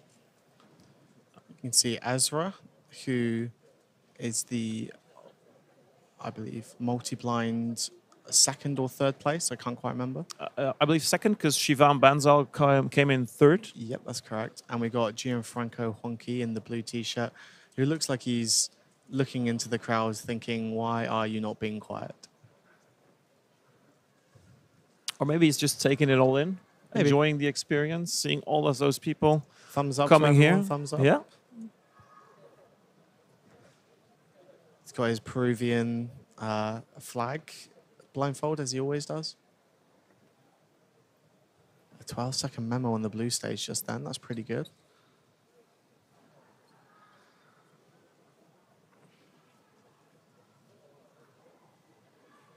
Off he goes. Gianfranco starting his memo now.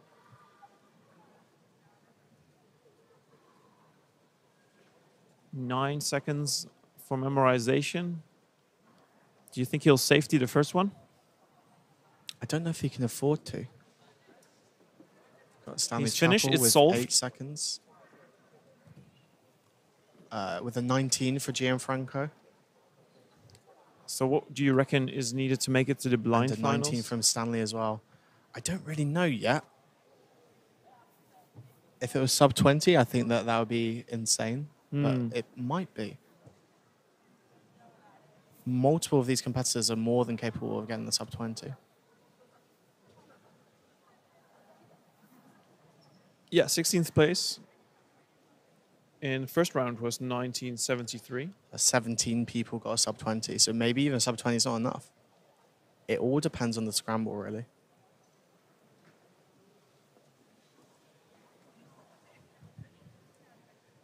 The progression time for this was 54 seconds, so people on the blue stage may be getting up to a minute, probably.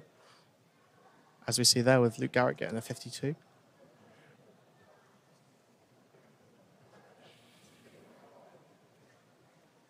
Looks like a DNF though. Oh, next to him, Roman Strukov with a DNF.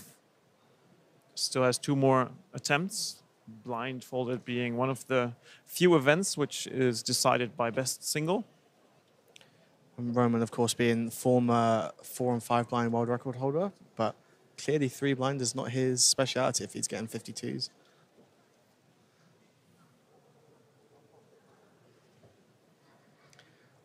Michael Tripodi got a 26.16 off camera. And Kamil Shrabilski is solving on the red stage, just out of camera shot as well.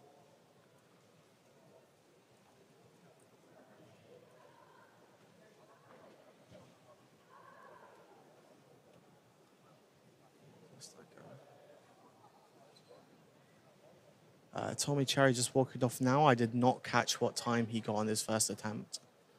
I don't think the camera did either.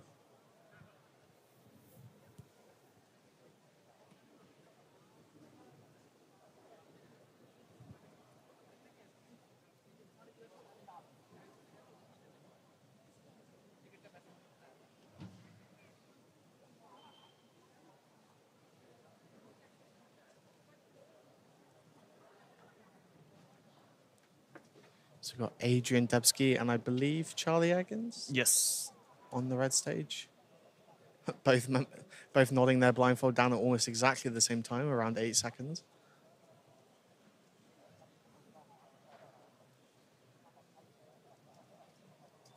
Oh, not the best of solves. Has to go back. No, he's not sure it's a DNF. 25.2 for Adrian and a 26 DNF for Charlie. I love the blindfold on the blue stage, though. Huh, very, very comedic.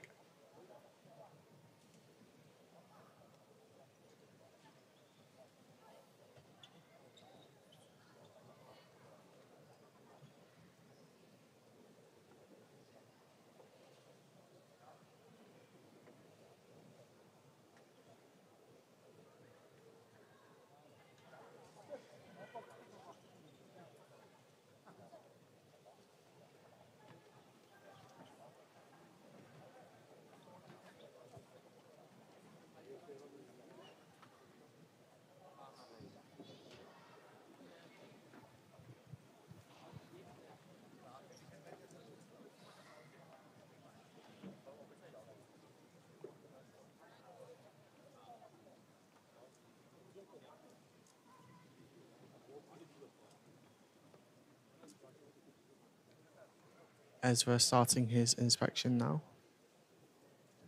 Or his memo.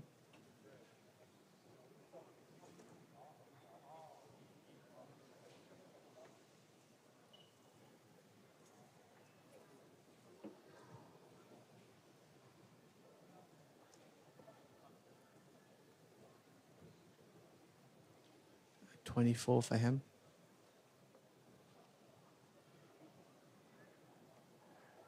Got Stanley in the middle of his memorization. 7 or 8 seconds.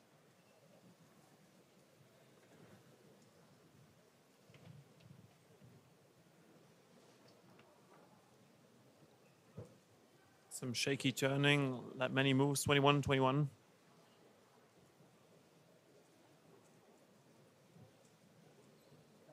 Michael Tripodi, there he is. Our commentator's favorite. Absolutely. Stream team sticks together.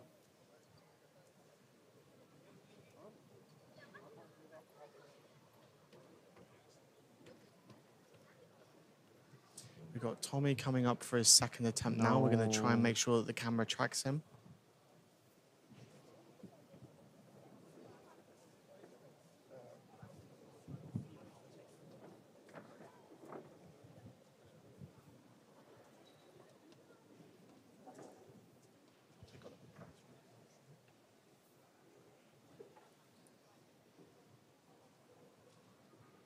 Tommy, the favorite to win, I guess.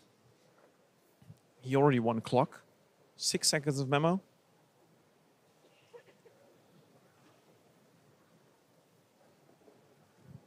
15, 13. Yeah, that's correct.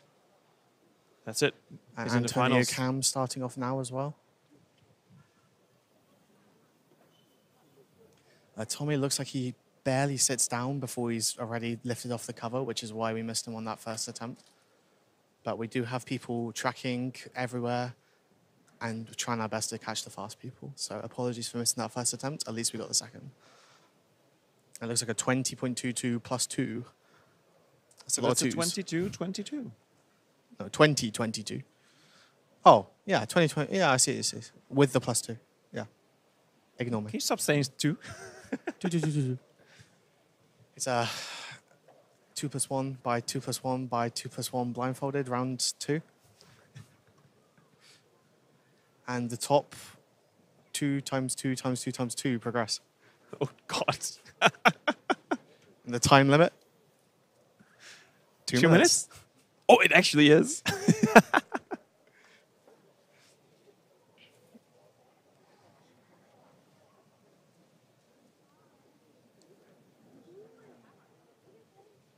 Oh, a 17.78 for the Asian record holder. We've got Krzysztof Boba starting on the left of the red stage now, the multi-blind world champion.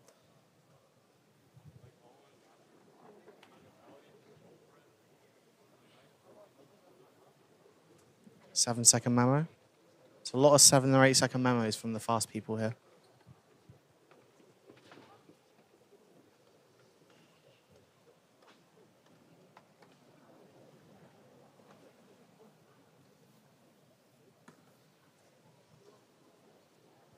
.07.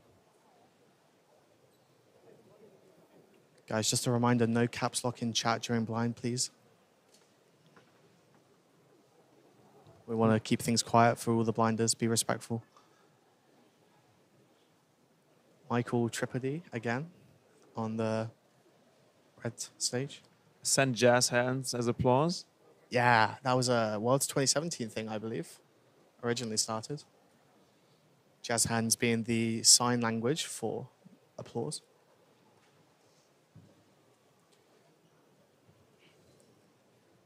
And we got Tommy just approaching now, so hopefully we can get the camera on him before he starts his attempt.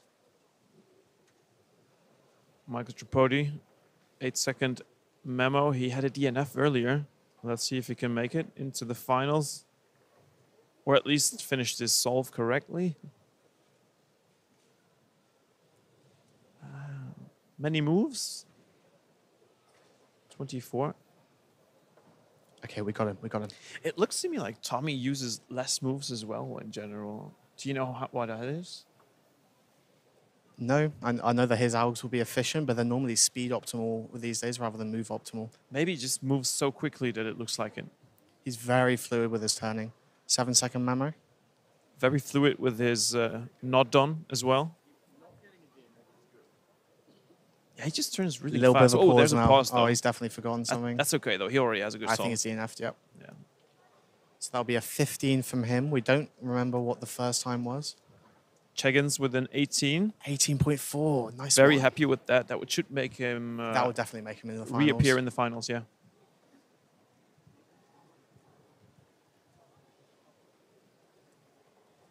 Antonio Cam with looks like an 18 DNF off camera.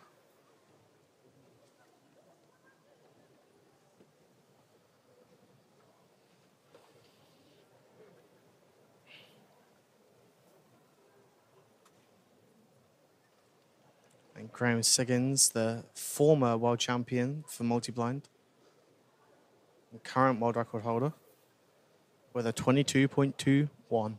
And a head shake.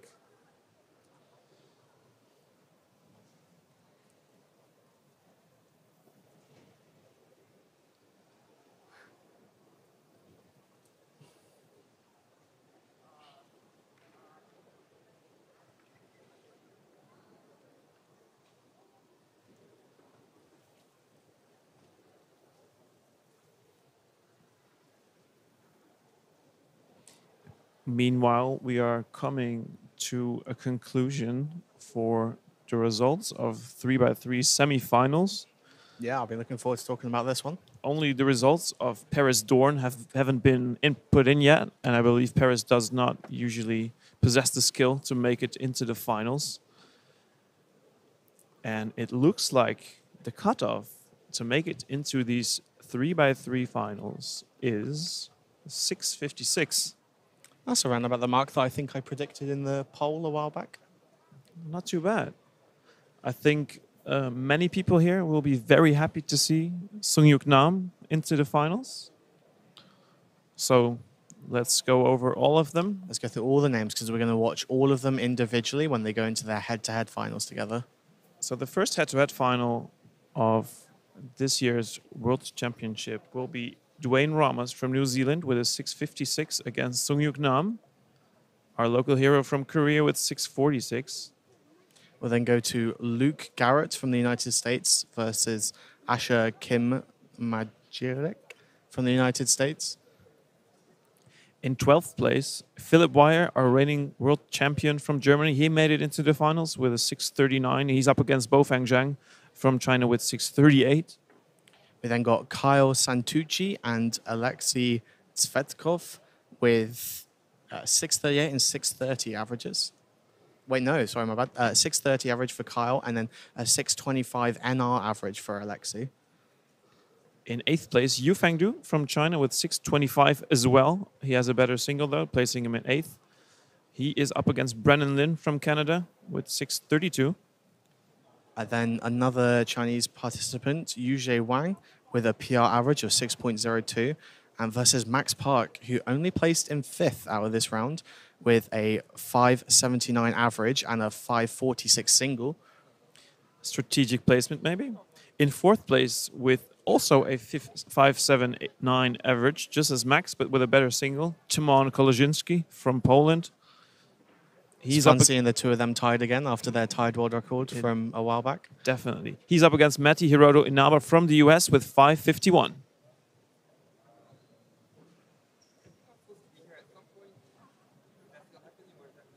And then in second place, we have Wu Hangzhu. And in first place, we have Yihang Wang. So we've got the top two Chinese competitors are going to be facing off against each other as the top two participants in the world's final. So Ruhang with a 5.31 average and Yihang Wang with an incredible 4.84 average. So he managed to pull off a sub-5 average during the semi-finals of World Championships.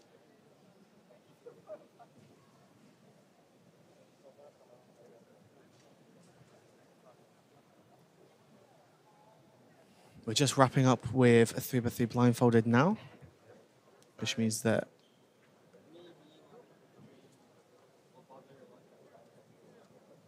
I was looking at the wrong part of the schedule. We will be skipping lunch because we do not have time for it, and we will be going straight into square one finals next. And we're currently going to be 15 minutes ahead. Square one finals, hey? Square one. The non-cube one. Well, some of them aren't cubes. The one that's not always a cube, but sometimes it's a cube. Yeah, like sometimes it's a square one. And sometimes it's not a square one, which is really strange. Because it's a square one. Because it's a square one. How could it be a square one and not a square one? It is not one that is square.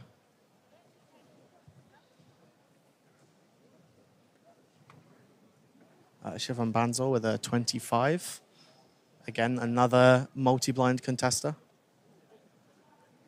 If you want to be at the top of your game in multi-blind, you're going to have to be using really good commutators for 3x3 so that you can quickly execute that number of cubes.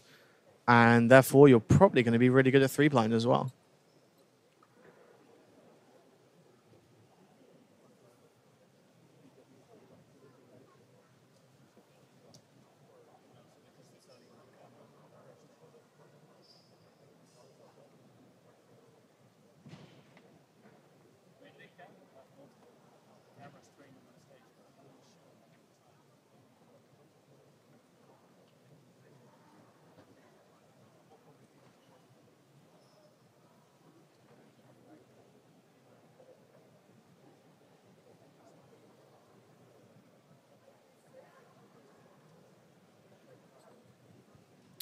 I can't remember off the top of my head what the prize is for the World Champion of 3x3, but all of the prizes can be found on the World Championships 2023 website.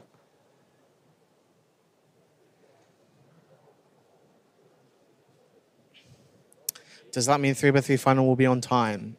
I doubt it. The schedule has been very all over the place, this competition, mostly behind. So 3x3 finals is due to start at 4 p.m. in Korea time, but there is no guarantee of that. There is a scheduled 20-minute buffer to set up for finals, but I have a feeling at the moment that we'll be needing more than that. The track record would suggest so. On the plus side, we no longer have any opportunities for the organizers to try combining two groups into one, because all of the next few groups, there is only going to be the red stage and the blue stage in one wave anyway. So we've got square one finals, followed by cube finals, followed by pyraminx finals, followed by 5x5 finals, followed by OH finals, followed by 4x4 finals, followed by 2x2 finals, followed by 3x3 finals, 3 blind finals, 3x3 blindfolded finals, and finally followed by 3x3 finals. All finals from here on out. The business work is done. Seeds are in. And it's time for the big dance. In fact, we're doing a big dance on stream right now. You can't see it, but we're dancing behind the table. You know, it's crazy. There's like backflips going on. Yeah, and, yeah. You know, acrobatics, reminiscent of the Taekwondo demonstration that we had in the opening ceremony. Yep, very true. We actually accidentally broke the table, but it's fine because we also magically fixed it again. Shout out Bob the Builder. Yep. Can he fix it? He sure can. Yes, he can.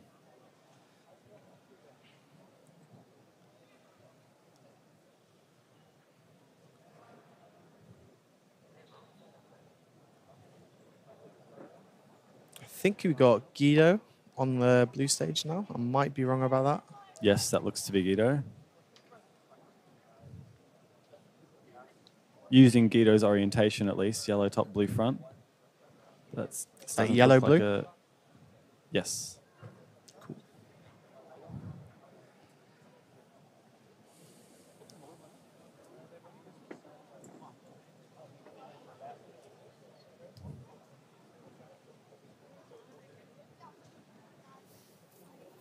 Yes, the VODs of the stream will be uploaded to YouTube. They are not being uploaded to Twitch because Korea Twitch does not support VODs, but you will be able to find them on the KCCU YouTube channel.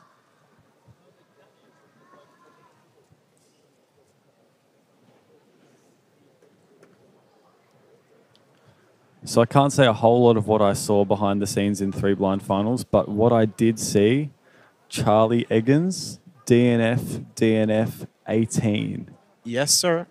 What We knew he was happy with the 18, but we hadn't yet caught that he had got DNF on the first 2 attempts.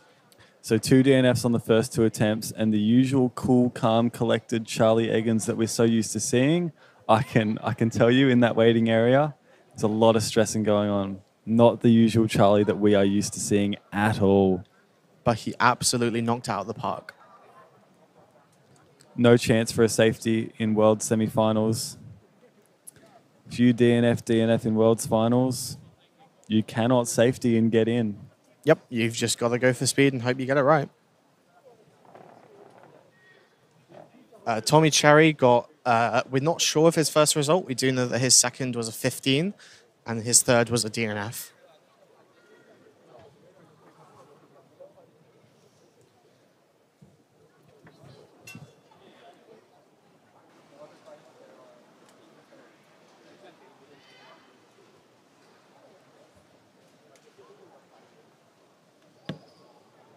Okay, thanks everyone.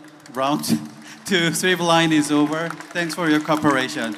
We'll resume our finals at 1 p.m. from Scale 1 final. Thank you.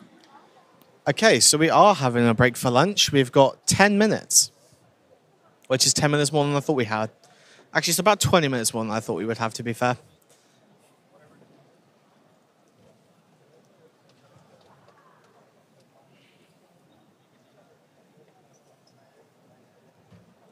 What did M. Tripodi get? M. Tripodi? Yeah. M. Tripodi, I can tell you firsthand, got a 26, DNF on a 20, and then a 24. Ooh. I don't believe that's going to make finals. I'd say there is about a 1% chance that makes finals. Yeah, I wasn't expecting to make finals anyway, so I'm just glad that I was able to get a 24. That's close enough to what I average at home, so doing that in a pressure environment, I can't be too displeased with myself.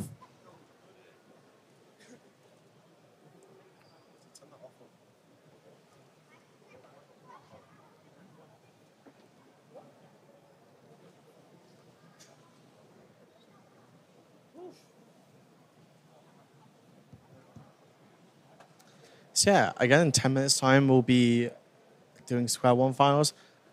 I'm not entirely sure what the plan with the stream is for lunch now that it's only 10 minutes, but I'm happy just to stay on and chat for about 10 minutes if you are. Yeah, no, absolutely. I'm always down for a keen to chat. I'm always keen for a chance to chat with OJ. I love a bit of a chat. The 3 blind second round results are just being entered now. Obviously, only a couple have been entered so far. We know that Kamil Shabilski only got a 26. Krzysztof Boba with the 22 that we saw. Also seeing Heejun Kim of South Korea. He was probably South Korea's best hope for 3x3 blindfolded, finishing up with a 25 on that last solve. He is capable of quite a bit better than that, so might not be too happy.